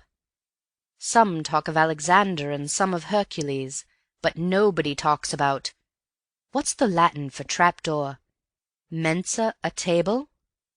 You might get it from that. Well, Mr. Beverley," and he slapped him heartily on the back as he went past him, "I shall see you later. Kayle says that you will amuse me, but so far you have not made me laugh once. You must try and be more amusing when you have finished your breakfast. But don't hurry. Let the upper mandibles have time to do the work." With those words Mr. Gillingham then left the spacious apartment. Bill continued his breakfast with a slightly bewildered air. He did not know that Kayle was smoking a cigarette outside the window behind him. Not listening, perhaps, possibly not even overhearing, but within sight of Antony, who was not going to take any risks. So he went on with his breakfast, reflecting that Antony was a rum fellow, and wondering if he had dreamed only of the amazing things which had happened the day before. Antony went up to his bedroom to fetch his pipe. It was occupied by a housemaid, and he made a polite apology for disturbing her. Then he remembered. "Is it Elsie?" he asked, giving her a friendly smile. "Yes, sir," she said, shy but proud. She had no doubts as to why it was that she had achieved such notoriety. "It was you who heard Mr. Mark yesterday, wasn't it? I hope the inspector was nice to you." "Yes, thank you, sir." "It's my turn now. You wait," murmured Antony to himself. "Yes, sir, nasty like, meaning to say his chance had come." "I wonder—" "Well, that's what I heard, sir, truly." Antony looked at her thoughtfully and nodded. "Yes, I wonder why." "Why what, sir?" "Oh, lots of things, Elsie. It was quite an accident your being outside just then?" Elsie blushed. She had not forgotten what Mrs. Stevens had said about it. "Quite, sir. In the general way I use the other stairs." "Of course." He had found his pipe and was about to go downstairs again, when she stopped him. "I beg your pardon, sir, but will there be an inquest?" "Oh, yes. Tomorrow, I think." "Shall I have to give my evidence, sir?" "Of course. There's nothing to be frightened of." "I did hear it, sir, truly." "Why, of course you did. Who says you didn't?" "Some of the others, sir, Mrs. Stevens and all." "Oh, that's just because they're jealous," said Antony with a smile. He was glad to have spoken to her, because he had recognized at once the immense importance of her evidence. To the inspector, no doubt, it had seemed only of importance in that it had shown Mark to have adopted something of a threatening attitude towards his brother. To Antony it had much more significance. It was the only trustworthy evidence that Mark had been in the office at all that afternoon. For who saw Mark go into the office? Only Kayle. And if Kayle had been hiding the truth about the keys, why should he not be hiding the truth about Mark's entry into the office? Obviously all Kayle's evidence went for nothing. Some of it, no doubt, was true, but he was giving it, both truth and falsehood, with a purpose. What the purpose was, Antony did not know as yet. To shield Mark, to shield himself, even to betray Mark. It might be any of these. But since his evidence was given for his own ends, It was impossible that it could be treated as evidence of an impartial and trustworthy onlooker, such, for instance, as Elsie appeared to be. Elsie's evidence, however, seemed to settle the point. Mark had gone into the office to see his brother. Elsie had heard them both talking, and then Antony and Kayle had found the body of Robert, and the inspector was going to drag the pond. But certainly Elsie's evidence did not prove anything more than the mere presence of Mark in the room. "It's my turn now, you wait." That was not an immediate threat. It was a threat for the future. If Mark had shot his brother immediately afterwards, it must have been an accident, the result of a struggle, say, provoked by that nasty-like tone of voice. Nobody would say "you wait" to a man who was just going to be shot. "You wait" meant, you wait and see what's going to happen to you later on. The owner of the red house had had enough of his brother's sponging, his brother's blackmail. Now it was Mark's turn to get a bit of his own back. Let Robert just wait a bit, and he would see. The conversation which Elsie had overheard might have meant something like this. It couldn't have meant murder. Anyway, not murder of Robert by Mark. "It's a funny business," thought Antony. "The one obvious solution is so easy and yet so wrong. And I've got 100 things in my head, and I can't fit them together. And this afternoon will make 101. I mustn't forget this afternoon." He found Bill in the hall and proposed a stroll. Bill was only too ready. "Where do you want to go?" he asked. "I don't much mind. Show me the park." "Right-o." They walked out together. "Watson, old man," said Antony as soon as they were away from the house, "you really mustn't talk so loudly indoors. There was a gentleman outside just behind you all the time." "Oh, I say," said Bill, going pink. "I'm awfully sorry. So that's why you were talking such rot." "Partly, yes, and partly because I do feel rather bright this morning. We're going to have a busy day." "Are we really? What are we going to do?" "They're going to drag the pond, beg its pardon, the lake. Where is the lake?" "We're on the way to it now, if you'd like to see it." "We may as well look at it. Do you haunt the lake much in the ordinary way?" "Oh, no, rather not. There's nothing to do there." "You can't bathe?" "Well, I shouldn't care to. Too dirty." "I see. This is the way we came yesterday, isn't it? The way to the village?" "Yes. We go off a bit to the right directly." "What are they dragging it for?" "Mark." "Oh, rot," said Bill uneasily. He was silent for a little, and then, forgetting his uncomfortable thoughts in his sudden remembrance of the exciting times they were having, said eagerly, "I say, when are we going to look for that passage?" "We can't do very much while Cayley's in the house." "What about this afternoon when they're dragging the pond? He's sure to be there." Antony shook his head. "There's something I must do this afternoon," he said. "Of course, we might have time for both." "Has Kayle got to be out of the house for the other thing, too?" "Well, I think he ought to be." "I say, is it anything rather exciting?" "I don't know. It might be rather exciting. I dare say I could do it at some other time, but I rather fancy it at 3 o'clock somehow. I've been specially keeping it back for then." "I say, what fun! You do want me, don't you?" "Of course I do. Only, Bill, don't talk about things inside the house unless I begin. There's a good Watson." "I won't. I swear I won't." They had come to the pond, Mark's lake, and they walked silently round it. When they had made the circle, Antony sat down on the grass and relit his pipe. Bill followed his example. "Well, Mark isn't there," said Antony. "No," said Bill. "At least, I don't quite see why you know he isn't." "It isn't knowing, it's guessing," said Antony rapidly.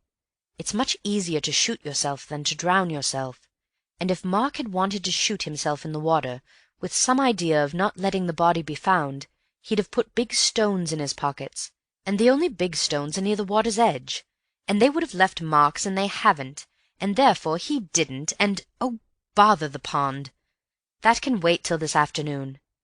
Bill, where does the secret passage begin?" "Well, that's what we've got to find out, isn't it?" "Yes. You see, my idea is this." He explained his reasons for thinking that the secret of the passage was concerned in some way with the secret of Robert's death, and went on. "My theory is that Mark discovered the passage about a year ago, the time when he began to get keen on croquet. The passage came out into the floor of the shed, and probably it was Cayley's idea to put a croquet box over the trapdoor, so as to hide it more completely. You know, when once you've discovered a secret yourself, it always seems as if it must be so obvious to everybody else. I can imagine that Mark loved having his little secret all to himself, and to Cayley, of course, but Cayley wouldn't count, and they must have had great fun fixing it up, and making it more difficult for other people to find out. Well then, when Miss Norris was going to dress up, Cayley gave it away. Probably he told her that she could never get down to the bowling green without being discovered, and then perhaps showed that he knew there was one way in which she could do it, and she wormed the secret out of him somehow." "But this was 2 or 3 days before Robert turned up." "Exactly. I am not suggesting that there was anything sinister about the passage in the first place. It was just a little private bit of romance and adventure for Mark, 3 days ago. He didn't even know that Robert was coming. But somehow the passage has been used since, in connection with Robert. Perhaps Mark escaped that way. Perhaps he's hiding there now. And if so, then the only person who could give him away was Miss Norris. And she, of course, would only do it innocently, not knowing that the passage had anything to do with it." "So it was safer to have her out of the way." "Yes." "But look here, Tony, why do you want to bother about this end of it? We can always get in at the bowling green end." "I know, but if we do that we shall have to do it openly. It will mean breaking open the box and letting Cayley know that we've done it. You see, Bill, if we don't find anything out for ourselves in the next day or two, we've got to tell the police what we have found out, and then they can explore the passage for themselves. But I don't want to do that yet." "Rather not." "So we've got to carry on secretly for a bit. It's the only way." He smiled and added, "And it's much more fun."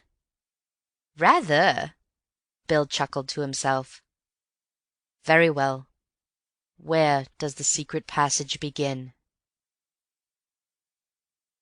End of Chapter 10.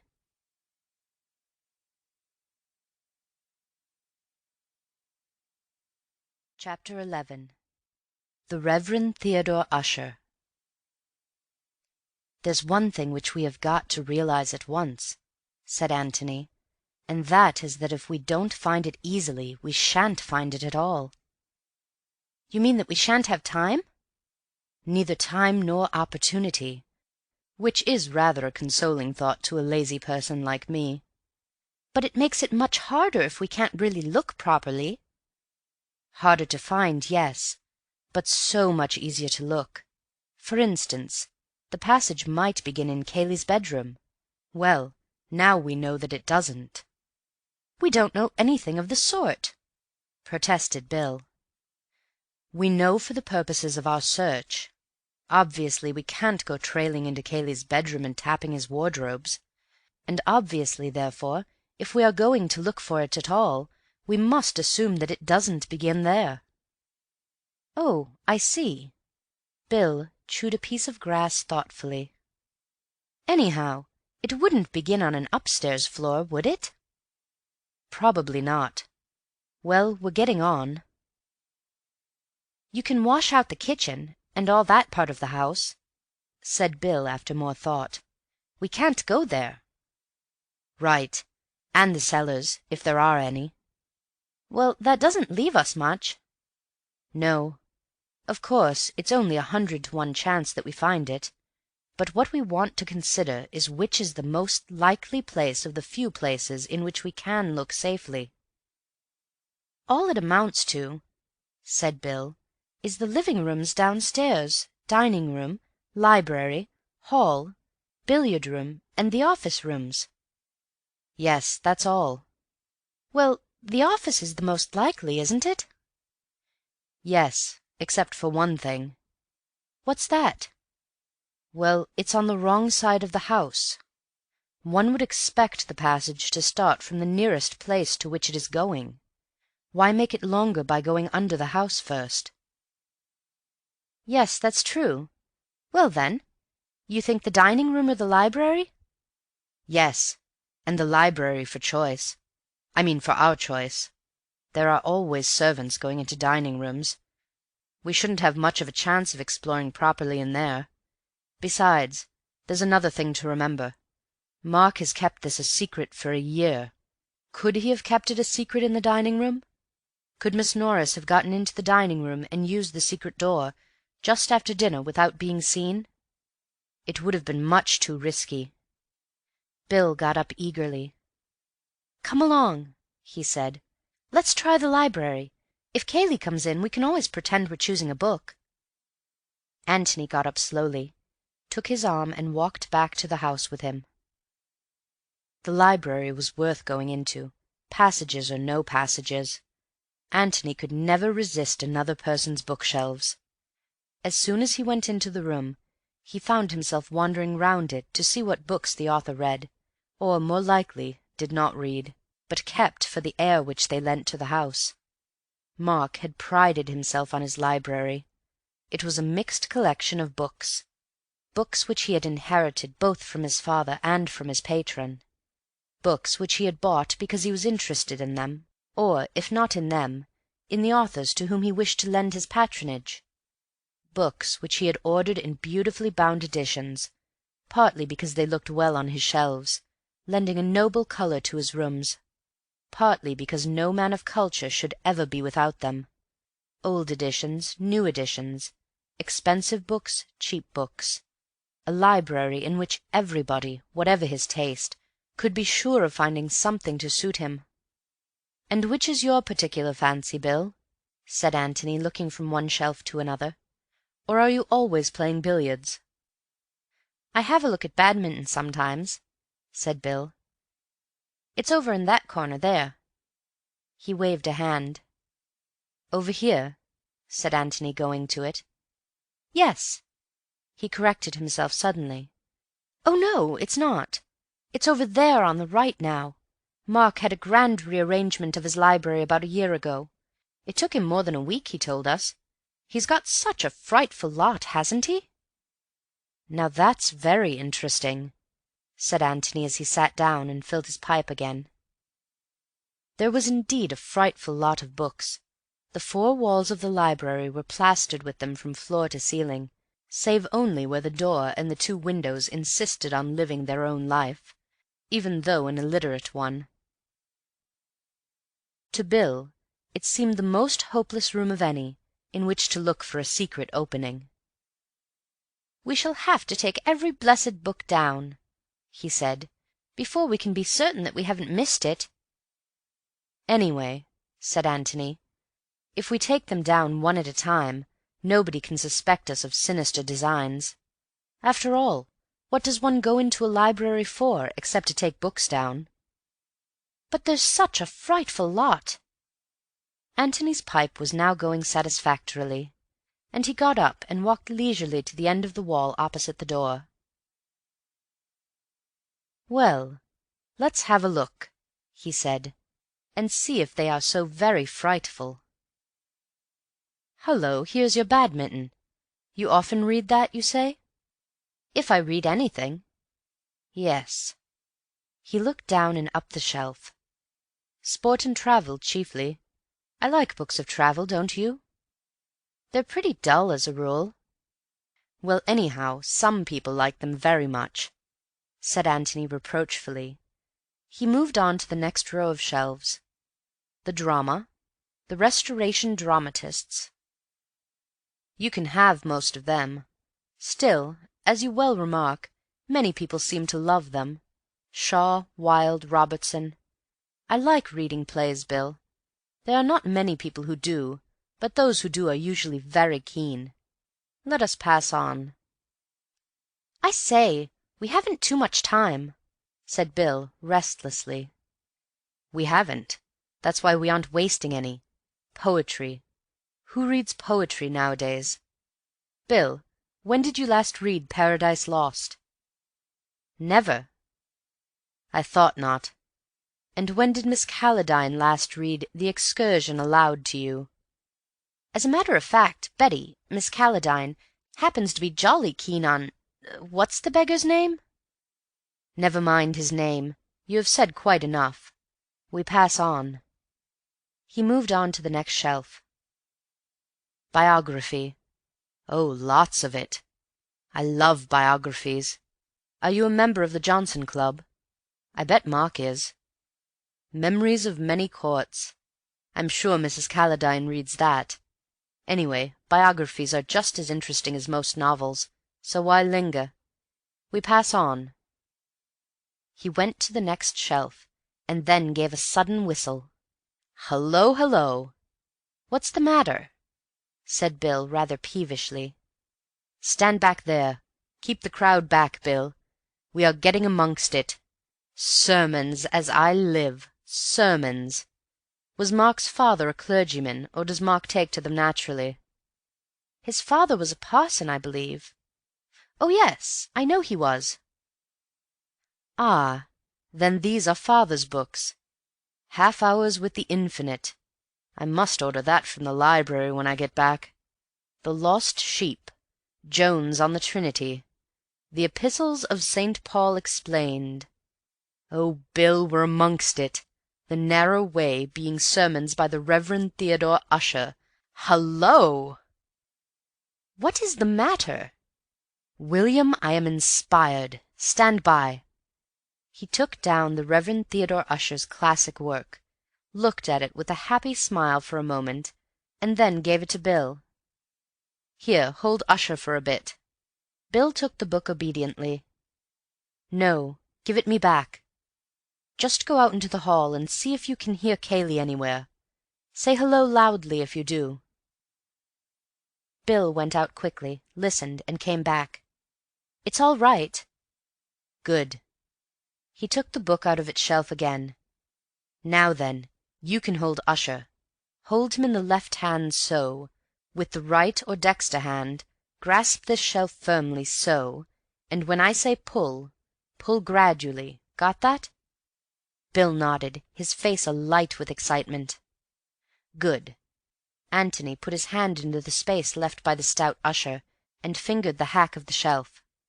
"Pull," he said. Bill pulled. "Now just go on pulling like that. I shan't get it directly. Not hard, you know, but just keep up the strain." His fingers went at it again busily, and then, suddenly, the whole row of shelves from top to bottom swung gently open towards them. "Good Lord!" said Bill, letting go of the shelf in his amazement. Antony pushed the shelves back, extracted Ussher from Bill's fingers, replaced him, and then, taking Bill by the arm, led him to the sofa and deposited him in it. Standing in front of him, he bowed gravely. "Child's play, Watson," he said. "Child's play." "How on earth—" Antony laughed happily and sat down on the sofa beside him.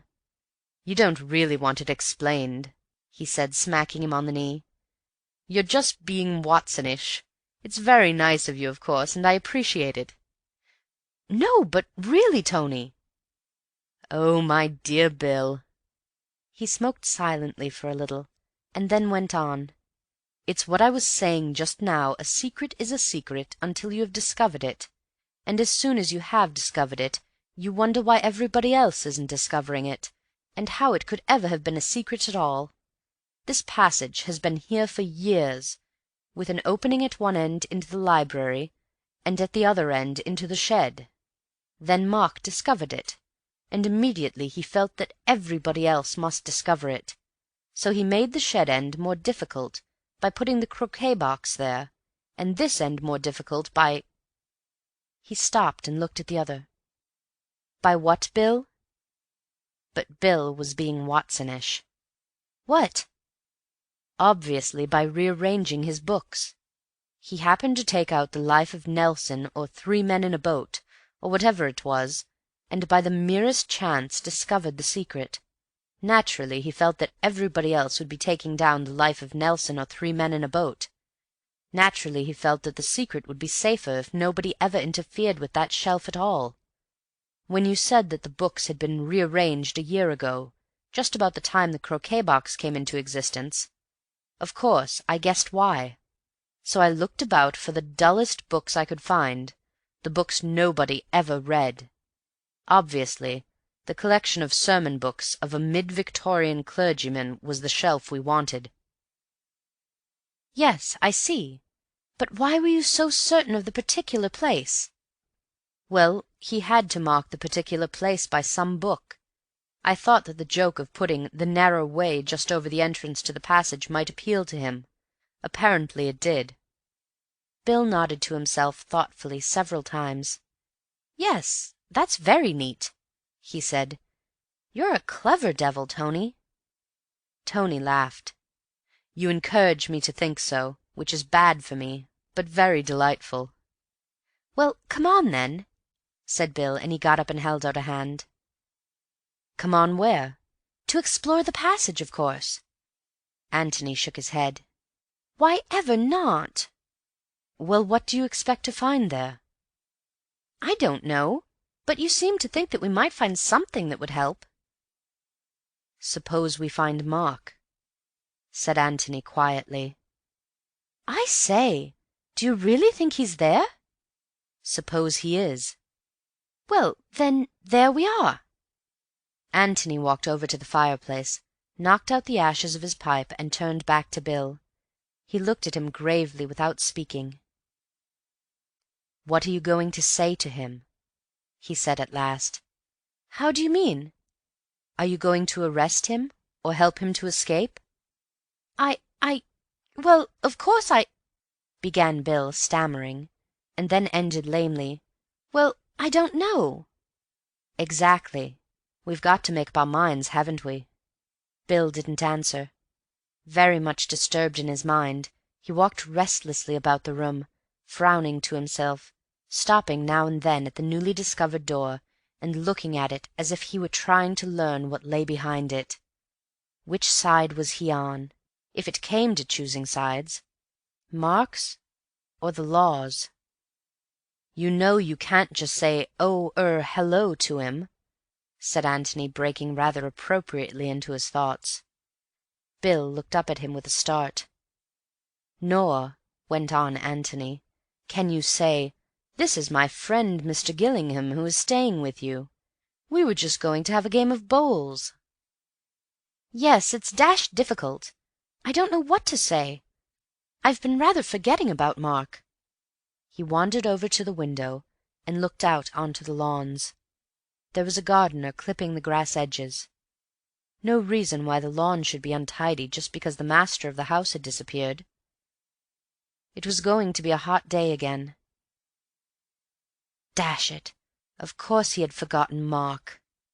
How could he think of him as an escaped murderer, a fugitive from justice, when everything was going on just as it did yesterday, and the sun was shining just as it did when they all drove off to their golf, only 24 hours ago? How could he help feeling that this was not real tragedy, but merely a jolly kind of detective game that he and Antony were playing? He turned back to his friend. "All the same," he said, "you wanted to find the passage, and now you've found it. Aren't you going into it at all?" Antony took his arm. "Let's go outside again," he said. "We can't go into it now anyhow. It's too risky with Kayle about. Bill, I feel like you, just a little bit frightened. But what I'm frightened of I don't quite know. Anyway, you want to go on with it, don't you?" "Yes," said Bill firmly. "We must." Then we'll explore the passage this afternoon, if we get the chance. And if we don't get the chance, then we'll try it tonight." They walked across the hall and out into the sunlight again. "Do you really think we might find Mark hiding there?" asked Bill. "It's possible," said Antony. "Either Mark or—" He pulled himself up quickly. "No," he murmured to himself. "I won't let myself think that. Not yet, anyway. It's too horrible." End of chapter 11.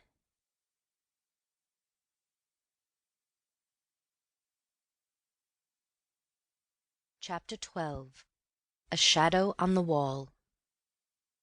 In the 20 or so hours at his disposal, Inspector Birch had been busy.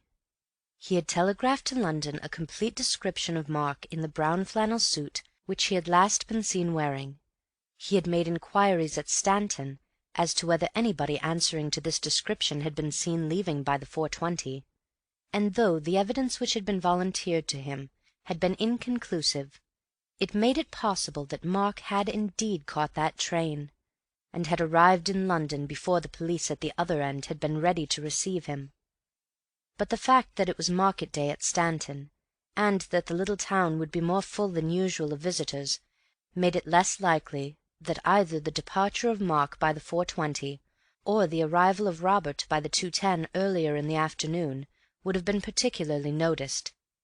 As Antony had said to Kayle, there would always be somebody ready to hand the police a circumstantial story of the movements of any man in whom the police were interested.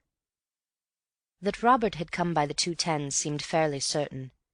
To find out more about him in time for the inquest would be difficult.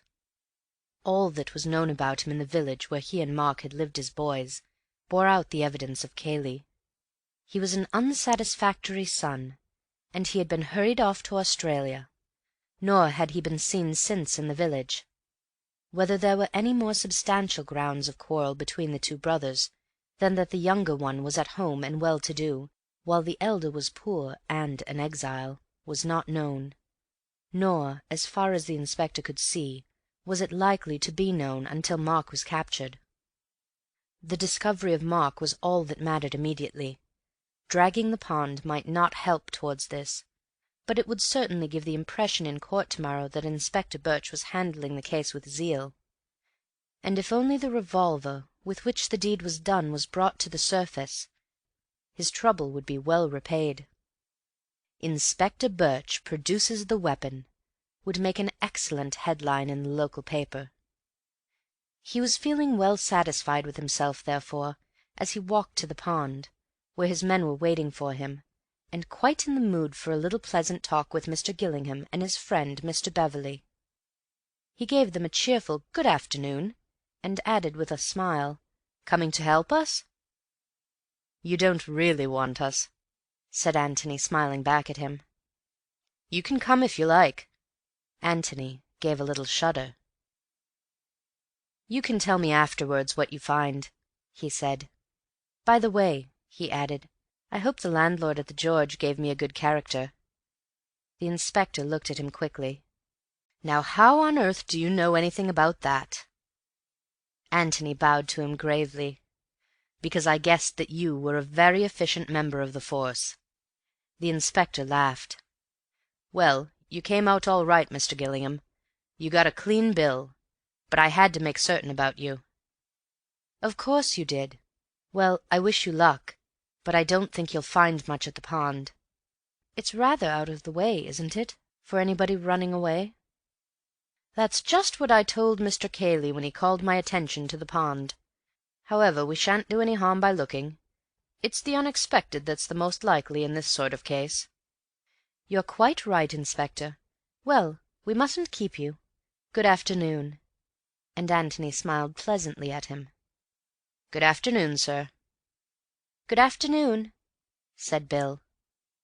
Antony stood looking after the inspector as he strode off, silent for so long that Bill shook him by the arm at last, and asked him rather crossly what was the matter. Antony shook his head slowly from side to side. "I don't know. I really don't know. It's too devilish what I keep thinking," He can't be as cold-blooded as that." "Who?" Without answering, Antony led the way back to the garden seat on which they had been sitting. He sat there with his head in his hands. "Oh, I hope they find something," he murmured. "Oh, I hope they do." "In the pond?" "Yes." "But what?" "Anything, Bill, anything." Bill was annoyed. "I say, Tony, this won't do. You really mustn't be so damned mysterious. What's happened to you suddenly?" Antony looked up at him in surprise. "Didn't you hear what he said?" "What particularly?" "That it was Cayley's idea to drag the pond." "Oh! Oh, I say!" Bill was rather excited again. "You mean that he's hidden something there? Some false clue which he wants the police to find?" "I hope so," said Antony earnestly. "But I'm afraid—" He stopped short. "Afraid of what?" "Afraid that he hasn't hidden anything there. Afraid that—" "Well?" "What's the safest place in which to hide anything very important?" "Somewhere where nobody will look." "There's a better place than that. "What?" Somewhere where everybody has already looked." "By Jove! You mean that as soon as the pond has been dragged, Cayley will hide something there?" "Yes, I'm afraid so." "But why afraid?" "Because I think that it must be something very important, something which couldn't easily be hidden anywhere else." "What?" asked Bill eagerly. Antony shook his head. "No, I'm not going to talk about it yet.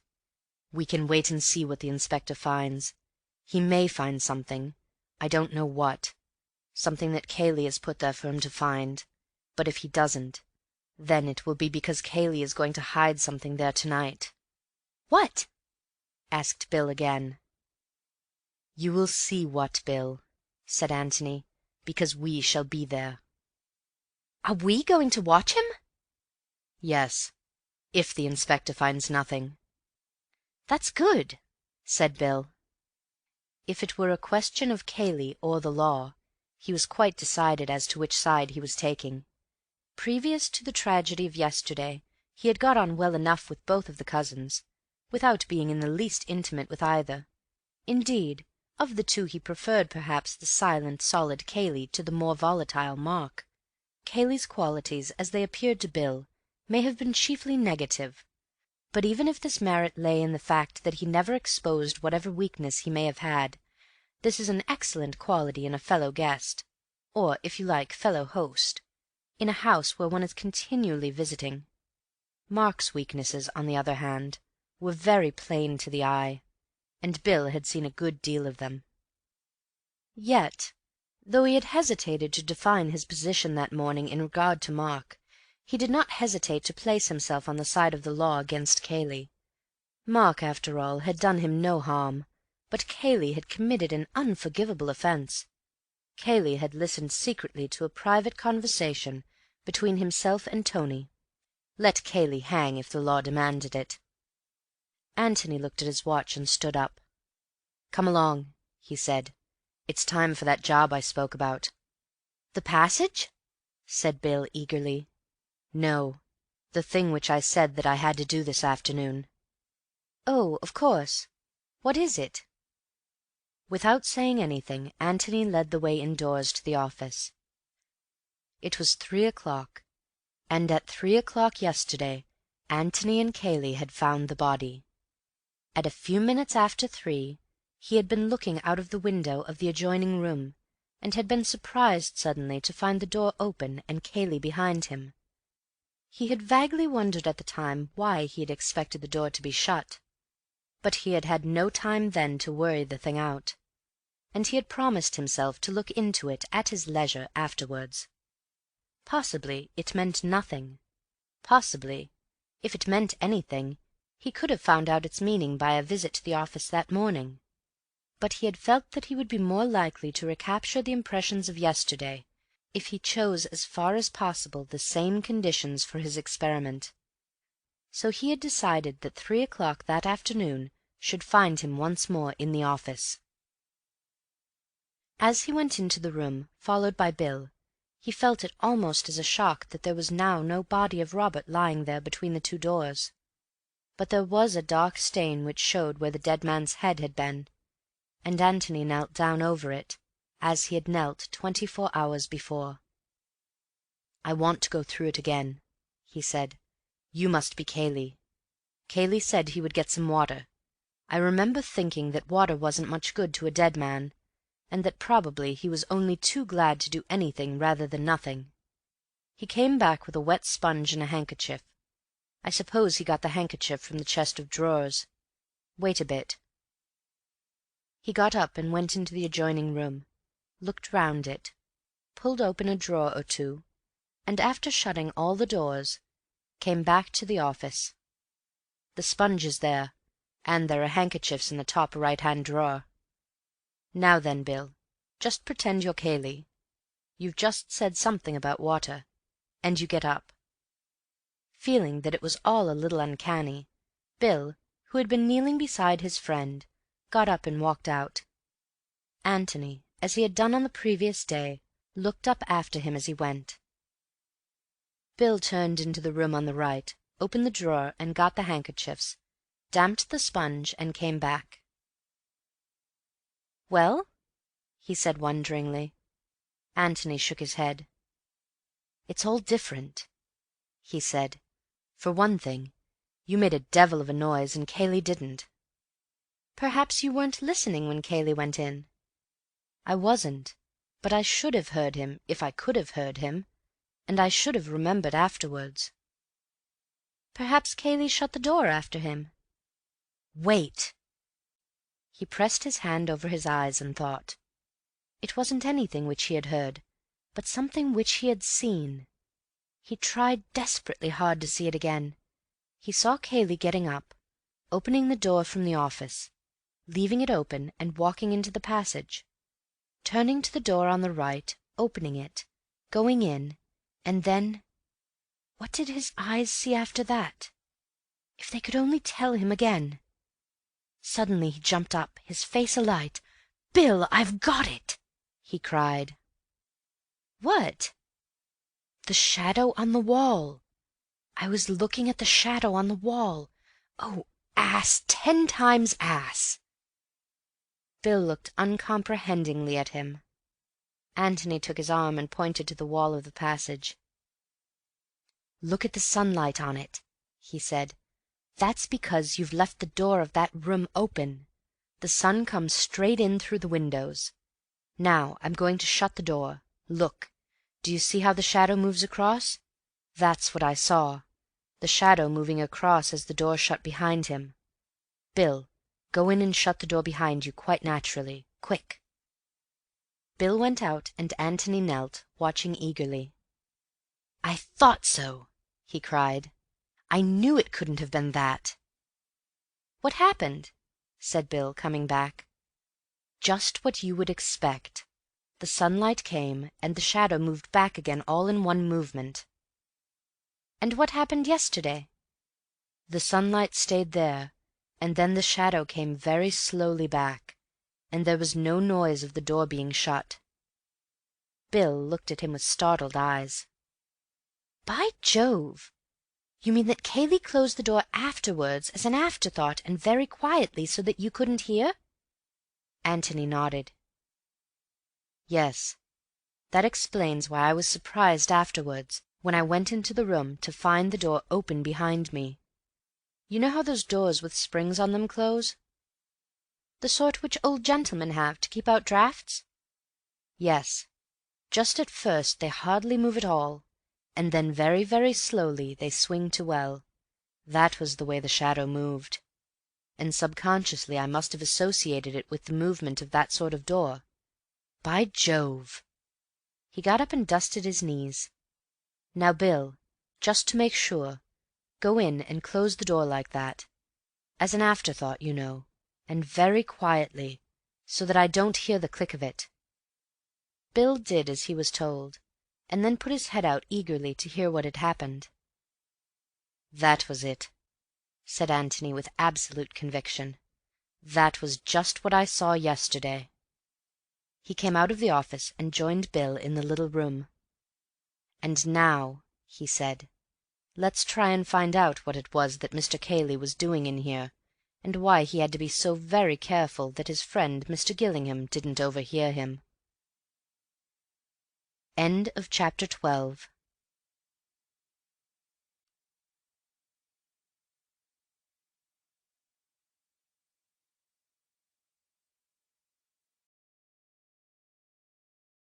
Chapter 13.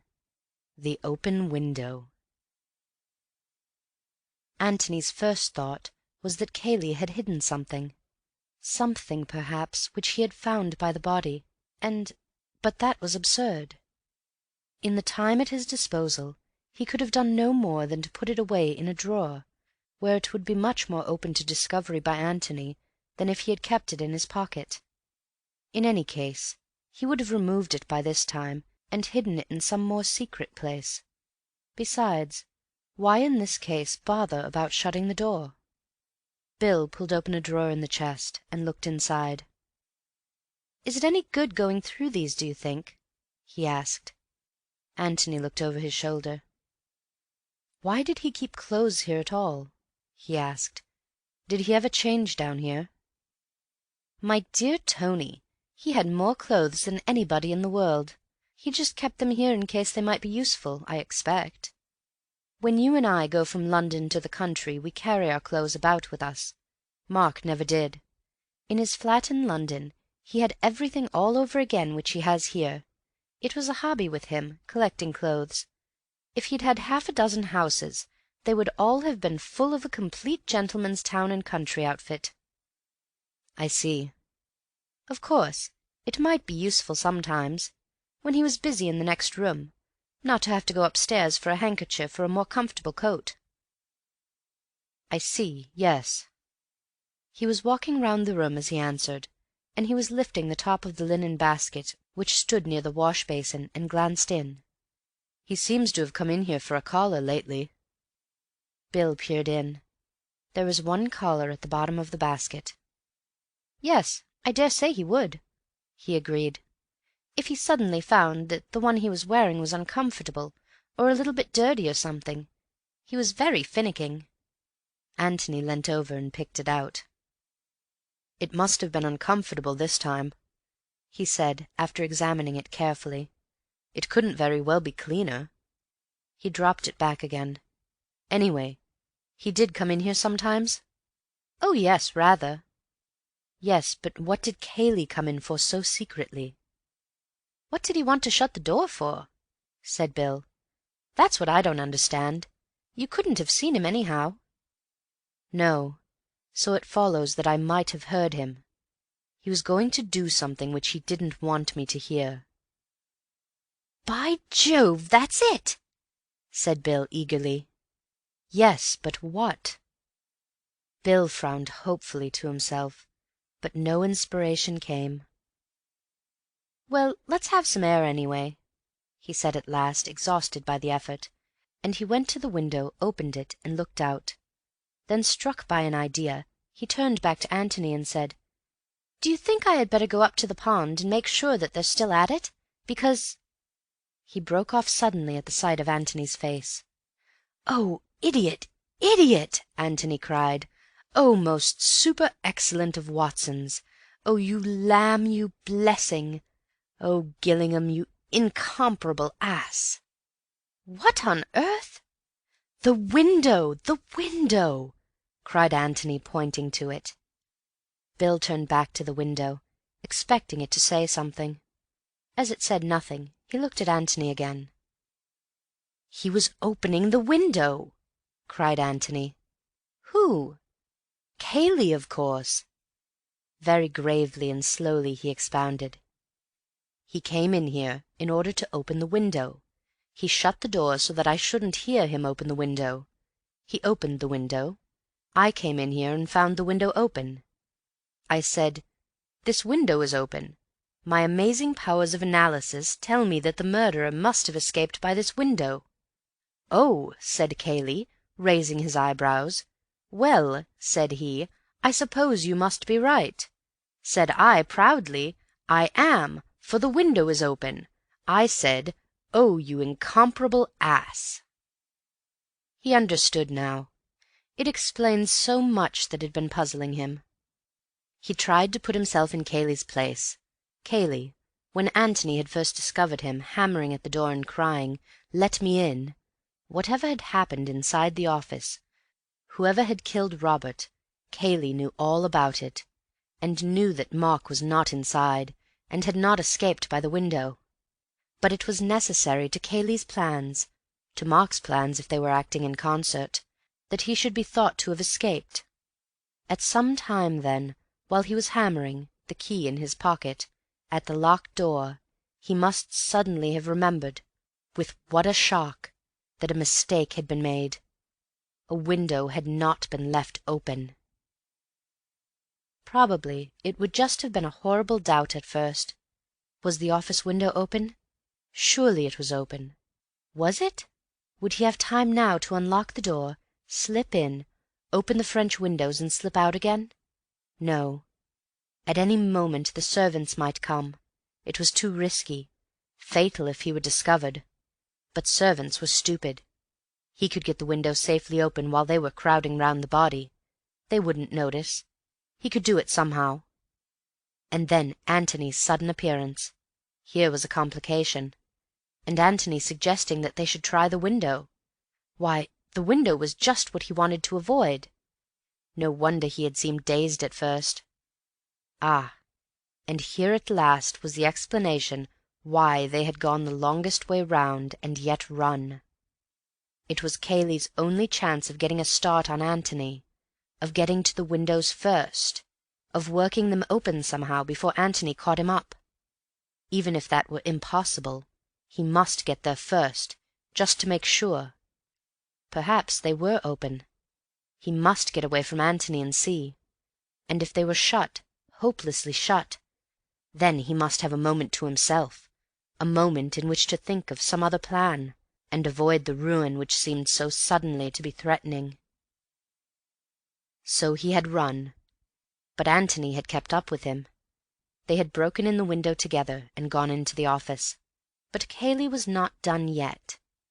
There was the dressing-room window. But quietly, Antony mustn't hear.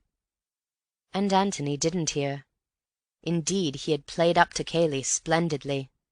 Not only had he called attention to the open window, but he had carefully explained to Cayley why Mark had chosen this particular window in preference to the office window. And Cayley had agreed that probably that was the reason. How he must have chuckled to himself! But he was still a little afraid. Afraid that Antony would examine the shrubbery. Why? Obviously because there was no trace of anyone having broken through the shrubbery. No doubt Cayley had provided the necessary traces since, and had helped the inspector to find them. Had he even gone as far as footmarks in Mark's shoes? But the ground was very hard. Perhaps footmarks were not necessary. Antony smiled as he thought of the big Cayley trying to squeeze into the dapper little Mark's shoes. Cayley must have been glad that footmarks were not necessary. No, the open window was enough. The open window and a broken twig or two. But quietly. Antony mustn't hear. And Antony had not heard. But he had seen a shadow on the wall. They were outside on the lawn again now, Bill and Antony, and Bill was listening open-mouthed to his friend's theory of yesterday's happenings. It fitted in, it explained things, but it did not get them any further. It only gave them another mystery to solve. "What's that?" said Antony. "Mark? Where's Mark? If he never went into the office at all, then where is he now?" "I don't say that he never went into the office. In fact, he must have gone. Elsie heard him." He stopped and repeated slowly. "She heard him. At least, she says she did. But if he was there, he came out again by the door." "But where does that lead you?" "Where it led Mark. The passage." "Do you mean that he's been hiding there all the time?" Antony was silent until Bill had repeated this question, and then with an effort he came out of his thoughts and answered him. "I don't know. But look here. Here's a possible explanation. I don't know if it is the right one. I don't know, Bill. I'm rather frightened. Frightened of what may have happened, or of what may be going to happen. However, here is an explanation. See if you can find any fault with it." With his legs stretched out and his hands deep in his pockets, he lay back on the garden seat, looking up to the blue summer sky above him, and just as if he saw up there the events of yesterday being enacted over again, he described them slowly to Bill as they happened. "We'll begin at the moment when Mark shoots Robert. Call it an accident. Probably it was. Mark would say it was, anyhow. He is in a panic, naturally, but he doesn't lock the door and run away. For one thing, the key is on the outside of the door. For another, he is not quite such a fool as that. But he is in a horrible position. He is known to be on bad terms with his brother. He has just uttered some foolish threat to him, which may possibly have been overheard. What is he to do? He does the natural thing, the thing which Mark would always do in such circumstances. He consults Kayle, the invaluable, inevitable Kayle. Kayle is just outside. Kayle must have heard the shot. Kayle will tell him what to do. He opens the door just as Kayle is coming to see what is the matter. He explains rapidly. "What's to be done, Kaye? What's to be done? It was an accident. I swear it was an accident. He threatened me. He would have shot me if I hadn't. Think of something, quick." Kayle has thought of something. "Leave it to me," he says. "You clear out altogether. I shot him, if you like.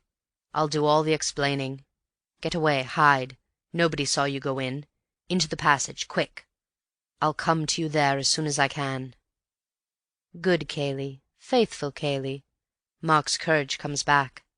Kayle will explain all right. Kayle will tell the servants that it was an accident. He will ring up the police. Nobody will suspect Kayle. Kayle has no quarrel with Robert. And then Kayle will come into the passage and tell him that it is all right. And Mark will go out by the other end and saunter slowly back to the house. He will be told the news by one of the servants. Robert accidentally shot? Good heavens! So greatly reassured, Mark goes into the library, and Kayle goes to the door of the office and locks it. And then he bangs on the door and shouts, "Let me in!" Antony was silent. Bill looked at him and shook his head. "Yes, Tony, but that doesn't make sense. What's the point of Kayle behaving like that?" Antony shrugged his shoulders without answering. "And what has happened to Mark since?" Antony shrugged his shoulders again. "Well, the sooner we go into that passage, the better," said Bill. "You're ready to go?" "Quite," said Bill, surprised. "You're quite ready for what we may find?" "You're being dashed mysterious, old boy." "I know I am." He gave a little laugh and went on. "Perhaps I'm being an ass, just a melodramatic ass. Well, I hope I am." He looked at his watch. "It's safe, isn't it?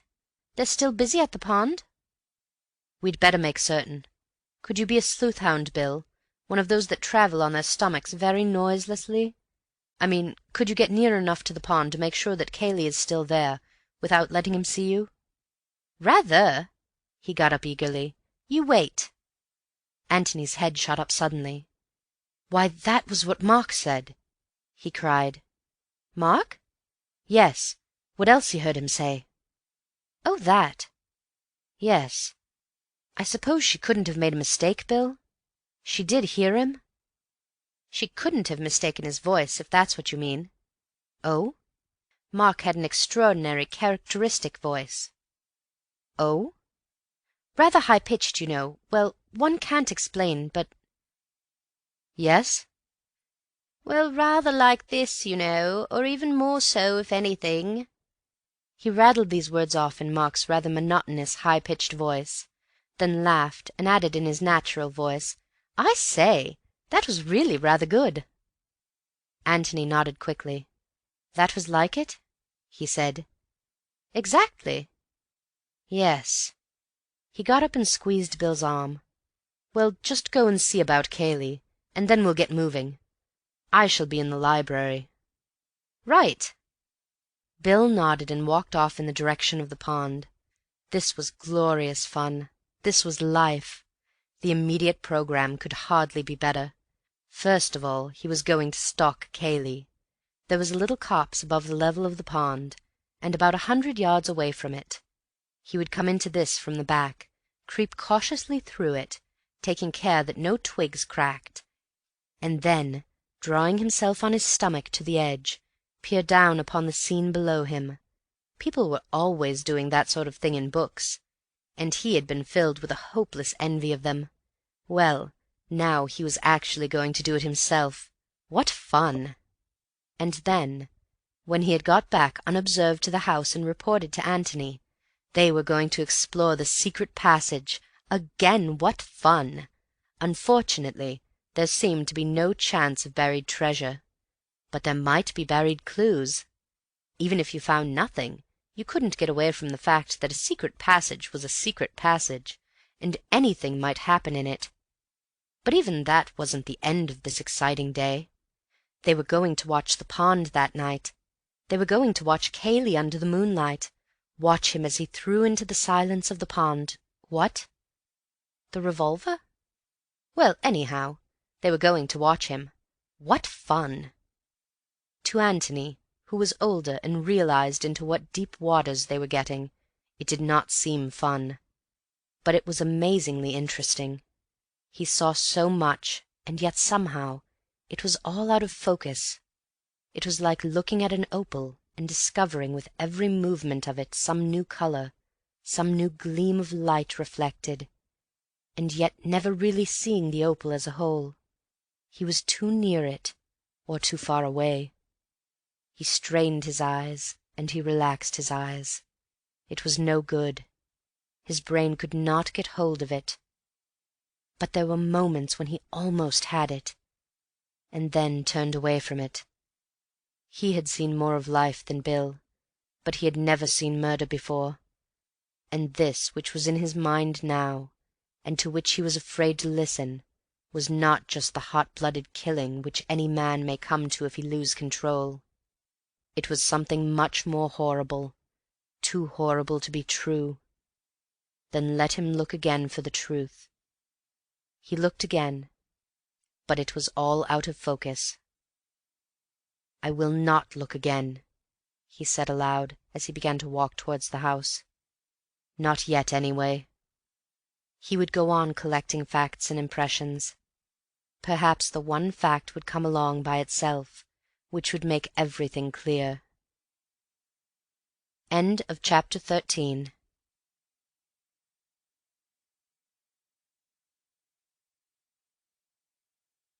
Chapter 14. Mr. Beverley qualifies for the stage. Bill had come back, and had reported, rather breathlessly, that Kayle was still at the pond. "But I don't think they're getting much up except mud," he said. "I ran most of the way back so as to give us as much time as possible." Antony nodded. "Well, come along then," he said.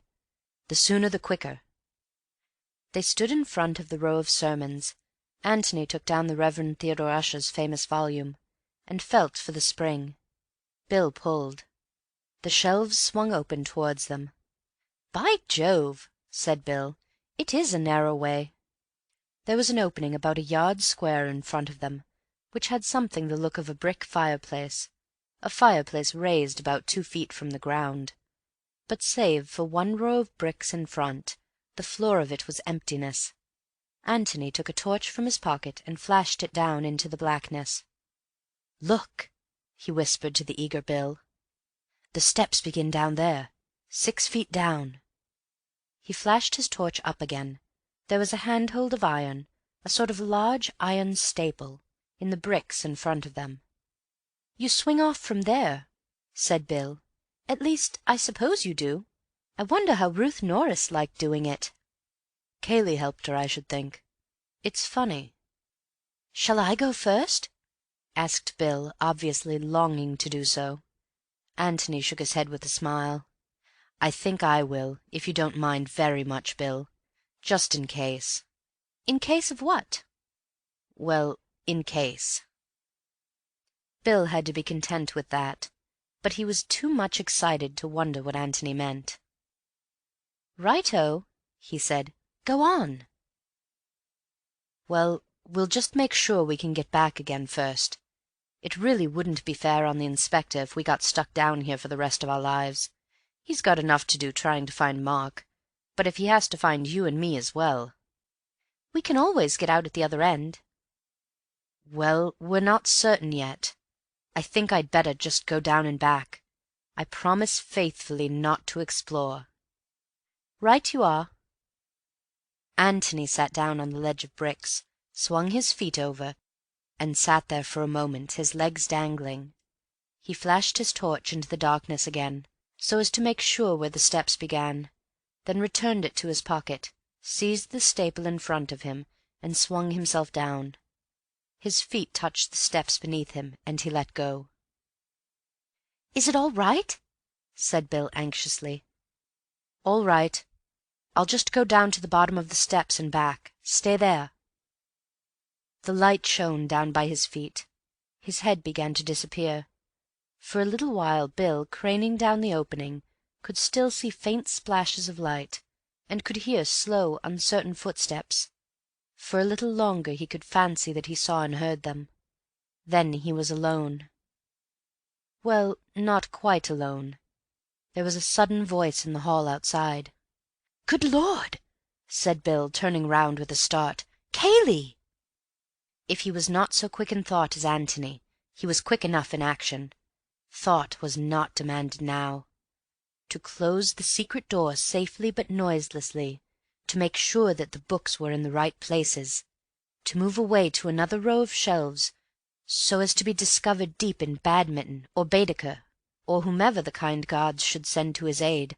The difficulty was not to decide what to do, but to do all this in 5 seconds rather than in 6. "Ah, there you are," said Kayle from the doorway. "Hallo," said Bill in surprise, looking up from the 4th volume of the Life and Works of Samuel Taylor Coleridge. "Have they finished?" "Finished what?" "The pond," said Bill, wondering why he was reading Coleridge on such a fine afternoon. Desperately he tried to think of a good reason. Verifying a quotation, an argument with Antony. That would do. But what quotation? "Oh, no. They're still at it. Where's Gillingham?" The Ancient Mariner. Water, water everywhere. Or was that something else? And where was Gillingham? Water, water everywhere. Tony? Oh, he's about somewhere. We're just going down to the village. They aren't finding anything at the pond, are they? "No. But they like doing it. Something off their minds when they can say they've done it." Bill, deep in his book again, looked up and said, "Yes," and went back to it again. He was just getting to the place. "What's the book?" said Kayle, coming up to him. Out of the corner of his eye he glanced at the shelf of sermons as he came. Bill saw that glance and wondered. Was there anything there to give away the secret? "I was just looking up a quotation," he drawled. "Tony and I had a bet about it. You know that thing about water, water everywhere, and not a drop to drink?" But what on earth, he wondered to himself, were they betting about? "Nor any drop to drink, to be accurate." Bill looked at him in surprise. Then a happy smile came on his face. "Quite sure?" he said. "Of course." "Then you've saved me a lot of trouble. That's what the bet was about." He closed the book with a slam, put it back in its shelf, and began to feel for his pipe and tobacco. "I was a fool to bet with Tony," he added. "He always knows that sort of thing." So far so good. But here was Kayle, still in the library, and there was Antony, all unsuspecting, in the passage. When Antony came back he would not be surprised to find the door closed, because the whole object of his going had been to see if he could open it easily from the inside. At any moment, then, the bookshelf might swing back and show Antony's head in the gap. A nice surprise for Kayle. "Come with us?" he said casually as he struck a match. He pulled vigorously at the flame as he waited for the answer, hoping to hide his anxiety, for if Kayle assented he was done. "I've got to go into Stanton." Bill blew out a great cloud of smoke, with an expiration which covered also a heartfelt sigh of relief. "Oh, a pity. You're driving, I suppose?" "Yes, the car will be here directly. There's a letter I must write first." He sat down at a writing-table and took out a sheet of notepaper. He was facing the secret door. If it opened, he would see it. At any moment now it might open. Bill dropped into a chair and thought. Antony must be warned. Obviously. But how? How did one signal to anybody? By code. Morse code. Did Antony know it? Did Bill know it himself, if it came to that? He had picked up a bit in the army, not enough to send a message, of course. But a message was impossible anyhow. Kayle could hear him tapping it out. It wouldn't do to send more than a single letter. What letters did he know? And what letter would convey anything to Antony? He pulled at his pipe, his eyes wandering from Kayle at his desk to the Reverend Theodore Usher in his shelf. What letter? C for Kayle. Would Antony understand? Probably not, but it was just worth trying. What was C? Long, short, long, short? Umpty-iddy, umpty-iddy? Was that right? C. Yes, that was C. He was sure of that. C. Umpty-iddy, umpty-iddy. Hands in pockets, he got up and wandered across the room, humming vaguely to himself, the picture of a man waiting for another man, as it might be his friend Gillingham, to come in and take him away for a walk or something. He wandered across to the books at the back of Kayle, and began to tap absent-mindedly on the shelves as he looked at the titles. Umpty-iddy, umpty-iddy. Not that it was much like that at first. He couldn't get the rhythm of it. Umpty-iddy, umpty-iddy. That was better. He was back at Samuel Taylor Coleridge now. Antony would begin to hear him soon. Umpty-iddy, umpty-iddy. Just the aimless tapping of a man who is wondering what book he will take out with him to read on the lawn. Would Antony hear? One always heard the man in the next flat knocking out his pipe. Would Antony understand? Umpty-iddy, umpty-iddy. C for Kayle, Antony. Kayle's here. For God's sake, wait. "Good Lord! Sermons!" said Bill with a loud laugh. Umpty-iddy, umpty-iddy. Ever read 'em, Kayle? "What?" Kayle looked up suddenly. Bill's back moved slowly along, his fingers beating a tattoo on the shelves as he walked. No," said Kayle with a little laugh. An awkward, uncomfortable little laugh, it seemed to Bill. "Nor do I." He was past the sermons now, past the secret door, but still tapping in the same aimless way.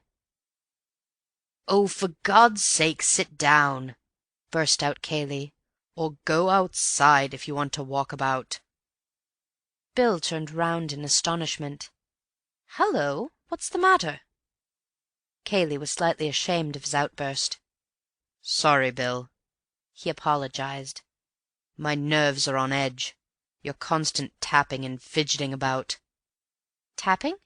said Bill with an air of complete surprise. "Tapping on the shelves, and humming. Sorry, it got on my nerves." My dear old chap, I'm awfully sorry. I'll go out in the hall." "It's all right," said Cayley, and went on with his letter. Bill sat down in his chair again. Had Antony understood? Well, anyhow, there was nothing to do now but wait for Cayley to go. "And if you ask me," said Bill to himself, much pleased, "I ought to be on the stage.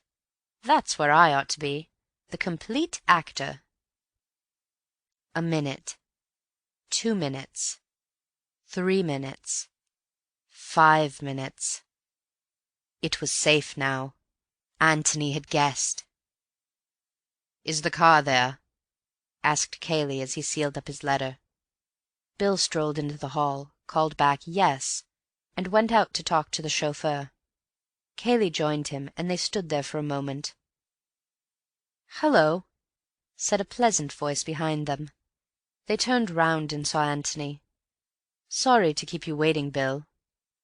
With a tremendous effort Bill restrained his feelings, and said casually enough that it was all right. "Well, I must be off," said Cayley. "You're going down to the village?" "That's the idea." "I wonder if you'd take this letter to Jallan's for me." "Of course." "Thanks very much. Well, I shall see you later." He nodded and got into the car. As soon as they were alone, Bill turned eagerly to his friend. "Well?" he said excitedly. "Come into the library."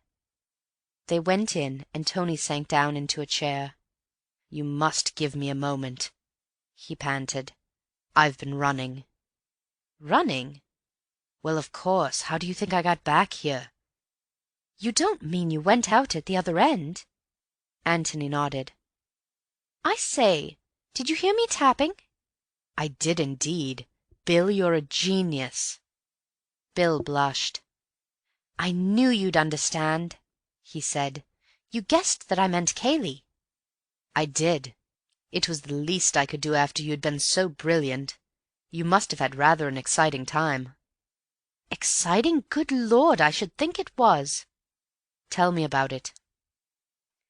As modestly as possible, Mr. Beverley explained his qualifications for a life on the stage. "Good man," said Antony at the end of it. "You are the most perfect Watson that ever lived. Bill, my lad," he went on dramatically, rising and taking Bill's hand in both of his, "there is nothing that you and I could not accomplish together, if we gave our minds to it." "Silly old ass." "That's what you always say when I'm being serious. Well, anyway, thanks awfully. You really saved us this time." "Were you coming back?" "Yes, at least I think I was. I was just wondering, when I heard your tapping. The fact of the door being shut was rather surprising. Of course, the whole idea was to see if it could be opened easily from the other side, but I felt somehow that you wouldn't shut it till the last possible moment, until you saw me coming back. Well, then I heard the taps, and I knew it must mean something, so I sat tight. Then, when C began to come along, I said, 'Cayley, by Jove!' Bright, aren't I? And I simply hared back to the other end of the passage for all I was worth, and hared back again, because I thought you might be getting rather involved in explanations about where I was and so on." "You didn't see Mark, then?" "No, nor his... No, I didn't see anything." "Nor what?" Antony was silent for a moment. "I didn't see anything, Bill. Or rather, I did see something. I saw a door in the wall, a cupboard, and it's locked. So if there's anything we want to find, that's where it is." "Could Mark be hiding there?" I called through the keyhole in a whisper, 'Mark, are you there?' He would have thought it was Cayley. There was no answer." "Well, let's go down and try again. We might be able to get the door open." Antony shook his head. "Aren't I going at all?" said Bill in great disappointment. When Antony spoke, it was to ask another question. "Can Cayley drive a car?" "Yes, of course. Why?" Then he might easily drop the chauffeur at his lodge. and go off to Stanton or wherever he wanted on his own?" "I suppose so, if he wanted to." "Yes." Antony got up. "Well, look here.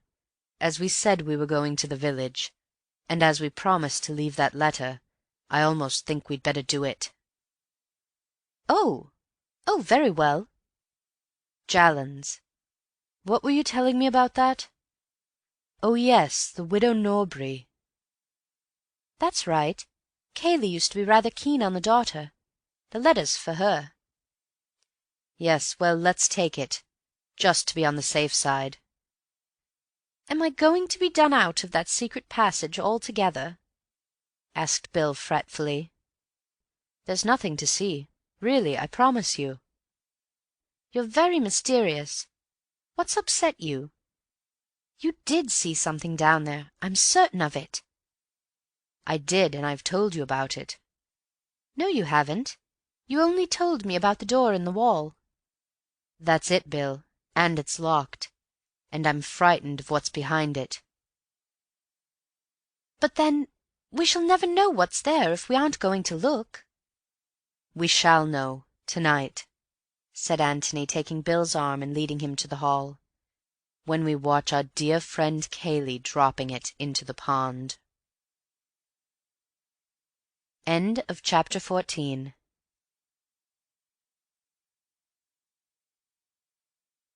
Chapter 15.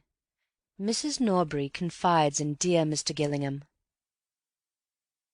They left the road, and took the path across the fields, which sloped gently downwards toward Jallands. Antony was silent, and since it is difficult to keep up a conversation with a silent man for any length of time, Bill had dropped into silence too. Or rather, he hummed to himself, hit at thistles in the grass with his stick, and made uncomfortable noises with his pipe. But he noticed that his companion kept looking back over his shoulder, almost as if he wanted to remember, for a future occasion, the way by which they were coming. Yet there was no difficulty about it, for they remained all the time in view of the road, and the belt of trees above the long park wall which bordered its further side stood out clearly against the sky. Antony, who had just looked round again, turned back with a smile. "What's the joke?" said Bill, glad of a more social atmosphere. "Kayle, didn't you see?" "See what?" "The car, going past on the road there." "So that's what you were looking for. You've got jolly good eyes, my boy, if you recognize the car at this distance, after only seeing it twice." "Well, I have got jolly good eyes." "I thought he was going to Stanton." "He hoped you'd think so, obviously." "Then where is he going?" "The library, probably, to consult our friend Usher, after making quite sure that his friends Beverley and Gillingham really were going to Jallands, as they said." Bill stopped in the middle of the path. "I say, do you think so?" Antony shrugged his shoulders. "I shouldn't be surprised. We must be devilishly inconvenient for him, hanging about the house. Any moment he can get when we're definitely somewhere else must be very useful to him." "Useful for what?" "Well, useful for his nerves, if nothing else. We know he's mixed up in this business. We know he's hiding a secret or two. Even if he doesn't suspect that we're on his tracks, he must feel that at any moment we might stumble on something." Bill gave a grunt of assent, and they went slowly on again. "What about tonight?" he said, after a lengthy blow at his pipe. "Try a piece of grass," said Antony, offering it to him. Bill pushed it through the mouthpiece, blew again, said, "That's better," and returned the pipe to his pocket. "How are we going to get out without Kayle knowing?" "Well, that wants thinking over. It's going to be difficult. I wish we were sleeping at the inn. Is this Miss Norbury by any chance?" Bill looked up quickly. They were close to Jallands now, an old thatched farmhouse which, after centuries of sleep, had woken up to a new world, and had forthwith sprouted wings. Wings, however, of so discreet a growth that they had not brought with them any obvious change of character. and Jallan's, even with a bathroom, was still Jallan's, to the outward view at any rate. Inside, it was more clearly Mrs. Norbury's.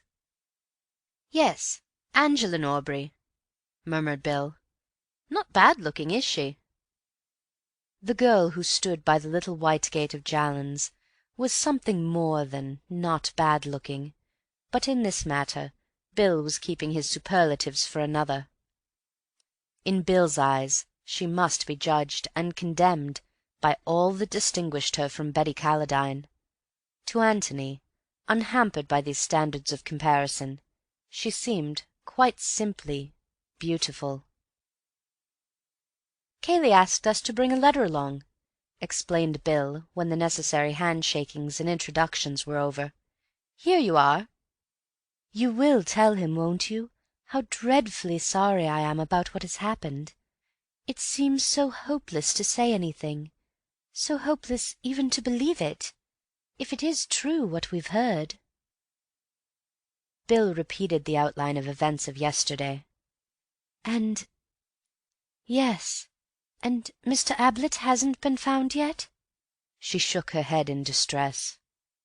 "It still seems to have happened to somebody else, somebody we didn't know at all." But then, with a sudden grave smile which included both of them, "But you must come and have some tea." "It's awfully decent of you," said Bill awkwardly, "but "You will, won't you?" she said to Antony. "Thank you very much." Mrs. Norbury was delighted to see them, as she always was to see any man in her house who came up to the necessary standard of eligibility. When her life work was completed and summed up in those beautiful words, "A marriage has been arranged and will shortly take place between Angela, daughter of the late John Norbury," then she would utter a graceful Nunc Dimittis and depart in peace to a better world, if Heaven insisted, but preferably to her new son-in-law's more dignified establishment, for there was no doubt that eligibility meant not only eligibility as a husband. But it was not as eligibles that the visitors from the Red House were received with such eagerness to-day, and even if her special smile for possibles was there, it was instinctive rather than reasoned. All that she wanted at this moment was news of Mark, for she was bringing it off at last, and if the engagement columns of the Morning Post were preceded, as in the case of its obituary columns, by a premonitory bulletin, the announcement of yesterday would have cried triumphantly to the world, or to such part of the world as mattered, "A marriage has very nearly been arranged by Mrs. Norbury, and will certainly take place between Angela, only daughter of the late John Norbury, and Mark Ablett of the Red House." And coming across it on his way to the sporting page, Bill would have been surprised, for he had thought that, if anybody, it was Kayle. To the girl it was neither. She was often amused by her mother's ways, sometimes ashamed of them, sometimes distressed by them. The Mark Ablett affair had seemed to her particularly distressing, for Mark was so obviously in league with her mother against her. Other suitors upon whom her mother had smiled had been embarrassed by that championship. Mark appeared to depend on it as much as on his own attractions, great though he thought these to be. They went a-wooing together. It was a pleasure to turn to Kayle, that hopeless ineligible. But alas, Kayle had misunderstood her. She could not imagine Kayle in love until she saw it, and tried too late to stop it. That was 4 days ago. She had not seen him since, and now here was his letter. She dreaded opening it. It was a relief to feel that at least she had an excuse for not doing so while her guests were in the house. Mrs. Norbury recognized at once that Antony was likely to be the more sympathetic listener, and when tea was over, and Bill and Angela had been dispatched to the garden with the promptness and efficiency of the expert, dear Mr. Gillingham found himself on the sofa beside her, listening to many things which were of even greater interest to him than she could possibly have hoped. "It is terrible, terrible," she said. "And to suggest that dear Mr. Ablett—" Antony made suitable noises. "You've seen Mr. Ablett for yourself, a kinder, more warm-hearted man." Antony explained that he had not seen Mr. Ablett. "Of course, yes, I was forgetting. But believe me, Mr. Gillingham, you can trust a woman's intuition in these matters." Antony said he was sure of this. "Think of my feelings as a mother." Antony was thinking of Miss Norbury's feelings as a daughter, and wondering if she guessed that her affairs were now being discussed with a stranger. Yet what could he do? What, indeed, did he want to do except listen, in the hope of learning? Mark engaged, or about to be engaged?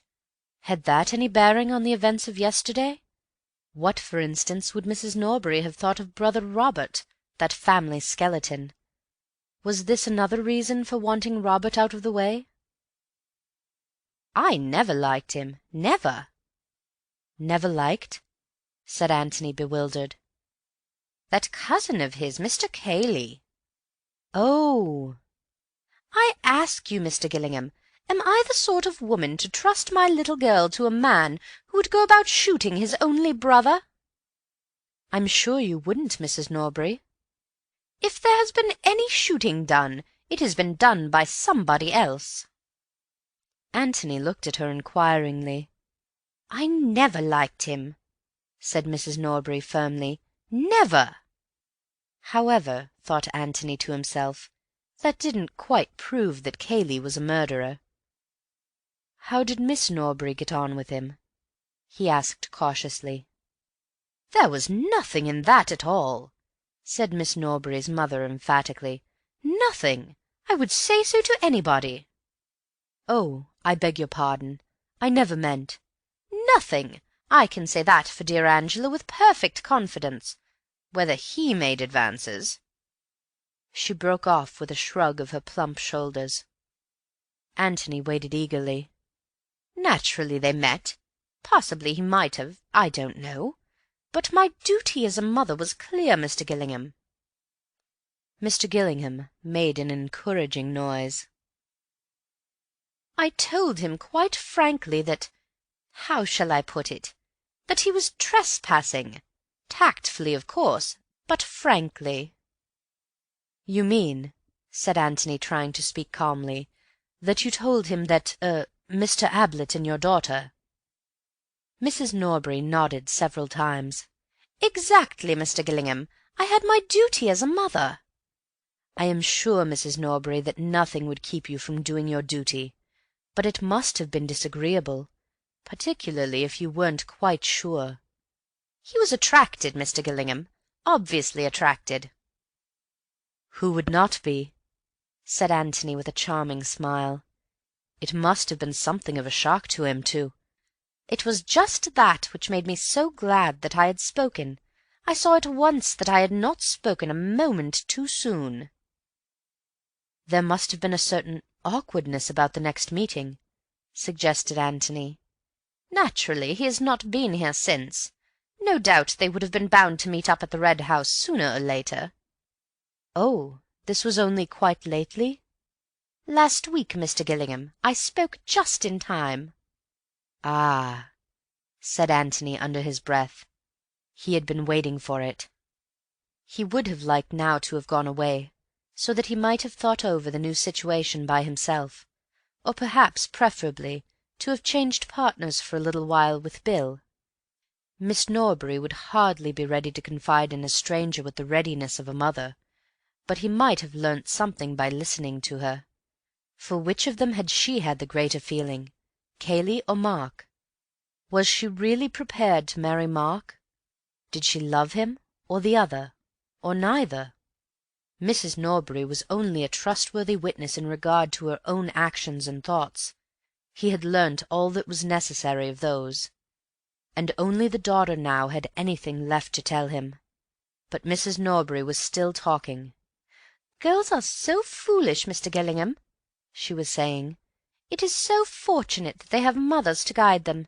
It was so obvious to me from the beginning that dear Mr. Ablett was just the husband for my little girl. You never knew him?" Antony said again that he had not seen Mr. Ablett. "Such a gentleman, so nice-looking in his artistic way. A regular Velasquez, I should say Van Dyck. Angela would have it that she could never marry a man with a beard. As if that mattered when—" She broke off, and Antony finished her sentence for her. "The Red House is certainly charming," he said. "Charming, quite charming. And it's not as if Mr. Ablett's appearance were in any way undistinguished. Quite the contrary. I'm sure you agree with me." Antony said that he had never had the pleasure of seeing Mr. Ablett. "Yes, and quite the centre of the literary and artistic world. So desirable in every way." She gave a deep sigh and communed with herself for a little. Antony was about to snatch the opportunity of leaving, when Mrs. Norbury began again. "And then there's this scapegrace brother of his. He was perfectly frank with me, Mr. Gillingham. He would be. He told me of his brother, and I told him that I was quite certain it would make no difference to my daughter's feelings for him. After all, the brother was in Australia." "When was this? Yesterday?" Antony felt that if Mark had only mentioned it after his brother's announcement of a personal call at the Red House, this perfect frankness had a good deal of wisdom behind it. "It couldn't have been yesterday, Mr. Gillingham. Yesterday!" She shuddered and shook her head. "I thought perhaps he had been down here in the morning." "Oh, no. There is such a thing, Mr. Gillingham, as being too devoted a lover. Not in the morning, no. We both agreed that dear Angela— Oh, no. No, the day before yesterday, when he happened to drop in about tea-time." It occurred to Antony that Mrs. Norbury had come a long way from her opening statement that Mark and Miss Norbury were practically engaged. She was now admitting that dear Angela was not to be rushed, that dear Angela had, indeed, no heart for the match at all. "The day before yesterday, as it happened, dear Angela was out. Not that it mattered. He was driving to Middleston. He hardly had time for a cup of tea, so that even if she had been in—" Antony nodded absently. This was something new. Why did Mark go to Middleston the day before yesterday? But, after all, why shouldn't he? 100 reasons unconnected with the death of Robert might have taken him there. He got up to go. He wanted to be alone at least with Bill. Mrs. Norbury had given him many things to think over, but the great outstanding fact which had emerged was this, that Kayle had reason to hate Mark. Mrs. Norbury had given him that reason. To hate? Well, to be jealous, anyhow. But that was enough. "You see," he said to Bill as they walked back, "we know that Kayle is perjuring himself and risking himself over this business, and that must be for one of two reasons, either to save Mark or to endanger him. That is to say, he is either whole-heartedly for him or whole-heartedly against him. Well, now we know that he is against him, definitely against him." "But I say, you know," protested Bill, "one doesn't necessarily try to ruin one's rival in love." "Doesn't one?" said Antony, turning to him with a smile. Bill blushed. "Well, of course, one never knows, but I mean—" "You mightn't try to ruin him, Bill, but you wouldn't perjure yourself in order to get him out of a trouble of his own making." "Lord, no." "So that of the two alternatives the other is the more likely." They had come to the gate in the last field which divided them from the road, and having gone through it, they turned round and leant against it, resting for a moment, and looking down at the house which they had left. "Jolly little place, isn't it?" said Bill. "Very, but rather mysterious." "In what way?" "Well, where's the front door?" "The front door? Why, you've just come out of it." "But isn't there a drive, or a road, or anything?" Bill laughed. "No. That's the beauty of it to some people. And that's why it's so cheap, and why the Norburys can afford it, I expect. They're not too well off. But what about luggage and tradesmen, and that kind of thing? Oh, there's a cart track, but motor cars can't come up any nearer than the road. He turned round and pointed. Up there. So the week-end millionaire people don't take it. At least, they'd have to build a road and a garage and all the rest of it, if they did. "I see," said Antony carelessly, and they turned round and continued their walk up the road. But later on he remembered this casual conversation at the gate, and saw the importance of it. End of chapter 15. Chapter 16. Getting ready for the night. What was it which Kayle was going to hide in that pond that night? Antony thought that he knew now. It was Mark's body. From the beginning he had seen this answer coming, and had drawn back from it, for if Mark had been killed, it seemed such a cold-blooded killing. Was Kayle equal to it? Bill would have said no, but that was because he had had breakfast with Kayle, and lunch with him, and dinner with him, and ragged him and played games with him.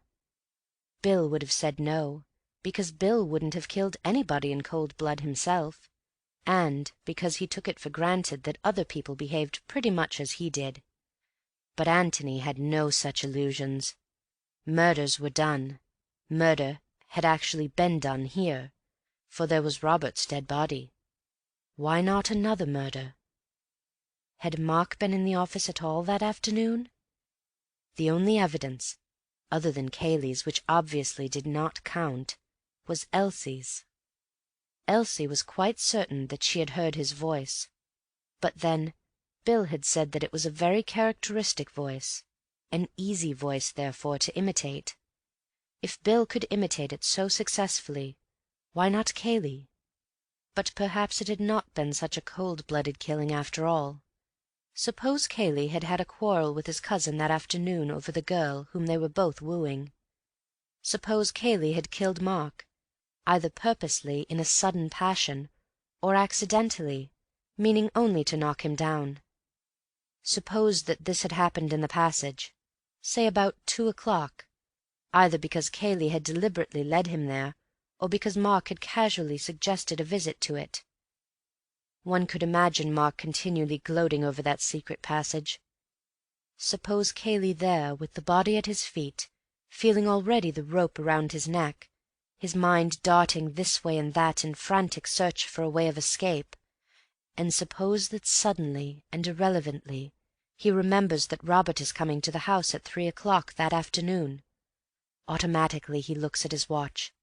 In half an hour's time. He must think of something quickly, quickly. Shall he bury the body in the passage, and let it be thought that Mark ran away, frightened at the mere thought of his brother's arrival? But there was the evidence of the breakfast table. Mark had seemed annoyed at this resurrection of the black sheep, but certainly not frightened. No, that was too thin a story. But suppose Mark had actually seen his brother, and had a quarrel with him. Suppose it could be made to look as if Robert had killed Mark. Antony pictured to himself Kayle in the passage, standing over the dead body of his cousin, and working it out. How could Robert be made to seem the murderer, if Robert were alive to deny it? But suppose Robert were dead too? He looks at his watch again. Only 25 minutes now. Suppose Robert were dead too. Robert dead in the office, and Mark dead in the passage. How does that help? Madness! But if the bodies were brought together somehow, and Robert's death looked like suicide, was it possible? Madness again. Too difficult. Only 20 minutes now. Too difficult to arrange in 20 minutes. Can't arrange a suicide. Too difficult. Only 19 minutes. And then the sudden inspiration. Robert dead in the office. Mark's body hidden in the passage. Impossible to make Robert seem the murderer, but how easy to make Mark. Robert dead and Mark missing Why, it jumped to the eye at once. Mark had killed Robert, accidentally. Yes, that would be more likely. And then had run away. Sudden panic. He looks at his watch again. 15 minutes. But plenty of time now. The thing arranges itself. Was that the solution? Antony wondered. It seemed to fit in with the facts as they knew them. But then, so did that other theory which he had suggested to Bill in the morning. "Which one?" said Bill. They had come back from Jallands through the park, and were sitting in the copse above the pond, from which the inspector and his fishermen had now withdrawn. Bill had listened with open mouth to Antony's theory, and save for an occasional "By Jove!" had listened in silence. "Smart man, Kayle," had been his only comment at the end. "Which other theory?" "That Mark had killed Robert accidentally, and had gone to Kayle for help, and that Kayle, having hidden him in the passage, locked the office door from the outside and hammered on it." "Yes, but you were so dashed mysterious about that. I asked you what the point of it was, and you wouldn't say anything." He thought for a little, and then went on. "I suppose you meant that Kayle deliberately betrayed Mark, and tried to make him look like a murderer." "I wanted to warn you that we should probably find Mark in the passage, alive or dead." "And now you don't think so?" "Now I think that his dead body is there." "Meaning that Kayle went down and killed him afterwards, after you had come, after the police had come?" "Well, that's what I shrink from, Bill. It's so horribly cold-blooded. Kayle may be capable of it, but I hate to think of it." "But, dash it all, your other way is cold-blooded enough. According to you, he goes up to the office and deliberately shoots a man with whom he has no quarrel, whom he hasn't seen for 15 years. "Yes, but to save his own neck. That makes a difference. My theory is that he quarrelled violently with Mark over the girl, and killed him in sudden passion. Anything that happened after that would be self-defense. I don't mean that I excuse it, but that I understand it, and I think that Mark's dead body is in the passage now, and has been there since, say, 2:30 yesterday afternoon, and tonight Kayle's going to hide it in the pond." Bill pulled at the moss on the ground beside him, threw away a handful or two, and said slowly, "You may be right, but it's all guesswork, you know." Antony laughed. "Good Lord, of course it is," he said, "and tonight we shall know if it's a good guess or a bad one." Bill brightened up suddenly. "Tonight," he said. "I say, tonight's going to be rather fun. How do we work it?" Antony was silent for a little. "Of course," he said at last, "we ought to inform the police, so that they can come here and watch the pond tonight." "Of course," grinned Bill. "But I think that perhaps it is a little early to put our theories before them." "I think perhaps it is," said Bill solemnly. Antony looked up at him with a sudden smile. "Bill, you old bounder." "Well, dash it, it's our show. I don't see why we shouldn't get our little bit of fun out of it." "Neither do I. All right, then. We'll do without the police tonight." "We shall miss them," said Bill sadly, "but 'tis better so." There were 2 problems in front of them. First, the problem of getting out of the house without being discovered by Kayle, and secondly, the problem of recovering whatever it was which Kayle dropped into the pond that night. "Let's look at it from Kayle's point of view," said Antony. "He may not know that we're on his track, but he can't help being suspicious of us. He's bound to be suspicious of everybody in the house, and more particularly of us, because we're presumably more intelligent than the others." He stopped for a moment to light his pipe, and Bill took the opportunity of looking more intelligent than Mrs. Stevens. "Now, he has got something to hide tonight, and he's going to take good care that we aren't watching him." Well, what will he do?" "See that we are asleep first, before he starts out." "Yes. Come and tuck us up and see that we're nice and comfortable." "Yes, that's awkward," said Bill. "But we could lock our doors, and then he wouldn't know that we weren't there." "Have you ever locked your door?" "Never." "No, and you can bet that Kayle knows that. Anyway, he'd bang on it, and you wouldn't answer, and then what would he think?" Bill was silent, crushed. "Then I don't see how we're going to do it," he said after deep thought. "He'll obviously come to us just before he starts out, and that doesn't give us time to get to the pond in front of him." "Let's put ourselves in his place," said Antony, puffing slowly at his pipe. "He's got the body, or whatever it is, in the passage. He won't come up the stairs carrying it in his arms, and look in at our doors to see if we're awake. He'll have to make sure about us first, and then go down for the body afterwards, so that gives us a little time." "Yes," said Bill doubtfully. "We might just do it, but it'll be a bit of a rush." "But wait. When he's gone down to the passage and got the body, what will he do next?" "Come out again?"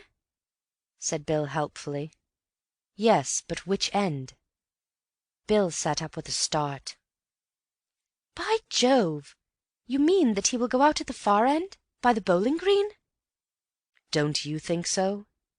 Just imagine him walking across the lawn in full view of the house, at midnight, with a body in his arms. Think of the awful feeling he would have in the back of his neck, wondering if anybody, any restless sleeper, had chosen just that moment to wander to the window and look out into the night. There's still plenty of moonlight, Bill. Is he going to walk across the park in the moonlight, with all those windows staring at him? Not if he can help it. But he can get out by the bowling green, and then come to the pond without ever being in sight of the house at all." "You're right, and that will just about give us time. Good. Now what's the next thing?" "The next thing is to mark the exact place in the pond where he drops whatever he drops." "So that we can fish it out again." "If we can see what it is, we shan't want to. The police can have a go at it tomorrow.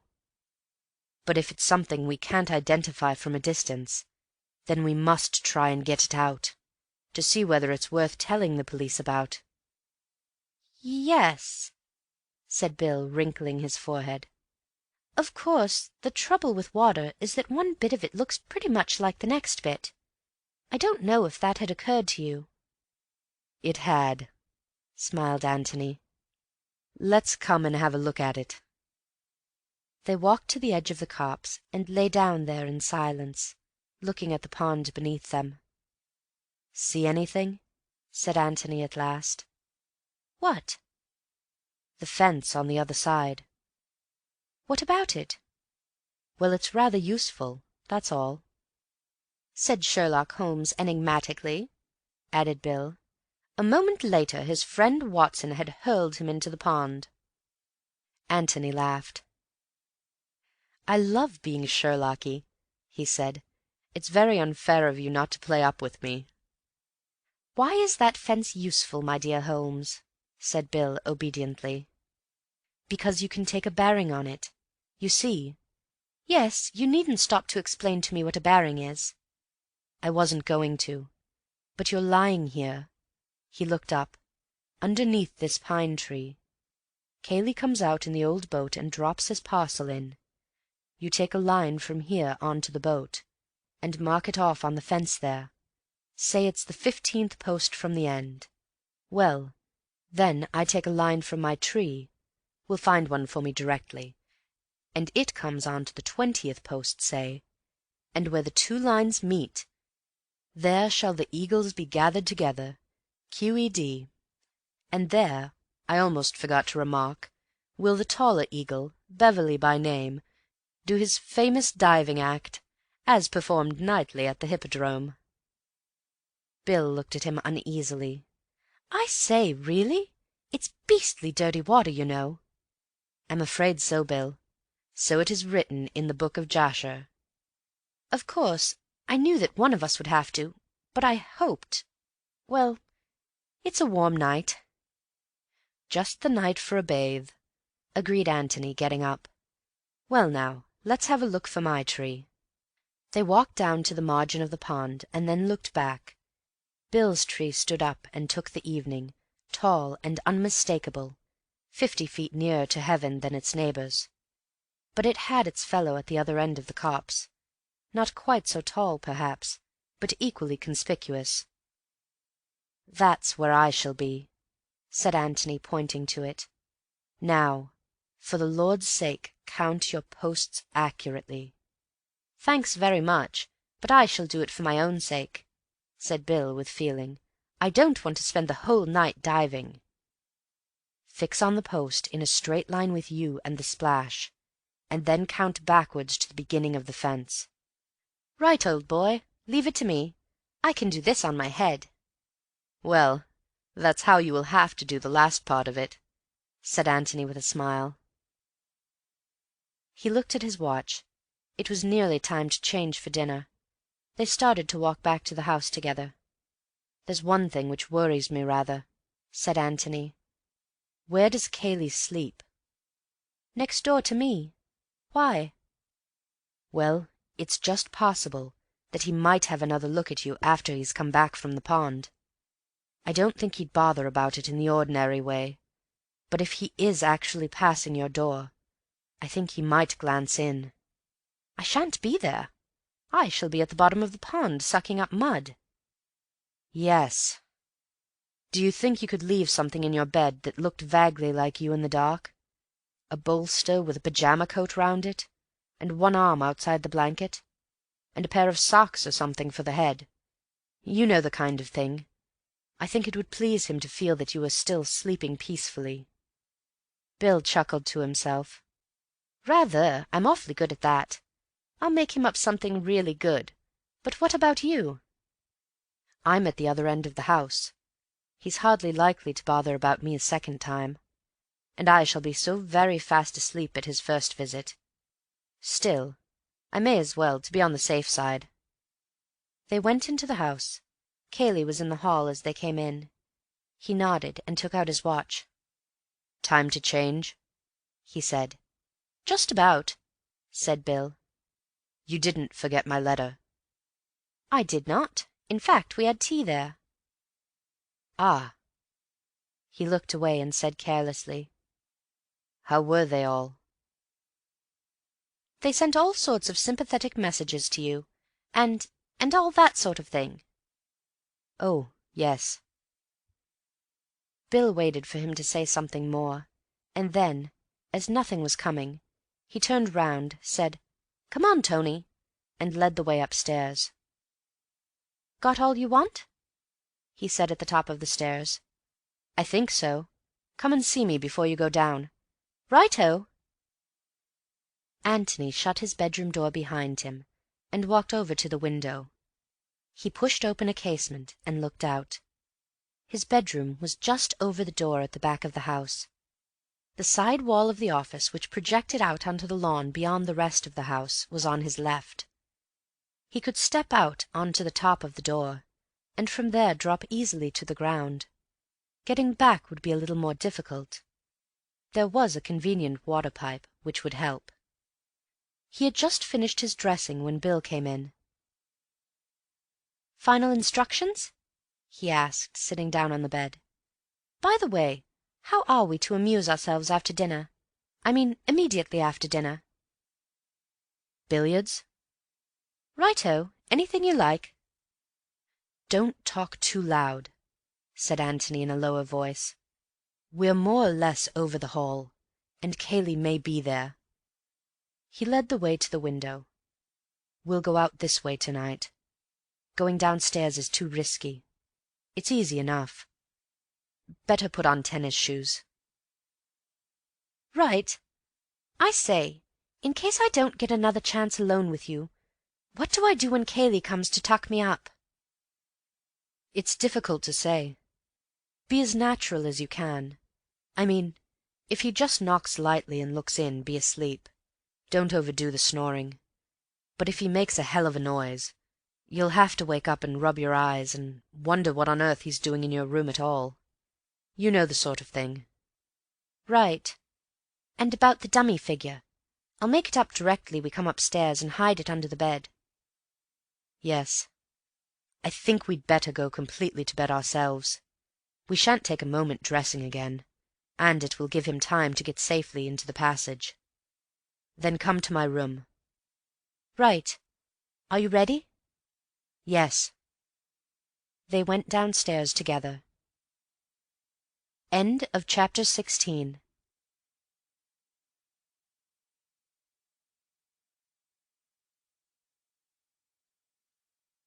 Chapter 17.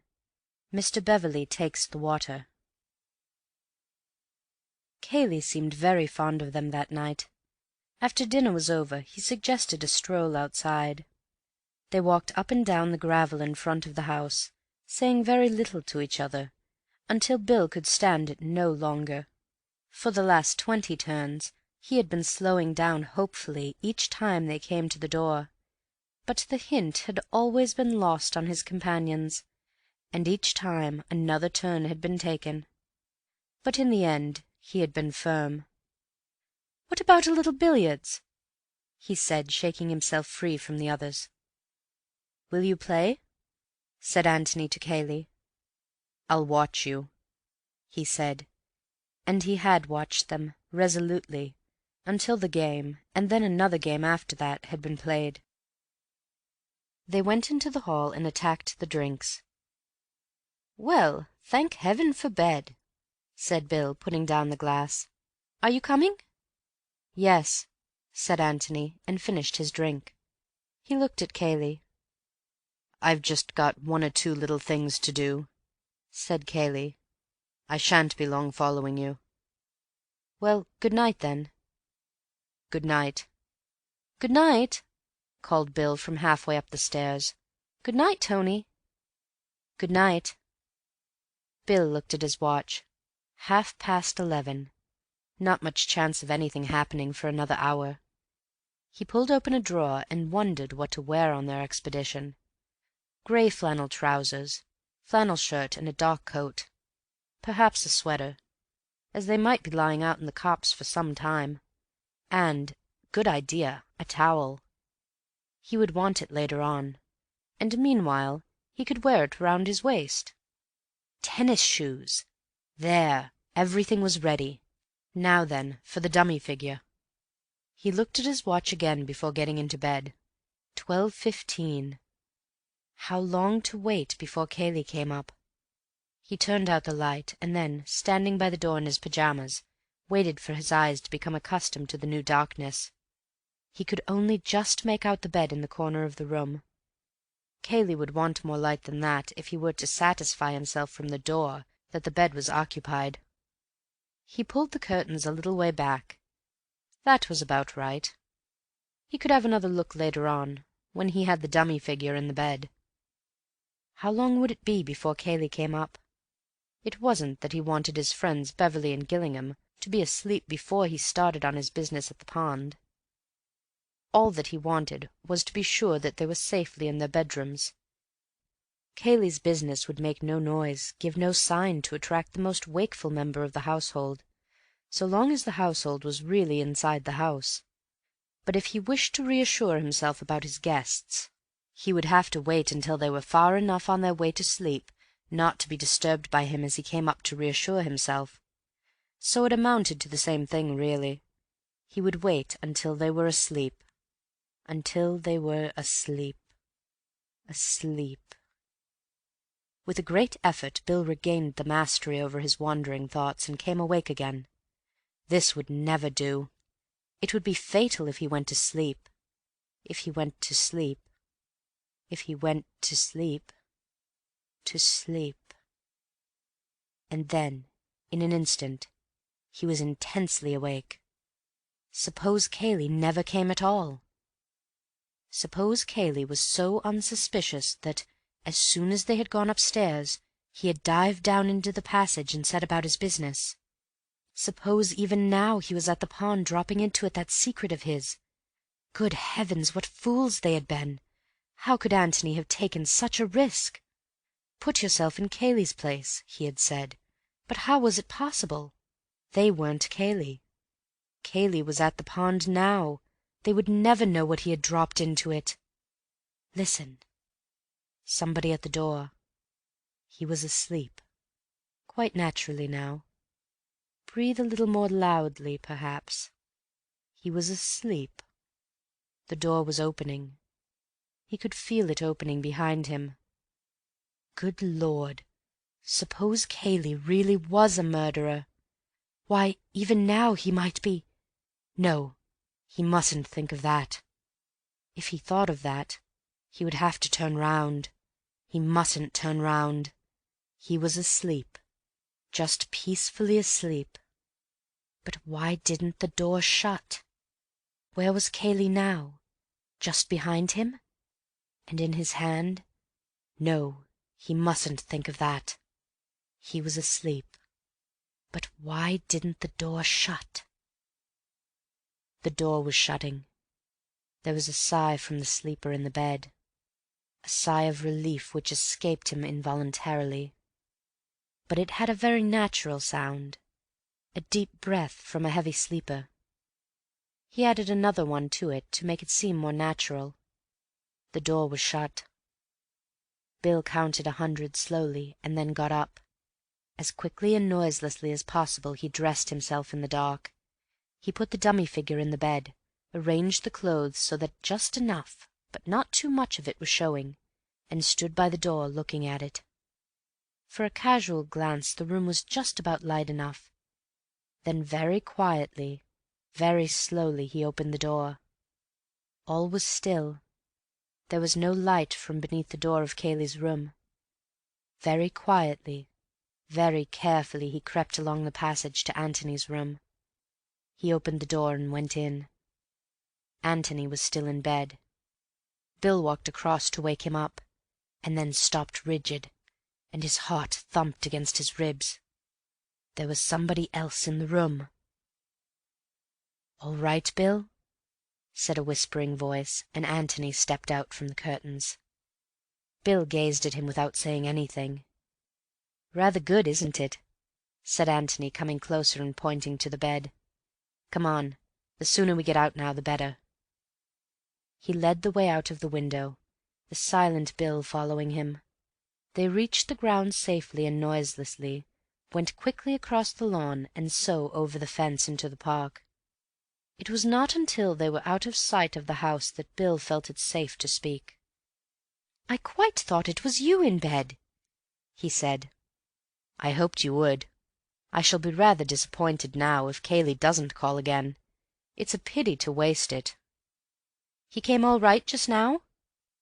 "Oh, rather. What about you?" Bill explained his feelings picturesquely. "There wouldn't have been much point in his killing you," said Antony prosaically, "besides being too risky." "Oh," said Bill, and then, "I had rather hoped that it was his love for me which restrained him." Antony laughed. "I doubt it. You didn't turn up your light when you dressed?" "Good Lord, no. Did you want me to?" Antony laughed again and took him by the arm. "You're a splendid conspirator, Bill. You and I could take on anything together." The pond was waiting for them, more solemn in the moonlight. The trees which crowned the sloping bank on the far side of it were mysteriously silent. It seemed that they had the world very much to themselves. Almost unconsciously Antony spoke in a whisper. "There's your tree, there's mine. As long as you don't move, there's no chance of his seeing you. After he's gone, don't come out till I do. He won't be here for a quarter of an hour or so don't be impatient." "Right-o," whispered Bill. Antony gave him a nod and a smile, and they walked off to their posts. The minutes went by slowly. To Antony, lying hidden in the undergrowth at the foot of his tree, a new problem was presenting itself. Suppose Kayle had to make more than one journey that night? He might come back and find them in the boat. One of them, indeed, in the water. And if they decided to wait in hiding, on the chance of Kayle coming back again, what was the least time they could safely allow? Perhaps it would be better to go round to the front of the house and watch for his return there, the light in his bedroom, before conducting their experiments at the pond. But then they might miss his second visit in this way, if he made a second visit. It was difficult. His eyes were fixed on the boat as he considered these things, and suddenly, as if materialized from nowhere, Kayle was standing by the boat. In his hand was a small brown bag. Kayle put the bag in the bottom of the boat, stepped in, and using an oar as a punt pole, pushed slowly off. Then, very silently, he rowed towards the middle of the pond. He had stopped. The oars rested on the water. He picked up the bag from between his feet, leant over the nose of the boat, and rested it lightly on the water for a moment. Then he let go. It sank slowly. He waited there, watching, afraid perhaps that it might rise again. Antony began to count. And now Kayle was back at his starting place. He tied up the boat, looked carefully round to see that he had left no traces behind him, and then turned to the water again. For a long time, as it seemed to the watchers, he stood there, very big, very silent in the moonlight. At last he seemed satisfied. Whatever his secret was, he had hidden it. And so, with a gentle sigh, as unmistakable to Antony as if he had heard it, Kayle turned away and vanished again as quietly as he had come. Antony gave him 3 minutes and stepped out from the trees. He waited there for Bill to join him. 6, whispered Bill. Antony nodded. I'm going round to the front of the house. You get back to your tree and watch, in case Kayle comes again. Your bedroom is the left-hand end one, and Kayle's the end but one? Is that right? Bill nodded. Right. Wait in hiding till I come back. I don't know how long I shall be, but don't be impatient. It will seem longer than it is. He patted Bill on the shoulder, and with a smile and a nod of the head he left him there. What was in the bag? What could Kayle want to hide, other than a key or a revolver? Keys and revolvers sink of themselves. No need to put them in a bag first. What was in the bag? Something which wouldn't sink of itself. Something which needed to be helped with stones before it would hide itself safely in the mud. Well, they would find that out. There was no object in worrying about it now. Bill had a dirty night's work in front of him. But where was the body which Antony had expected so confidently? Or, if there were no body, where was Mark? More immediately, however, where was Kayle? As quickly as he could, Antony had got to the front of the house and was now lying in the shrubbery which bordered the lawn, waiting for the light to go up in Kayle's window. If it went up in Bill's window, then they were discovered. It would mean that Kayle had glanced into Bill's room, had been suspicious of the dummy figure in the bed, and had turned up the light to make sure. After that, it was war between them. But if it went up in Kayle's room... There was a light. Antony felt a sudden thrill of excitement. It was in Bill's room. War. The light stayed there, shining vividly, for a wind had come up, blowing the moon behind a cloud, and casting a shadow over the rest of the house. Bill had left his curtains undrawn. It was careless of him, the first stupid thing he had done, but... The moon slipped out again, and Antony laughed to himself in the bushes. There was another window beyond Kayle's, and there was no light in it. The declaration of war was postponed. Antony lay there, watching Kayle into bed. After all, it was only polite to return Cayle's own solicitude earlier in the night. Politeness demanded that one should not disport oneself on the pond until one's friends were comfortably tucked up. Meanwhile, Bill was getting tired of waiting. His chief fear was that he might spoil everything by forgetting the number 6. It was the 6th post, 6. He broke off a twig and divided it into 6 pieces. These he arranged on the ground in front of him. 6. He looked at the pond, counted up to the 6th post, and murmured 6 to himself again. Then he looked down at his twigs. 1, 2, 3, 4, 5, 6, 7. 7! Was it 7? Or was that the 7th bit of a twig, an accidental bit, which had been on the ground anyhow? Surely it was 6. Had he said 6 to Antony? If so, Antony would remember, and it was all right. 6. He threw away the 7th twig and collected the other 6 together. Perhaps they would be safer in his pocket. 6. The height of a tall man. Well, his own height. 6 feet. Yes, that was the way to remember it.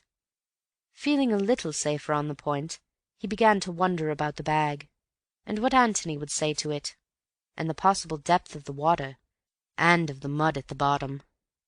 And was still so wondering, and saying, "Good Lord, what a life!" to himself, when Antony reappeared. Bill got up and came down the slope to meet him. 6, he said firmly. 6th post from the end. Good, smiled Antony. Mine was the 18th, a little way past it. What did you go off for? To see Kayle into bed. Is it all right? Yes. Better hang your coat over the 6th post, and then we shall see it more easily. I'll put mine on the 18th. Are you going to undress here or in the boat? Some here and some in the boat. You're quite sure that you wouldn't like to do the diving yourself? Quite, thanks. They had walked round to the other side of the pond. Coming to the 6th post of the fence, Bill took off his coat and put it in position, and then finished his undressing, while Antony went off to mark the 18th post. When they were ready, they got into the boat, Antony taking the oars.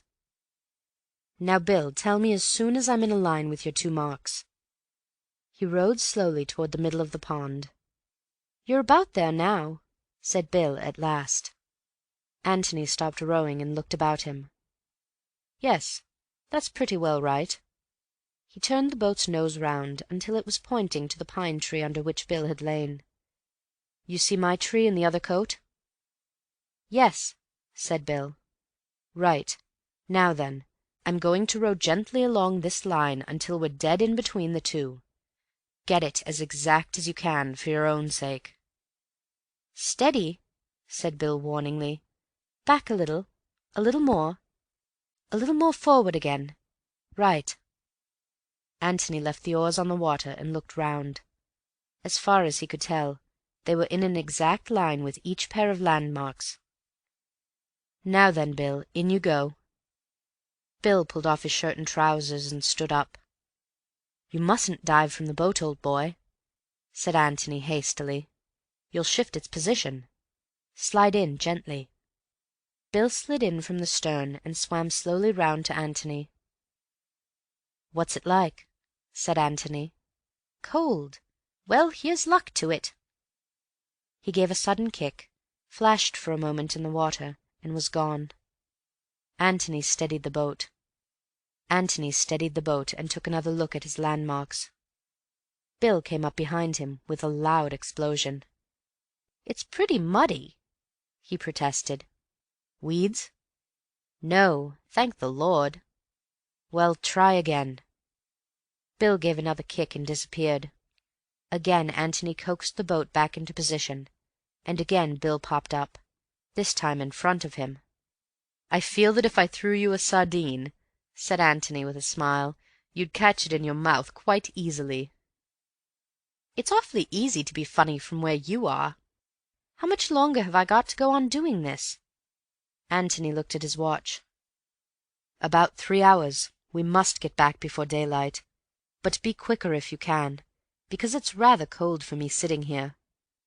Bill flicked a handful of water at him and disappeared again.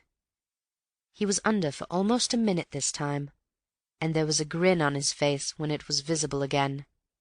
"I've got it, but it's devilish hard to get up. I'm not sure that it isn't too heavy for me." "That's all right," said Antony.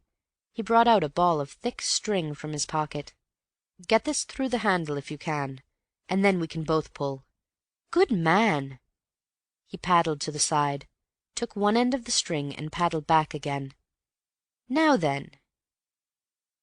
2 minutes later the bag was safely in the boat.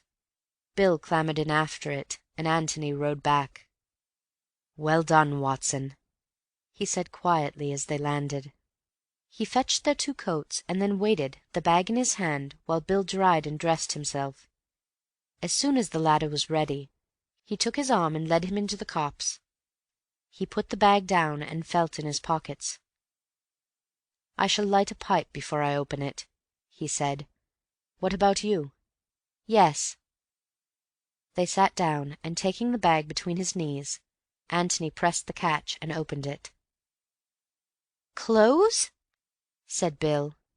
Antony pulled out the top garment and shook it out. It was a wet brown flannel coat. "Do you recognize it?" he asked. "Mark's brown flannel suit."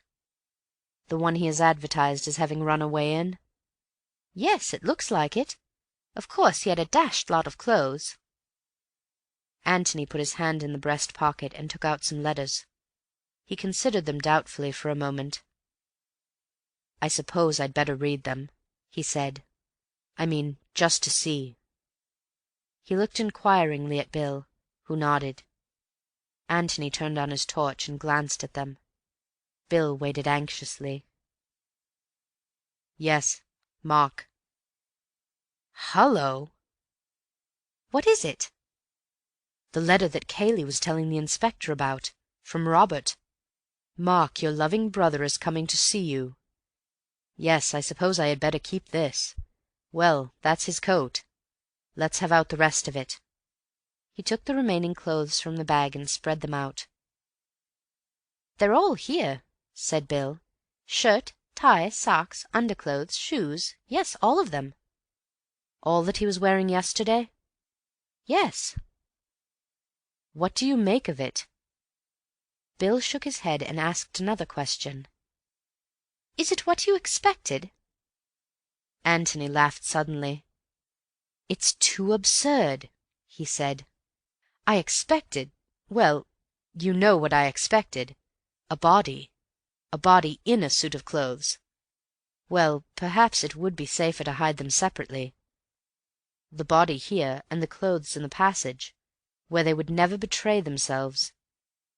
And now he takes a great deal of trouble to hide the clothes here, and doesn't bother about the body at all."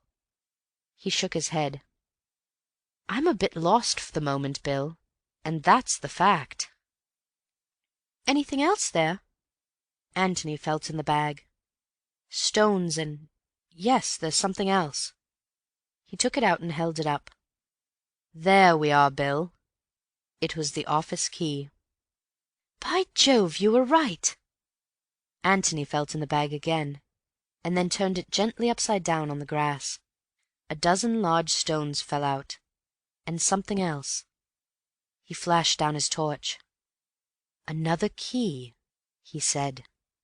He put the 2 keys in his pocket, and sat there for a long time in silence, thinking. Bill was silent too, not liking to interrupt his thoughts, but at last he said, "Shall I put these things back, Tony?" Antony looked up with a start. "What? Oh, yes. No, I'll put them back. You give me a light, will you?" Very slowly and carefully he put the clothes back in the bag, pausing as he took up each garment, in the certainty, as it seemed to Bill, that it had something to tell him, if only he could read it. When the last of them was inside, he still waited there on his knees, thinking. "That's the lot," said Bill. Antony nodded at him. "Yes, that's the lot," he said. "And that's the funny thing about it. You're sure it is the lot?" "What do you mean?" "Give me the torch a moment." He took it and flashed it over the ground between them. "Yes, that's the lot. It's funny." He stood up, the bag in his hands. "Now, let's find a hiding-place for these, and then—" He said no more, but stepped off through the trees, Bill following him meekly. As soon as they had got the bag off their hands and were clear of the copse, Antony became more communicative. He took the 2 keys out of his pocket. "One of them is the office key, I suppose, and the other is the key of the passage cupboard. So I thought that perhaps we might have a look at the cupboard." "I say, do you really think it is?" "Well, I don't see what else it can be." "But why should he want to throw it away?" "Because it has now done its work, whatever it was, and he wants to wash his hands of the passage. He'd throw the passage away if he could. I don't think it matters much one way or the other, and I don't suppose there's anything to find in the cupboard, but I feel that we must look." "Do you still think Mark's body might be there?" "No. And yet, where else can it be? Unless I'm hopelessly wrong, and Kayle never killed him at all." Bill hesitated, wondering if he dare advance his theory. "I know you'll think me an ass." "My dear Bill, I'm such an obvious ass myself that I should be delighted to think you are too." "Well then, suppose Mark did kill Robert, and Kayle helped him to escape, just as we thought at first. I know you proved afterwards that it was impossible, but suppose it happened in a way we don't know about, and for reasons we don't know about. I mean, there are such a lot of funny things about the whole show that, well, almost anything might have happened." "You're quite right. Well?" "Well then, this clothes business, doesn't that seem rather to bear out the escaping theory? Mark's brown suit was known to the police. Couldn't Kayle have brought him another one in the passage, to escape in, and then have had the brown one on his hands, and thought it safest to hide it in the pond?"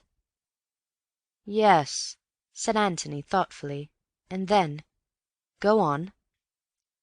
Bill went on eagerly. "It all seems to fit in, you know.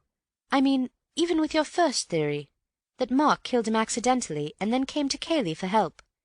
Of course, if Kayle had played fair, he'd have told Mark that he had nothing to be afraid of. But he isn't playing fair. He wants to get Mark out of the way because of the girl. Well, this is his chance. He makes Mark as frightened as possible, and tells him that his only hope is to run away. Well, naturally he does all he can to get him well away, because if Mark is caught, the whole story of Kayle's treachery comes out." "Yes, but isn't it overdoing it rather, to make him change his underclothes and everything? It wastes a good deal of time, you know." Bill was pulled up short and said, "Oh," in great disappointment. "No, it's not as bad as that, Bill," said Antony with a smile. "I dare say the underclothes could be explained. But here's the difficulty. Why did Mark need to change from brown to blue, or whatever it was, when Kayle was the only person who saw him in brown?" "The police description of him says that he is in a brown suit." "Yes, because Kayle told the police.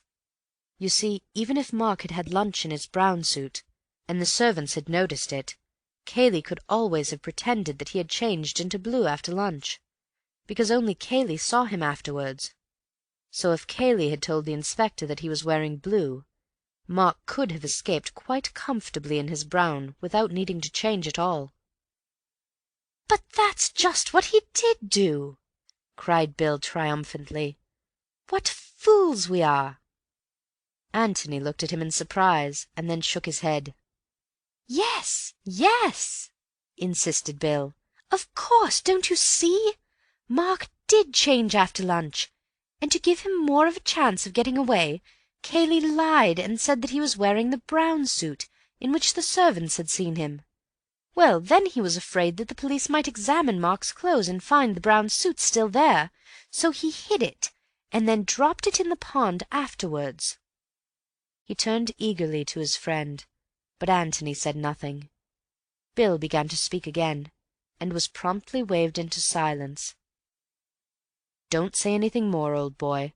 You've given me quite enough to think about. Don't let's bother about it tonight. We'll just have a look at this cupboard and then get to bed." But the cupboard had not much to tell them that night. It was empty, save for a few old bottles. "Well, that's that," said Bill.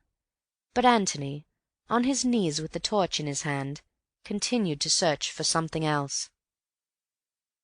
"What are you looking for?" asked Bill at last. "Something that isn't there," said Antony, getting up and dusting his trousers. And he locked the door again. End of chapter 17.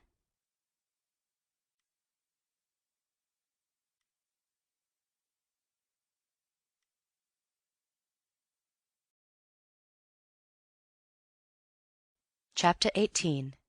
Guesswork. The inquest was at 3 o'clock. Thereafter Antony could have no claim on the hospitality of the Red House. By 10 o'clock his bag was packed and waiting to be taken to the George. To Bill, coming upstairs after a more prolonged breakfast, this early morning bustle was a little surprising. "What's the hurry?" he asked. "None, but we don't want to come back here after the inquest. Get your packing over now, and then we can have the morning to ourselves." "Righto." He turned to go to his room, and then came back again. "I say, are we going to tell Kayle that we're staying at the George?" "You're not staying at the George, Bill. Not officially. You're going back to London." "Oh!" "Yes. Ask Kayle to have your luggage sent in to Stanton, ready for you when you catch a train there after the inquest. You can tell him that you've got to see the Bishop of London at once.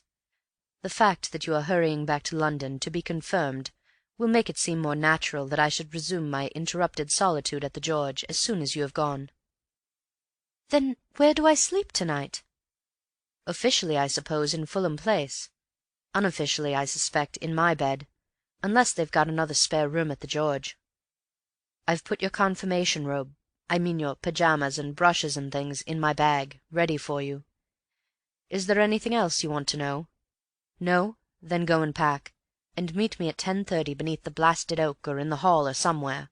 I want to talk and talk and talk, and I must have my Watson." "Good," said Bill, and went off to his room.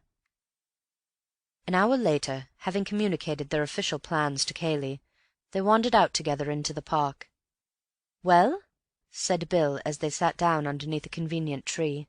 "Talk away." "I had many bright thoughts in my bath this morning," began Antony. "The brightest one of all was that we were being damned fools, and working at this thing from the wrong end altogether." "Well, that's helpful."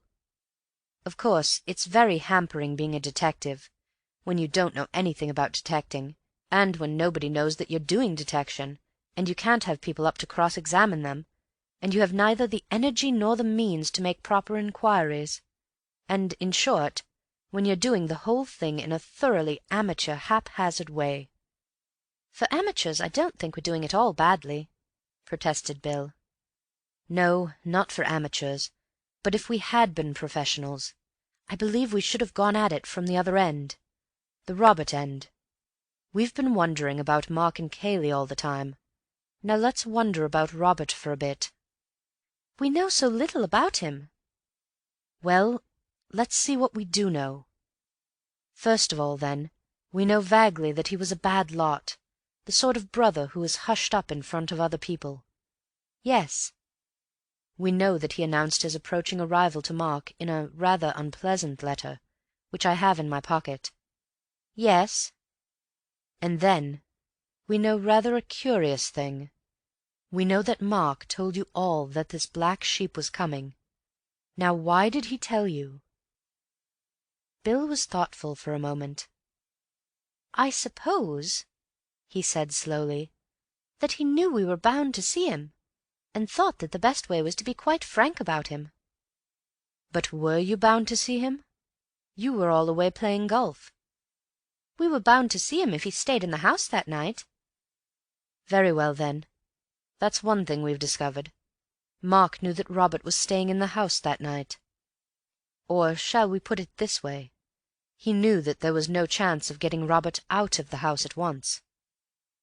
Bill looked at his friend eagerly. "Go on," he said. "This is getting interesting." "He also knew something else," went on Antony. "He knew that Robert was bound to betray his real character to you as soon as you met him. He couldn't pass him off on you as just a travelled brother from the Dominions, with perhaps a bit of an accent. He had to tell you at once, because you were bound to find out that Robert was a wastrel." "Yes, that's sound enough." "Well now, doesn't it strike you that Mark made up his mind about all that rather quickly?" "How do you mean?" "He got this letter at breakfast. He read it, and directly he had read it he began to confide in you all. That is to say, in about 1 second he thought out the whole business and came to a decision. To 2 decisions. He considered the possibility of getting Robert out of the way before you came back, and decided that it was impossible. He considered the possibility of Robert's behaving like an ordinary, decent person in public, and decided that it was very unlikely. He came to those 2 decisions instantaneously, as he was reading the letter. Isn't that rather quick work?" "Well, what's the explanation?" Antony waited until he had refilled and lighted his pipe before answering. "What's the explanation? Well, let's leave it for a moment and take another look at the 2 brothers. In conjunction, this time, with Mrs. Norbury." "Mrs. Norbury?" said Bill, surprised. "Yes. Mark hoped to marry Miss Norbury. Now if Robert really was a blot upon the family honour, Mark would want to do one of 2 things. Either keep it from the Norburys altogether, or else, if it had to come out, tell them himself before the news came to them indirectly. Well, he told them. But the funny thing is that he told them the day before Robert's letter came. Robert came and was killed the day before yesterday, Tuesday. Mark told Mrs. Norbury about him on Monday. What do you make of that?" "Coincidence?" said Bill after careful thought. "He'd always meant to tell her. His suit was prospering, and just before it was finally settled he told her. That happened to be Monday. On Tuesday he got Robert's letter, and felt jolly glad that he'd told her in time."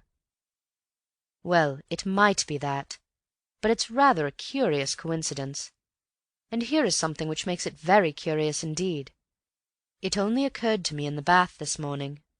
Inspiring place, a bathroom. Well, it's this. He told her on Monday morning, on his way to Middleston in the car." "Well?" "Well—" "Sorry, Tony, I'm dense this morning." "In the car, Bill. And how near can the car get to Jallands?" "About 600 yards." "Yes. And on his way to Middleston, on some business or other, Mark stops the car, walks 600 yards down the hill to Jallands, says, 'Oh, by the way, Mrs. Norbury, I don't think I ever told you that I had a shady brother called Robert,' walks 600 yards up the hill again, gets into the car, and goes off to Middleston. Is that likely?" Bill frowned heavily. "Yes, but I don't see what you're getting at. Likely or not, we know he did do it." "Of course he did. All I mean is that he must have had some strong reason for telling Mrs. Norbury at once. And the reason I suggest is that he knew on that morning, Monday morning, not Tuesday, that Robert was coming to see him, and had to be in first with the news." But... "And that would explain the other point, his instantaneous decision at breakfast to tell you all about his brother. It wasn't instantaneous. He knew on Monday that Robert was coming, and decided then that you would all have to know." "Then how do you explain the letter?" "Well, let's have a look at it." Antony took the letter from his pocket and spread it out on the grass between them. "Mark, your loving brother is coming to see you tomorrow, all the way from Australia. I give you warning so that you will be able to conceal your surprise, but not, I hope, your pleasure. Expect him at 3 or thereabouts." "No date mentioned, you see," said Antony. "Just tomorrow." "But he got this on Tuesday." "Did he?" "Well, he read it out to us on Tuesday." "Oh, yes, he read it out to you." Bill read the letter again, and then turned it over and looked at the back of it. The back of it had nothing to say to him. "What about the postmark?" he asked. "We haven't got the envelope, unfortunately." "And you think that he got this letter on Monday?" "I'm inclined to think so, Bill. Anyhow, I feel almost certain that he knew on Monday that his brother was coming." "Is that going to help us much?" "No, it makes it more difficult. There's something rather uncanny about it all. I don't understand it." He was silent for a little, and then added, "I wonder if the inquest is going to help us." "What about last night? I'm longing to hear what you make of that. Have you been thinking it out at all?" "Last night," said Antony thoughtfully to himself. "Yes, last night wants some explaining." Bill waited hopefully for him to explain. What, for instance, had Antony been looking for in the cupboard? "I think," began Antony slowly, "that after last night we must give up the idea that Mark has been killed. Killed, I mean, by Kayle. I don't believe anybody would go to so much trouble to hide a suit of clothes when he had a body on his hands. The body would seem so much more important. I think we may take it now that the clothes are all that Kayle had to hide." "But why not have kept them in the passage?" "He was frightened of the passage. Miss Norris knew about it." "Well, then, in his own bedroom, or even in Mark's. For all you or I or anybody knew, Mark might have had 2 brown suits. He probably had, I should think." "Probably, but I doubt if that would reassure Kayle. The brown suit hid a secret, and therefore the brown suit had to be hidden. We all know that in theory the safest hiding place is the most obvious, but in practice very few people have the nerve to risk it." Bill looked rather disappointed. "Then we just come back to where we were," he complained. "Mark killed his brother, and Kayle helped him to escape through the passage, either in order to compromise him or because there was no other way out of it. And he helped him by telling a lie about his brown suit." Antony smiled at him in genuine amusement. "Bad luck, Bill," he said sympathetically. "There's only one murder after all. I'm awfully sorry about it. It was my fault for—" "Shut up, you ass! You know I didn't mean that." "Well, you seemed awfully disappointed." Bill said nothing for a little, and then, with a sudden laugh, confessed. "It was so exciting yesterday," he said apologetically. "And we seemed to be just getting there, and discovering the most wonderful things. And now—" "And now?" "Well, it's so much more ordinary." Antony gave a shout of laughter. "Ordinary!" he cried. "Ordinary! Well, I'm dashed! Ordinary! If only one thing would happen in an ordinary way, we might do something, but everything is ridiculous." Bill brightened up again. "Ridiculous? How?" "Every way. Take those ridiculous clothes we found last night.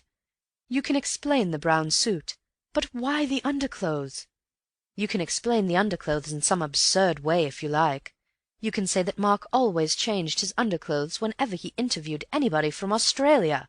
But why, in that case, my dear Watson, why didn't he change his collar?" "His collar?" said Bill in amazement. "His collar, Watson." "I don't understand." "And it's all so ordinary," scoffed Antony. "Sorry, Tony, I didn't mean that. Tell me about the collar." Well, that's all. There was no collar in the bag last night. Shirt, socks, tie, everything except a collar. Why?" "Was that what you were looking for in the cupboard?" said Bill eagerly. "Of course. Why no collar?" I said. For some reason Cayley considered it necessary to hide all Mark's clothes, not just the suit, but everything which he was wearing, or supposed to be wearing, at the time of the murder. But he hadn't hidden the collar. Why? Had he left it out by mistake? So I looked in the cupboard. It wasn't there.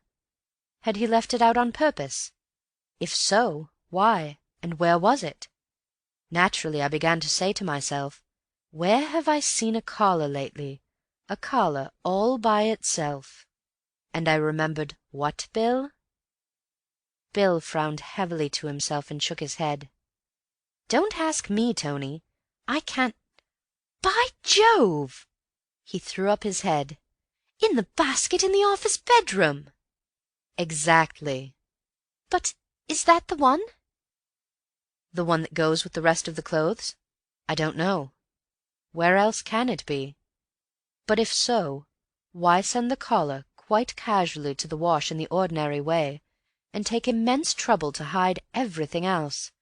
Why?" Bill bit hard at his pipe, but could think of nothing to say. "Anyhow," said Antony, getting up restlessly, "I'm certain of one thing. Mark knew on the Monday that Robert was coming here."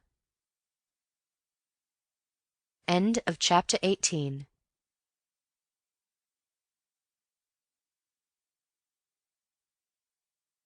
Chapter 19. The Inquest. The coroner, having made a few commonplace remarks as to the terrible nature of the tragedy which they had come to investigate that afternoon, proceeded to outline the case to the jury. Witnesses would be called to identify the deceased as Robert Ablett, the brother of the owner of the Red House, Mark Ablett. It would be shown that he was something of a ne'er-do-well, who had spent most of his life in Australia, and that he had announced, in what might almost be called a threatening letter, his intention of visiting his brother that afternoon. There would be evidence of his arrival, of his being shown into the scene of the tragedy, a room in the Red House, commonly called the office, and of his brother's entrance into that room. The jury would have to form their own opinion as to what happened there, but whatever happened almost instantaneously. Within 2 minutes of Mark Ablett's entrance, as would be shown in the evidence, a shot was heard, and when, perhaps 5 minutes later, the room was forced open, the dead body of Robert Ablett was found stretched upon the floor. As regards Mark Ablett, nobody had seen him from the moment of his going into the room, but evidence would be called to show that he had enough money on him at the time to take him to any other part of the country, and that a man answering to his description had been observed on the platform of Stanton station, apparently waiting to catch the 3:55 up train to London. As the jury would realize, such evidence of identity was not always reliable. Missing men had a way of being seen in a dozen different places at once. In any case, there was no doubt that for the moment Mark Ablett had disappeared. "Seems a sound man," whispered Antony to Bill. "Doesn't talk too much." Antony did not expect to learn much from the evidence. He knew the facts of the case so well by now. But he wondered if Inspector Birch had developed any new theories. If so, they would appear in the coroner's examination, for the coroner would certainly have been coached by the police as to the important facts to be extracted from each witness. Bill was the first to be put through it. "Now about this letter, Mr. Beverley," he was asked when his chief evidence was over. "Did you see it at all?" "I didn't see the actual writing. I saw the back of it. Mark was holding it up when he told us about his brother." "You don't know what was in it, then?" Bill had a sudden shock. He had read the letter only that morning. He knew quite well what was in it. But it wouldn't do to admit this. And then, just as he was about to perjure himself, he remembered. Antony had heard Kayle telling the inspector. "I knew afterwards. I was told. but Mark didn't read it out at breakfast." "You gathered, however, that it was an unwelcome letter?" "Oh, yes." "You would say that Mark was frightened by it?" "Not frightened. Sort of bitter and resigned. Sort of, 'Oh, Lord, here we are again.'" There was a titter here and there. The coroner smiled, and tried to pretend that he hadn't. "Thank you, Mr. Beverley." The next witness was summoned, by the name of Andrew Amos, and Antony looked up with interest, wondering who he was. "He lives at the inner lodge," whispered Bill to him. All that Amos had to say was that a stranger had passed by his lodge at a little before 3 that afternoon, and had spoken to him. He had seen the body and recognized it as the man. "What did he say?" "Is this right for the Red House?" or something like that, sir. "What did you say?" "I said, 'This is the Red House. Who do you want to see?' He was a bit rough-looking, you know, sir, and I didn't know what he was doing there." "Well?" "Well, sir, he said, 'Is Mr. Mark Ablett at home?' It doesn't sound much put like that, sir, but I didn't care about the way he said it, so I got in front of him like, and said, 'What do you want, eh?' And he gave a sort of chuckle and said, 'I want to see my dear brother Mark.' Well, then I took a closer look at him, and I see that p'raps he might be his brother, so I said, 'If you'll follow the drive, sir, you'll come to the house. Of course, I can't say if Mark Ablett's at home.'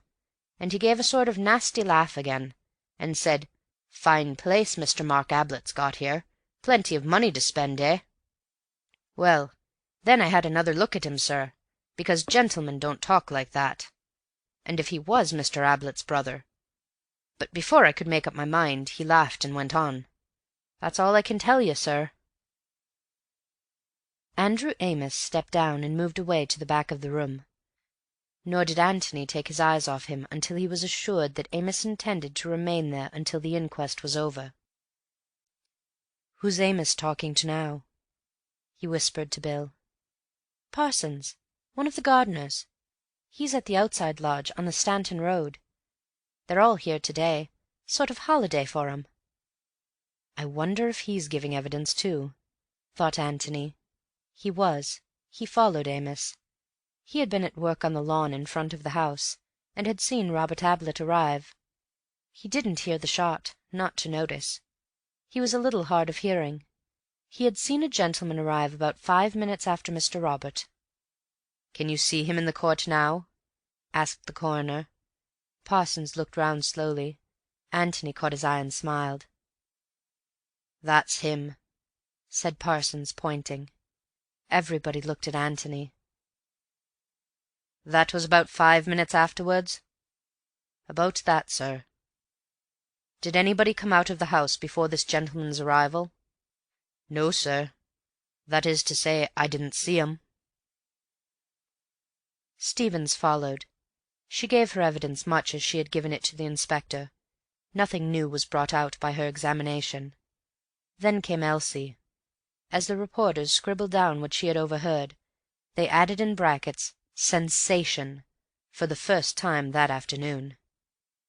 "How soon after you heard this did the shot come?" asked the coroner. "Almost at once, sir." "A minute?" "I couldn't really say, sir. It was all so quick." "Were you still in the hall?" "Oh, no, sir.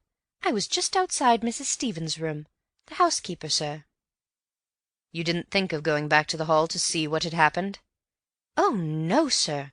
I just went in to Mrs. Stevens, and she said, 'Oh, what was that?' frightened like. And I said, 'That was in the house, Mrs. Stevens, that was.' Just like something going off it was." "Thank you," said the coroner. There was another emotional disturbance in the room as Kayle went into the witness box. Not sensation this time, but an eager and, as it seemed to Antony, sympathetic interest. Now they were getting to grips with the drama. He gave his evidence carefully, unemotionally, the lies with the same slow deliberation as the truth. Antony watched him intently, wondering what it was about him which had this odd sort of attractiveness. For Antony, who knew that he was lying, and lying, as he believed, not for Mark's sake, but his own, yet could not help sharing some of that general sympathy with him.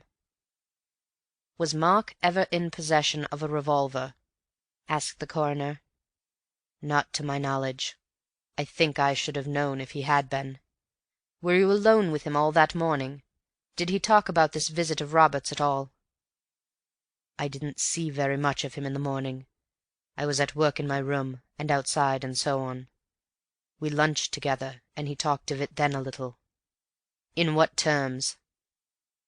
"Well—" He hesitated, and then went on. "I can't think of a better word than peevishly.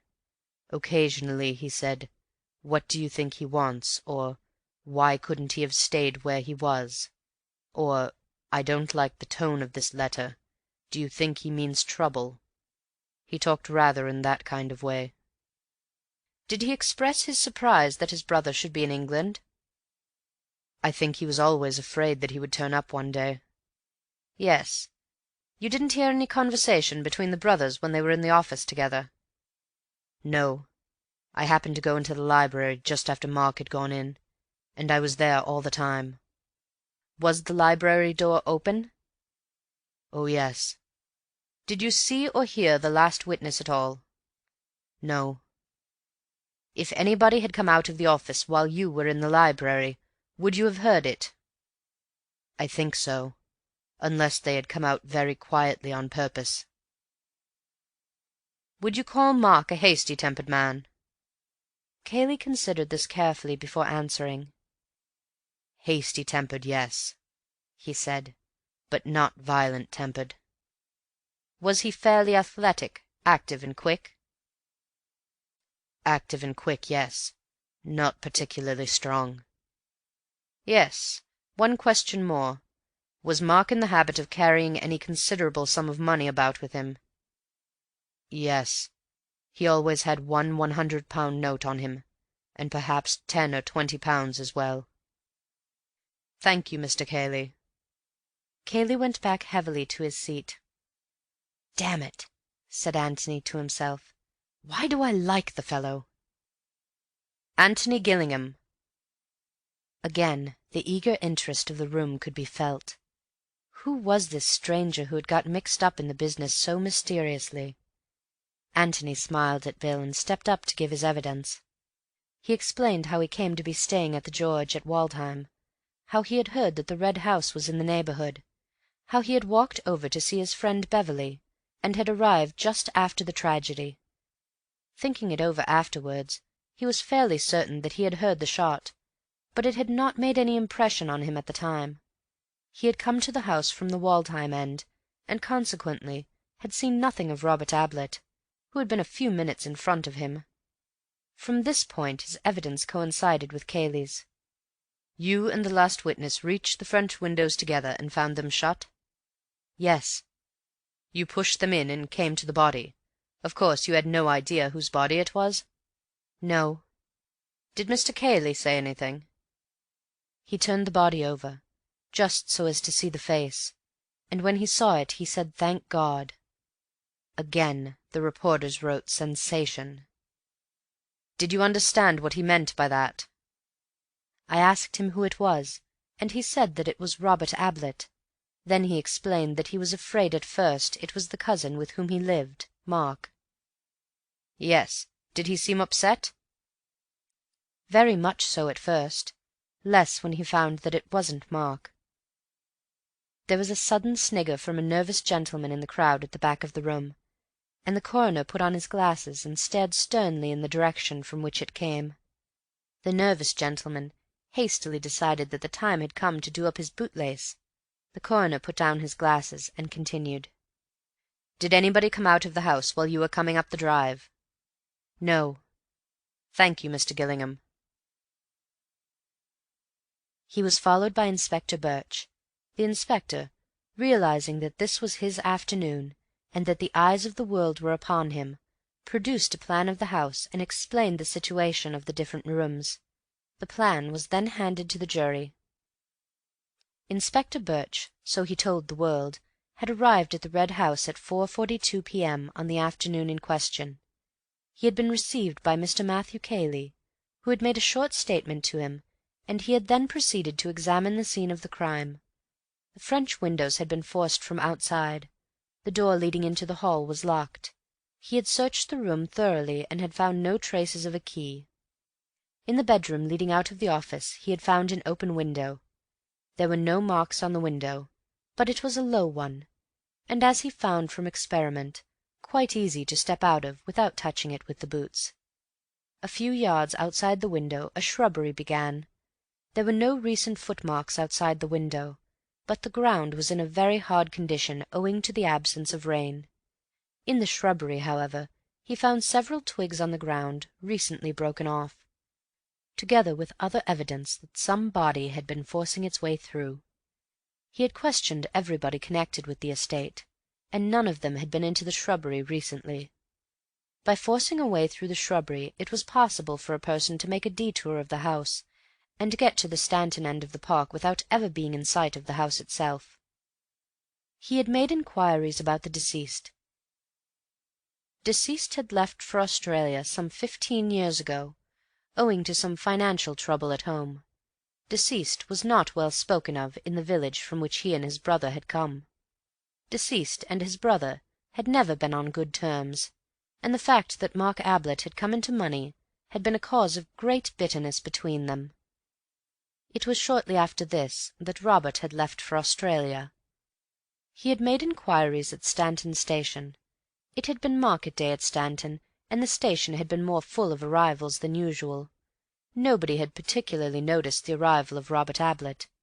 There had been a good many passengers by the 2:10 train that afternoon, the train by which Robert had undoubtedly come from London. A witness, however, would state that he noticed a man resembling Mark Ablett at the station at 3:53 p.m. that afternoon, and this man caught the 3:55 up train to town. There was a pond in the ground of the Red House. He had dragged this, but without result. Antony listened to him carelessly, thinking his own thoughts all the time. Medical evidence followed, but there was nothing to be got from that. He felt so close to the truth. At any moment something might give his brain the one little hint which it wanted. Inspector Birch was just pursuing the ordinary. Whatever else this case was, it was not ordinary. There was something uncanny about it. John Borden was giving evidence. He was on the up platform, seeing a friend off by the 3:55 on Tuesday afternoon. He had noticed a man on the platform, with coat collar turned up and a scarf round his chin. He had wondered why the man should do this on such a hot day. The man seemed to be trying to escape observation. Directly the train came in, he hurried into a carriage, and so on. "There's always a John Borden at every murder case," said Antony to himself. "Have you ever seen Mark Ablett?" "Once or twice, sir." "Was it he?" "I never got a good look at him, sir, what with his collar turned up, and the scarf and all. But directly I heard of the sad affair, and that Mr. Ablett was missing, I said to Mrs. Borden, 'Now I wonder if that was Mr. Ablett I saw at the station.' So then we talked it over and decided that I ought to come and tell Inspector Birch. It was just Mr. Ablett's height, sir." Antony went on with his thoughts. The coroner was summing up. The jury, he said, had now heard all the evidence and would have to decide what had happened in that room between the two brothers. How had the deceased met his death? The medical evidence would probably satisfy them that Robert Ablett had died from the effects of a bullet wound in the head. Who had fired that bullet? If Robert Ablett had fired it himself, no doubt they would bring in a verdict of suicide. But if this had been so, where was the revolver which had fired it? And what had become of Mark Ablett? If they disbelieved in this possibility of suicide, what remained? Accidental death, justifiable homicide, and murder. Could the deceased have been killed accidentally? It was possible, but then would Mark Ablett have run away? The evidence that he had run away from the scene of the crime was strong. His cousin had seen him go into the room. The servant, Elsie Wood, had heard him quarrelling with his brother in the room. The door had been locked from the inside, and there were signs that outside the open window some one had pushed his way very recently through the shrubbery. Who, if not Mark? They would have then to consider whether he would have run away if he had been guiltless of his brother's death. No doubt innocent people lost their heads sometimes. It was possible that if it were proved afterwards that Mark Ablett had shot his brother, it might also be proved that he was justified in so doing, and that when he ran away from his brother's corpse he had really nothing to fear at the hands of the law. In this connection he need hardly remind the jury that they were not the final tribunal, and that if they found Mark Ablett guilty of murder, it would not prejudice his trial in any way if and when he was apprehended. The jury could consider their verdict. They considered it. They announced that the deceased had died as the result of a bullet wound, and that the bullet had been fired by his brother Mark Ablett. Bill turned round to Antony at his side, but Antony was gone. Across the room he saw Andrew Amos and Parsons going out of the door together, and Antony was between them. End of chapter 19.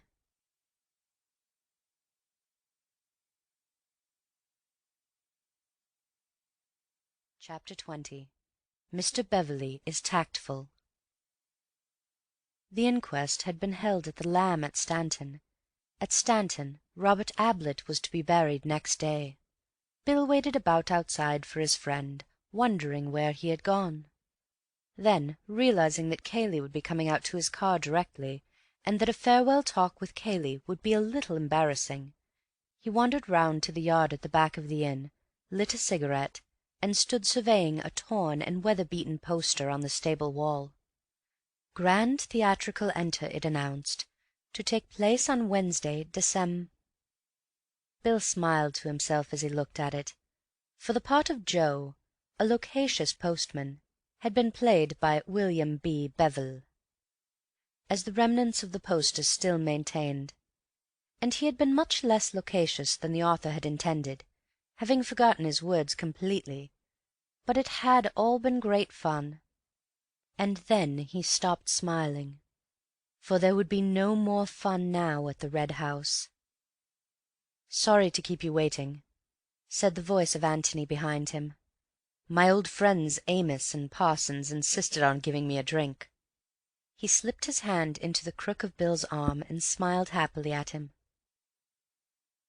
"Why were you so keen about them?" asked Bill a little resentfully. "I couldn't think where on earth you had got to." Antony didn't say anything. He was staring at the poster. "When did this happen?" he asked. "What?" Antony waved to the poster. "Oh, that? Last Christmas. It was rather fun." Antony began to laugh to himself. "Were you good?" "Rotten. I don't profess to be an actor." "Mark good?" "Oh, rather. He loves it." "Rev. Henry Stutter's Mr. Matthew Kaye," read Antony. "Was that our friend Kayle?" "Yes." "Any good?" "Well, much better than I expected. He wasn't keen, but Mark made him." "Miss Norris wasn't playing, I see." "My dear Tony, she's a professional. Of course she wasn't." Antony laughed again. "A great success, was it?" "Oh, rather." "I'm a fool, and a damned fool," Antony announced solemnly. "And a damned fool," he said again under his breath as he led Bill away from the poster and out of the yard into the road. "And a damned fool even now." He broke off, and then asked suddenly, did Mark ever have much trouble with his teeth? "He went to the dentist a good deal. But what on earth—" Antony laughed a third time. "What luck!" he chuckled. "But how do you know?" "We go to the same man. Mark recommended him to me. Cartwright in Wimpole Street." "Cartwright in Wimpole Street," repeated Antony thoughtfully. Yes, I can remember that. Cartwright in Wimpole Street. Did Cayley go to him too, by any chance? I expect so. Oh, yes, I know he did. But what on earth— What was Mark's general health like? Did he see a doctor much? Hardly at all, I should think. He did a lot of early morning exercises which was supposed to make him bright and cheerful at breakfast. They didn't do that, but they seemed to keep him pretty fit. Tony, I wish you'd— Antony held up a hand and hushed him into silence. One last question, he said. Was Mark fond of swimming? No, he hated it. I don't believe he could swim. Tony, are you mad, or am I? Or is this a new game? Antony squeezed his arm. Dear old Bill, he said. It's a game. What a game! And the answer is Cartwright in Wimpole Street. They walked in silence for half a mile or so along the road to Waldheim. Bill tried 2 or 3 times to get his friend to talk, but Antony had only grunted in reply. He was just going to make another attempt when Antony came to a sudden stop and turned to him anxiously. "I wonder if you'd do something for me," he said, looking at him with some doubt. "What sort of thing?" "Well, it's really dashed important. It's just the one thing I want to know." Bill was suddenly enthusiastic again. "I say, have you really found it all out?" Antony nodded. "At least I'm very nearly there, Bill. It's just this one thing I want to know. It means you're going back to Stanton. Well, we haven't come far. It won't take you long. Do you mind?" "My dear Holmes, I am at your service." Antony gave him a smile, and was silent for a little, thinking. "Is there another inn at Stanton, fairly close to the station?" "The Plough and Horses, just at the corner where the road goes up to the station. Is that the one you mean?" "That would be the one. I suppose you could do with a drink, couldn't you?" "Rather," said Bill with a grin. "Good. Then have one at the Plough and Horses. Have 2 if you like, and talk to the landlord or landlady or whoever serves you. I want you to find out if anybody stayed there on Monday night." "Robert?" said Bill eagerly. "I didn't say Robert," said Antony, smiling. "I just want you to find out if they had a visitor who slept there on Monday night, a stranger. If so, then any particulars you can get of him, without letting the landlord know that you are interested." "Leave it to me," broke in Bill. "I know just what you want." "Don't assume that it was Robert or anybody else. Let them describe the man to you. Don't influence them unconsciously by suggesting that he was short or tall or anything of that sort. Just get them talking. If it's the landlord, you'd better stand him a drink or 2. "Right you are," said Bill confidently. "Where do I meet you again?" "Probably at the George. If you get there before me, you can order dinner for 8 o'clock. Anyhow, we'll meet at 8, if not before." "Good."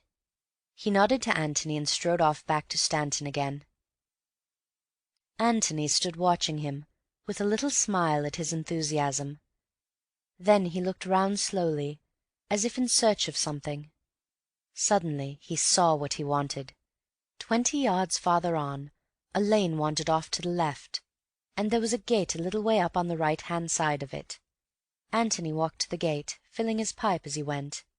Then he lit his pipe, sat on the gate, and took his head in his hands. "Now then," he said to himself, "let's begin at the beginning." It was nearly 8 o'clock when William Beverley, the famous sleuth-hound, arrived, tired and dusty, at the George, to find Antony, cool and clean, standing bare-headed at the door, waiting for him. "Is dinner ready?" were Bill's first words. "Yes." "Then I'll just have a wash. Lord, I'm tired." "I never ought to have asked you," said Antony penitently. "That's all right. I shan't be a moment." Halfway up the stairs he turned round and asked, "Am I in your room?" "Yes. Do you know the way?" "Yes. Start carving, will you? And order lots of beer." He disappeared round the top of the staircase. Antony went slowly in. When the first edge of his appetite had worn off, and he was able to spare a little time between the mouthfuls, Bill gave an account of his adventures. The landlord of the Plough and Horses had been sticky, decidedly sticky. Bill had been unable at first to get anything out of him, but Bill had been tactful. Lor bless you, how tactful he had been! He kept on about the inquest, and what a queer affair it had been, and so on, and how there'd been an inquest in his wife's family once, which he seemed rather proud about. And I kept saying, "Pretty business, I suppose, just now, what?"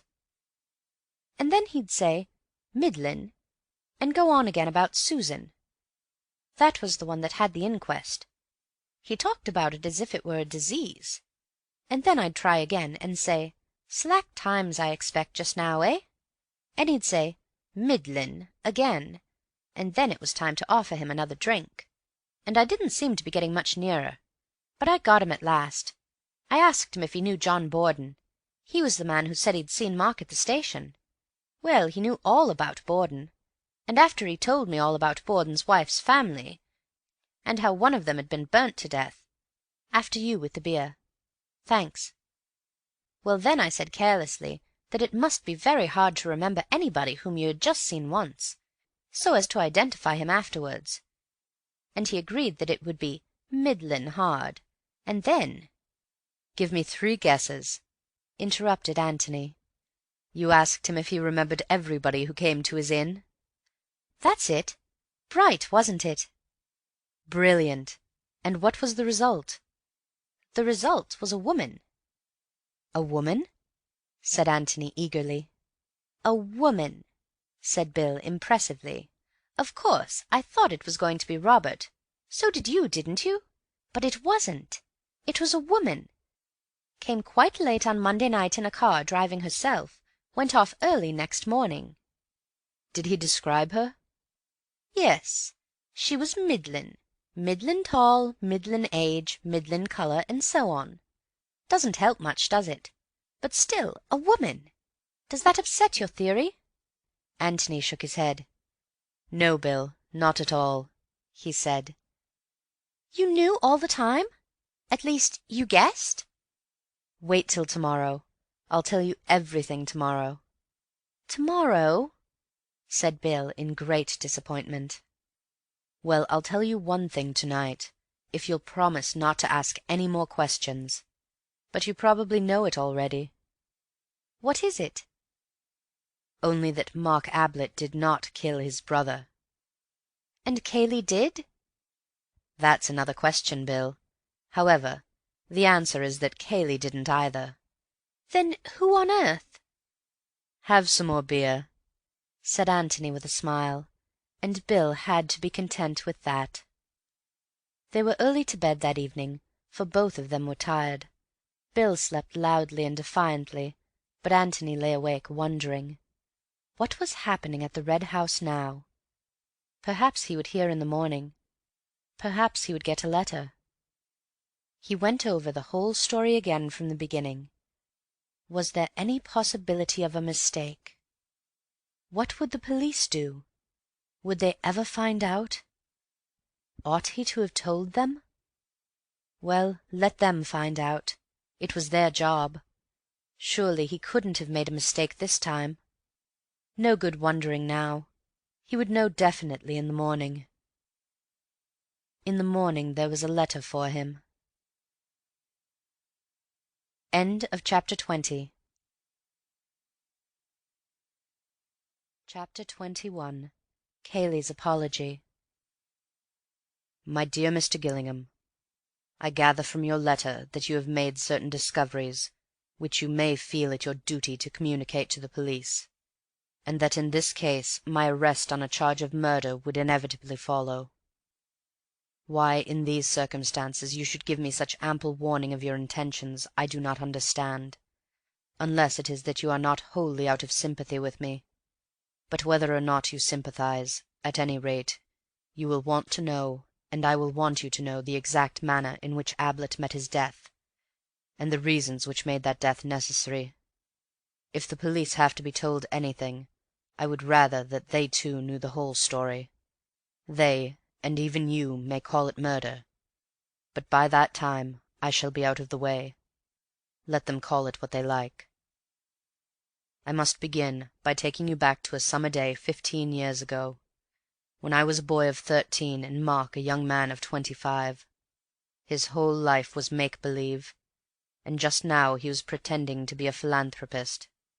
He sat in our little drawing-room, flicking his gloves against the back of his left hand, and my mother, good soul, thought what a noble young gentleman he was, and Philip and I, hastily washed and crammed into collars, stood in front of him, nudging each other and kicking the backs of our heels, and cursing him in our hearts for having interrupted our game.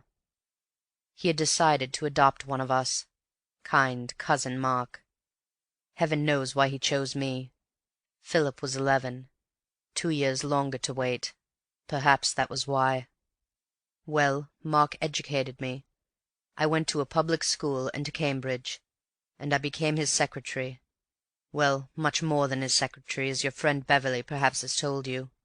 His land agent, his financial adviser, his courier, but this most of all, his audience. Mark could never live alone. There must always be somebody to listen to him. I think in his heart he hoped I should be his Boswell.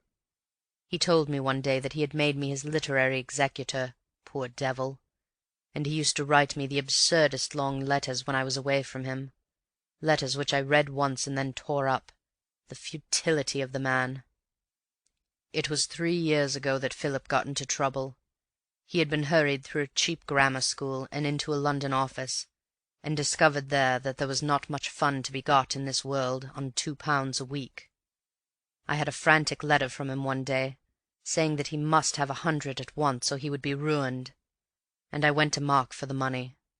Only to borrow it, you understand. He gave me a good salary, and I could have paid it back in 3 months. But no.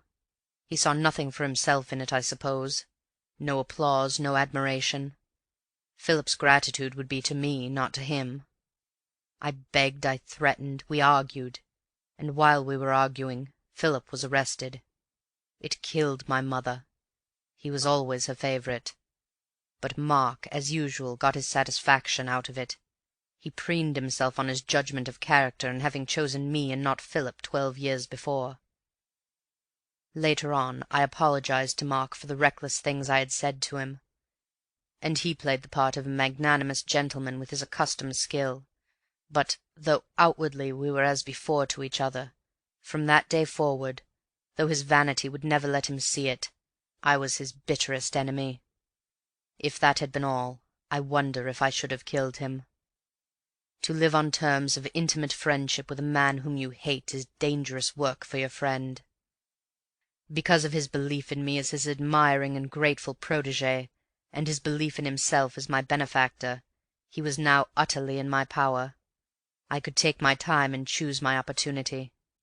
Perhaps I should not have killed him, but I had sworn to have my revenge, and there he was, poor vain fool, at my mercy. I was in no hurry.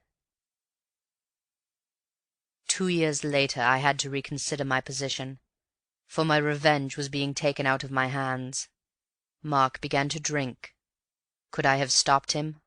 I don't think so, but to my immense surprise I found myself trying to. Instinct perhaps getting the better of reason. Or did I reason it out and tell myself that, if he drank himself to death, I should lose my revenge? Upon my word I cannot tell you, but for whatever motive, I did genuinely want to stop it. Drinking is such a beastly thing anyhow. I could not stop him, but I kept him within certain bounds, so that nobody but myself knew his secret. Yes, I kept him outwardly decent, and perhaps now I was becoming like the cannibal who keeps his victim in good condition for his own ends. I used to gloat over Mark, thinking how utterly he was mine to ruin as I pleased, financially, morally, whatever way would give me most satisfaction. I had but to take my hand away from him and he sank. But again I was in no hurry. Then he killed himself. That futile little drunkard, eaten up with his own selfishness and vanity, offered his beastliness to the truest and purest woman on this earth. You have seen her, Mr. Gillingham, but you never knew Mark Ablett. Even if he had not been a drunkard, there was no chance for her of happiness with him. I had known him for many years, but never once had I seen him moved by any generous emotion. To have lived with that shriveled little soul would have been hell for her, and 1,000 times worse hell when he began to drink. So he had to be killed. I was the only one left to protect her, for her mother was in league with Mark to bring about her ruin. I would have shot him openly for her sake, and with what gladness, but I had no mind to sacrifice myself needlessly. He was in my power. I could persuade him to almost anything by flattery. Surely it would not be difficult to give his death the appearance of an accident. I need not take up your time by telling you of the many plans I made and rejected. For some days I inclined towards an unfortunate boating accident in the pond, Mark a very indifferent swimmer, myself almost exhausted in a gallant attempt to hold him up. And then he himself gave me the idea, he and Miss Norris between them, and so put himself in my hands, without risk of discovery. I should have said, had you not discovered me. We were talking about ghosts. Mark had been even more vain, pompous, and absurd than usual, and I could see that Miss Norris was irritated by it. After dinner she suggested dressing up as a ghost and frightening him. I thought it my duty to warn her that Mark took any joke against himself badly, but she was determined to do it. I gave way reluctantly. Reluctantly also I told her the secret of the passage. There is an underground passage from the library to the bowling green. You should exercise your ingenuity, Mr. Gillingham, in trying to discover it. Mark came upon it by accident a year ago. It was a godsend to him. He could drink there in greater secrecy. But he had to tell me about it. He wanted an audience, even for his vices. I told Miss Norris then because it was necessary for my plan that Mark should be thoroughly frightened. Without the passage she could never have gotten close enough to the bowling green to alarm him properly. But as I arranged it with her, she made the most effective appearance, and Mark was in just the state of rage and vindictiveness which I required. Miss Norris, you understand, is a professional actress. I need not say that to her I appeared to be animated by no other feeling than a boyish desire to bring off a good joke, a joke directed as much against the others as against Mark.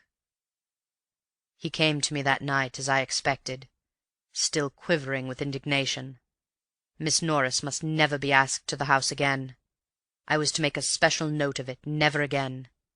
It was outrageous. Had he not a reputation as a host to keep up, he would have packed her off next morning. As it was, she could stay. Hospitality demanded it. But never again would she come to the Red House. He was absolutely determined about that. I was to make a special note of it. I comforted him, I soothed down his ruffled feathers. She had behaved very badly, but he was quite right. He must try not to show how much he disapproved of her. And of course she would never come again, that was obvious. And then, suddenly, I began to laugh. He looked up at me indignantly. "Is there a joke?" he said coldly. I laughed gently again. "I was just thinking," I said, "that it would be rather amusing if you, well, had your revenge."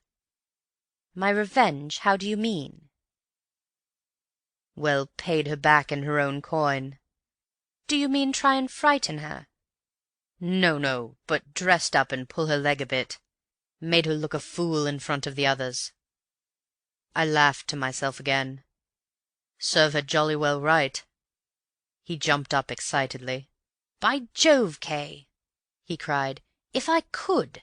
How? You must think of a way." I don't know if Beverley has told you about Mark's acting. He was an amateur of all the arts, and vain of his little talents, but as an actor he seemed to himself most wonderful. Certainly he had some ability for the stage, so long as he had the stage to himself and was playing to an admiring audience. As a professional actor in a small part he would have been hopeless. As an amateur playing the leading part, he deserved all that the local papers had ever said about him. So the idea of giving us a private performance, directed against a professional actress who had made fun of him, appealed equally to his vanity and his desire for retaliation. If he, Mark Ablett, by his wonderful acting could make Ruth Norris look a fool in front of the others, could take her in and then join in the laugh at her afterwards, he would indeed have had a worthy revenge. It strikes you as childish, Mr. Gillingham? Ah, you never knew Mark Ablett. How, Kaye, how? He said eagerly. Well, I haven't really thought it out, I protested. It was just an idea. He began to think it out for himself. I might pretend to be a manager, come down to see her, but I suppose she knows them all. What about an interview? It's going to be difficult, I said thoughtfully. You've got rather a characteristic face, you know, and your beard. I'd shave it off, he snapped. My dear Mark. He looked away and mumbled. I've been thinking of taking it off anyhow, and besides, if I'm going to do the thing, I'm going to do it properly. Yes, you always were an artist, I said, looking at him admiringly. He purred. To be called an artist was what he longed for most. Now I knew that I had him. All the same, I went on, even without your beard and moustache you might be recognizable. Unless, of course... I broke off. Unless what? You pretend to be Robert. I began to laugh to myself again. By Jove, I said, that's not a bad idea. Pretend to be Robert, the wastrel brother, and make yourself objectionable to Miss Norris. Borrow money from her and that sort of thing. He looked at me with his bright little eyes, nodding eagerly. Robert, he said. Yes, how shall we work it? There was really a Robert, Mr. Gillingham, as I have no doubt you and the inspector both discovered, and he was a wastrel, and he went to Australia, but he never came to the Red House on Tuesday afternoon. He couldn't have, because he died unlamented 3 years ago. But there was nobody who knew this save Mark and myself, for Mark was the only one of his family left, his sister having died last year, though I doubt anyhow if she knew whether Robert was alive or dead. He was not talked about. For the next 2 days Mark and I worked out our plans. You understand by now that our aims were not identical. Mark's endeavour was that his deception should last for, say, a couple of hours. Mine was that it should go to the grave with him. He had only to deceive Miss Norris and the other guests. I had to deceive the world. When he was dressed up as Robert, I was going to kill him. Robert would then be dead. Mark, of course, missing. What could anybody think but that Mark had killed Robert? But you see how important it was for Mark to enter fully into this latest and last impersonation. Half measures would be fatal. You will say that it was impossible to do the thing thoroughly enough. I answer again that you never knew Mark. He was being what he wished most to be, an artist. No Othello ever blackened himself all over with such enthusiasm as did Mark. His beard was going anyhow. Possibly a chance remark of Miss Norbury's helped here. She did not like beards. But it was important for me that the dead man's hands should not be the hands of a manicured gentleman. 5 minutes playing upon the vanity of the artist settled his hands. He let the nails grow and then cut them raggedly. Miss Norris would notice your hands at once, I had said. Besides, as an artist. So with his underclothes. It was hardly necessary to warn him that his pants might show above the edge of his socks. As an artist he had already decided upon Robertian pants. I bought them and other things in London for him. Even if I had not cut out all trace of the maker's name, he would instinctively have done it. As an Australian and an artist, he could not have had an East London address on his underclothes. Yes, we were doing the thing thoroughly, both of us. He as an artist, I as a Well, you may say murderer if you like. I shall not mind now. Our plans were settled. I went to London on the Monday and wrote him a letter from Robert. The artistic touch again. I also bought a revolver. On the Tuesday morning he announced the arrival of Robert at the breakfast table. Robert was now alive. We had 6 witnesses to prove it. 6 witnesses who knew that he was coming that afternoon. Our private plan was that Robert should present himself at 3 o'clock, in readiness for the return of the golfing party shortly afterwards. The maid would go to look for Mark, and having failed to find him, come back to the office to find me having entertained Robert in Mark's absence. I would explain that Mark must have gone out somewhere, and would myself introduce the wastrel brother to the tea-table. Mark's absence would not excite any comment, for it would be generally felt, indeed Robert would suggest it, that he had been afraid of meeting his brother. Then Robert would make himself amusingly offensive to the guests, particularly, of course, Miss Norris, until he thought that the joke had gone far enough. That was our private plan. Perhaps I should say that it was Mark's private plan. My own was different. The announcement at breakfast went well. After the golfing party had gone, we had the morning in which to complete our arrangements. What I was chiefly concerned about was to establish as completely as possible the identity of Robert. For this reason I suggested to Mark that when dressed he should go out by the secret passage to the bowling green and come back by the drive, taking care to enter into conversation with the lodge-keeper. In this way I would have 2 more witnesses of Robert's arrival. First, the lodge-keeper, and secondly, one of the gardeners, whom I would have working on the front lawn. Mark, of course, was willing enough. He could practice his Australian accent on the lodge-keeper. It was really amusing to see how readily he fell into every suggestion which I made. Never was a killing more carefully planned by its victim. He changed into Robert's clothes in the office bedroom. This was the safest way for both of us. When he was ready, he called me in, and I inspected him. It was extraordinary how well he looked the part. I supposed that the signs of his dissipation had already marked themselves on his face, but had been concealed hitherto by his moustache and beard. For now that he was clean-shaven, they lay open to the world from which we had so carefully hidden them, and he was indeed the wastrel which he was pretending to be. "By Jove, you're wonderful," I said. He smirked and called my attention to the various artistic touches which I might have missed. "Wonderful," I said to myself again. "Nobody could possibly guess." I peered into the hall. It was empty. We hurried across to the library. He got into the passage and made off. I went back to the bedroom, collected all his discarded clothes, did them up in a bundle, and returned with them to the passage. Then I sat down in the hall and waited. You heard the evidence of Stevens, the maid. As soon as she was on the way to the Temple in search of Mark, I stepped into the office. My hand was in my side pocket, and in my hand was the revolver. He began at once in his character of Robert, some rigmarole about working his passage over from Australia, a little private performance for my edification.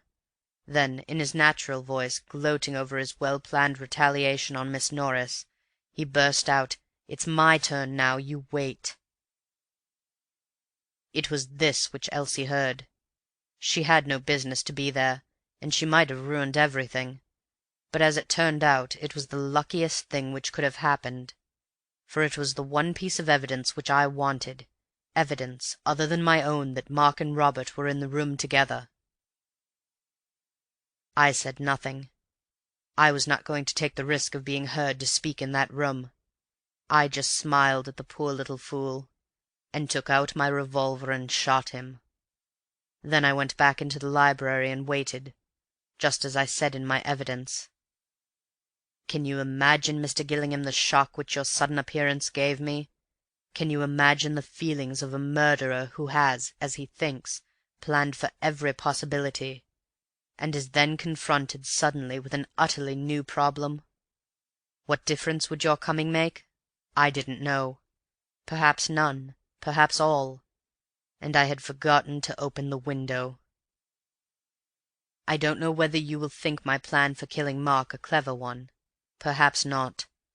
But if I do deserve any praise in the matter, I think I deserve it for the way I pulled myself together in the face of the unexpected catastrophe of your arrival. Yes, I got a window open, Mr. Gillingham, under your very nose. The right window, too, you were kind enough to say. And the keys. Yes, that was clever of you, but I think I was cleverer. I deceived you over the keys, Mr. Gillingham, as I learnt when I took the liberty of listening to a conversation on the bowling green between you and your friend Beverley. Where was I? Ah, you must have a look for that secret passage, Mr. Gillingham. But what am I saying? Did I deceive you at all? You have found out the secret, that Robert was Mark, and that is all that matters. How have you found out? I shall never know. Where did I go wrong? Perhaps you have been deceiving me all the time. Perhaps you knew about the keys, about the window, even about the secret passage. You are a clever man, Mr. Gillingham. I had Mark's clothes on my hands.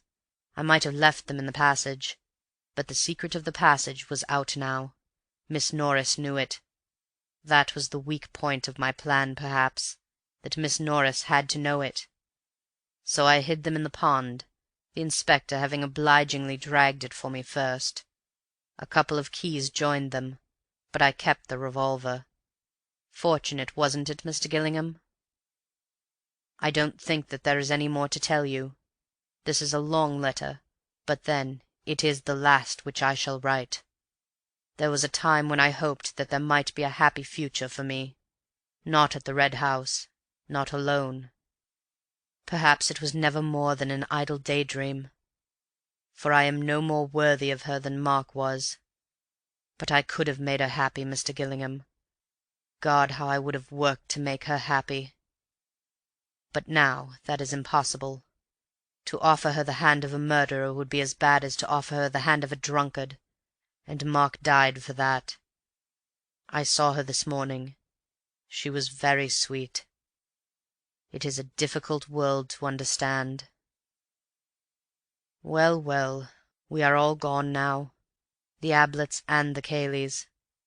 I wonder what old Grandfather Kayle thinks of it all. Perhaps it is as well that we have died out.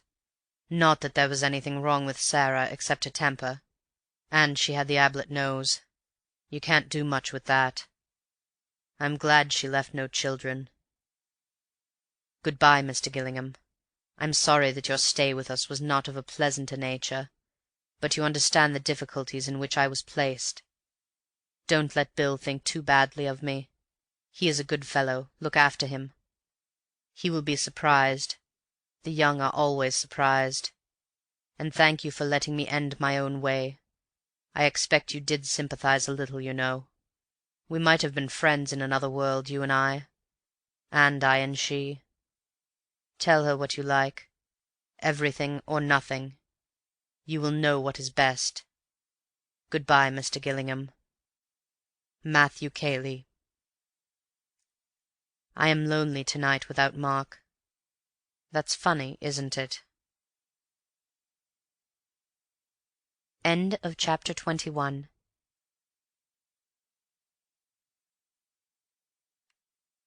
Chapter 22. Mr. Beverley moves on. "Good Lord!" said Bill as he put down the letter. "I thought you'd say that," murmured Antony. "Tony, do you mean to say that you knew all this?" "I guessed some of it. I didn't quite know all of it, of course." "Good Lord!" said Bill again, and returned to the letter. In a moment he was looking up again. "What did you write to him? Was that last night, after I'd gone into Stanton?" "Yes." "What did you say? That you'd discovered that Mark was Robert?" "Yes.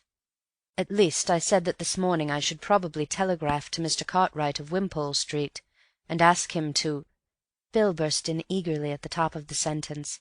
"Yes, now what was that all about? You were so damned Sherlocky yesterday all of a sudden. We'd been doing the thing together all the time, and you'd been telling me everything, and then suddenly you become very mysterious and private and talk enigmatically—is that the word? About dentists and swimming and the plough and horses and—well, what was it all about? You simply vanished out of sight. I didn't know what on earth we were talking about." Antony laughed and apologized. "Sorry, Bill. I felt like that suddenly. Just for the last half hour. Just to end up with. I'll tell you everything now. Not that there is anything to tell, really. It seems so easy when you know it, so obvious. About Mr. Cartwright of Wimpole Street. Of course, he was just to identify the body." "But whatever made you think of a dentist for that?" "Who could do it better? Could you have done it? How could you? You'd never gone bathing with Mark. You'd never seen him stripped. He didn't swim. Could his doctor do it?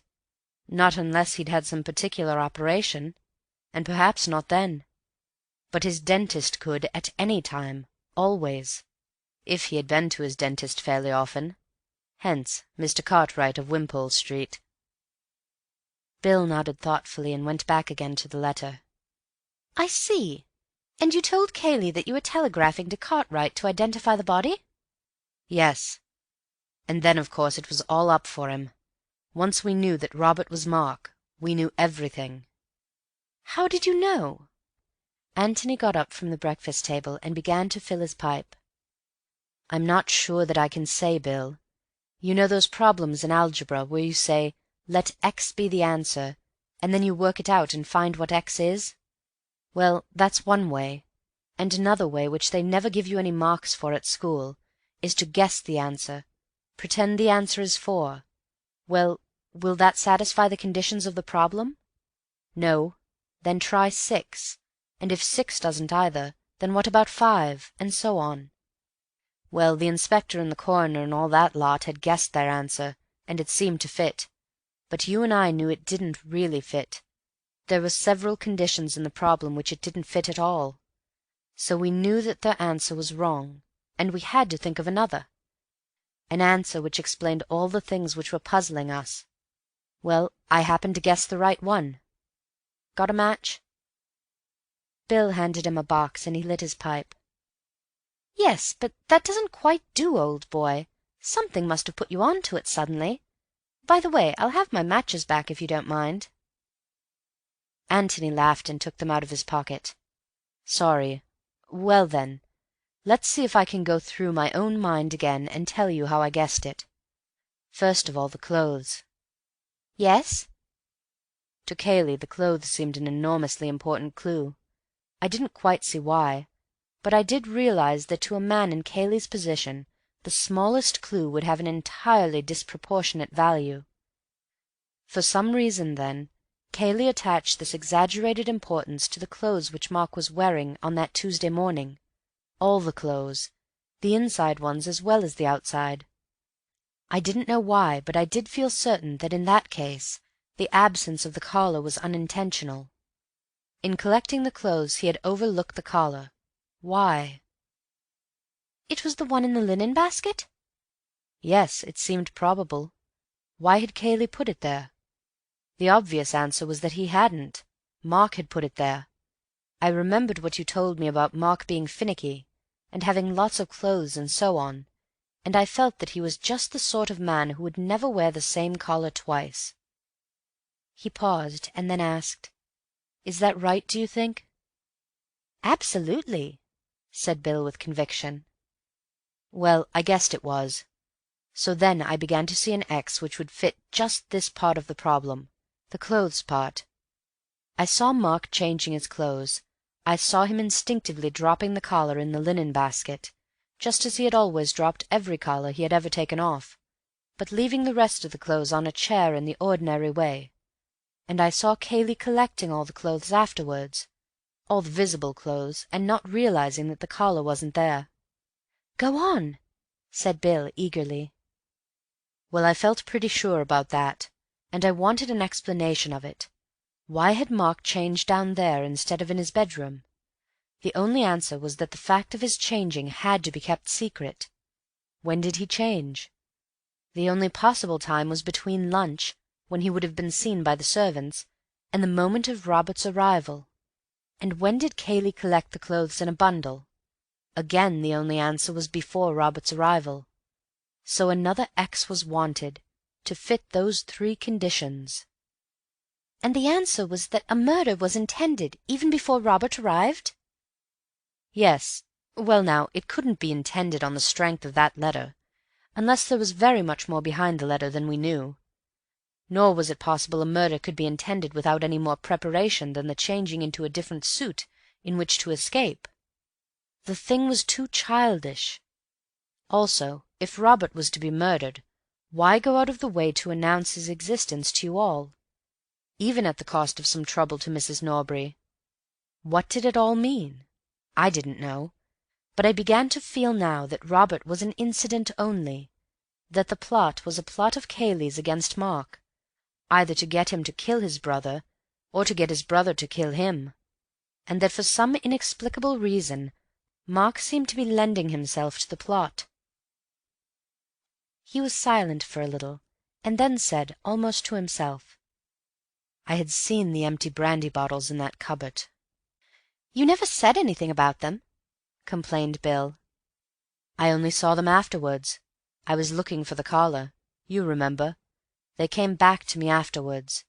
I knew how Kayle would feel about it. Poor devil." "Go on," said Bill. "Well then, we had the inquest, and of course I noticed, and I suppose you did too, the curious fact that Robert had asked his way at the second lodge and not at the first. So I talked to Amos and Parsons. That made it more curious. Amos told me that Robert had gone out of his way to speak to him, had called to him, in fact. Parsons told me that his wife was out in their little garden at the first lodge all the afternoon, and was certain that Robert had never come past it. He also told me that Kayle had put him on to a job in the front lawn that afternoon. So I had another guess. Robert had used the secret passage, the passage which comes out into the park between the first and second lodges. Robert, then, had been in the house. It was a put-up job between Robert and Kayle. But how could Robert be there without Mark knowing? Obviously Mark knew too. What did it all mean? "When was this?" interrupted Bill. "Just after the inquest? After you'd seen Amos and Parsons, of course?" "Yes, I got up and left them, and came to look for you. I'd got back to the clothes then. Why did Mark change his clothes so secretly? Disguise? But then what about his face? That was much more important than clothes. His face, his beard.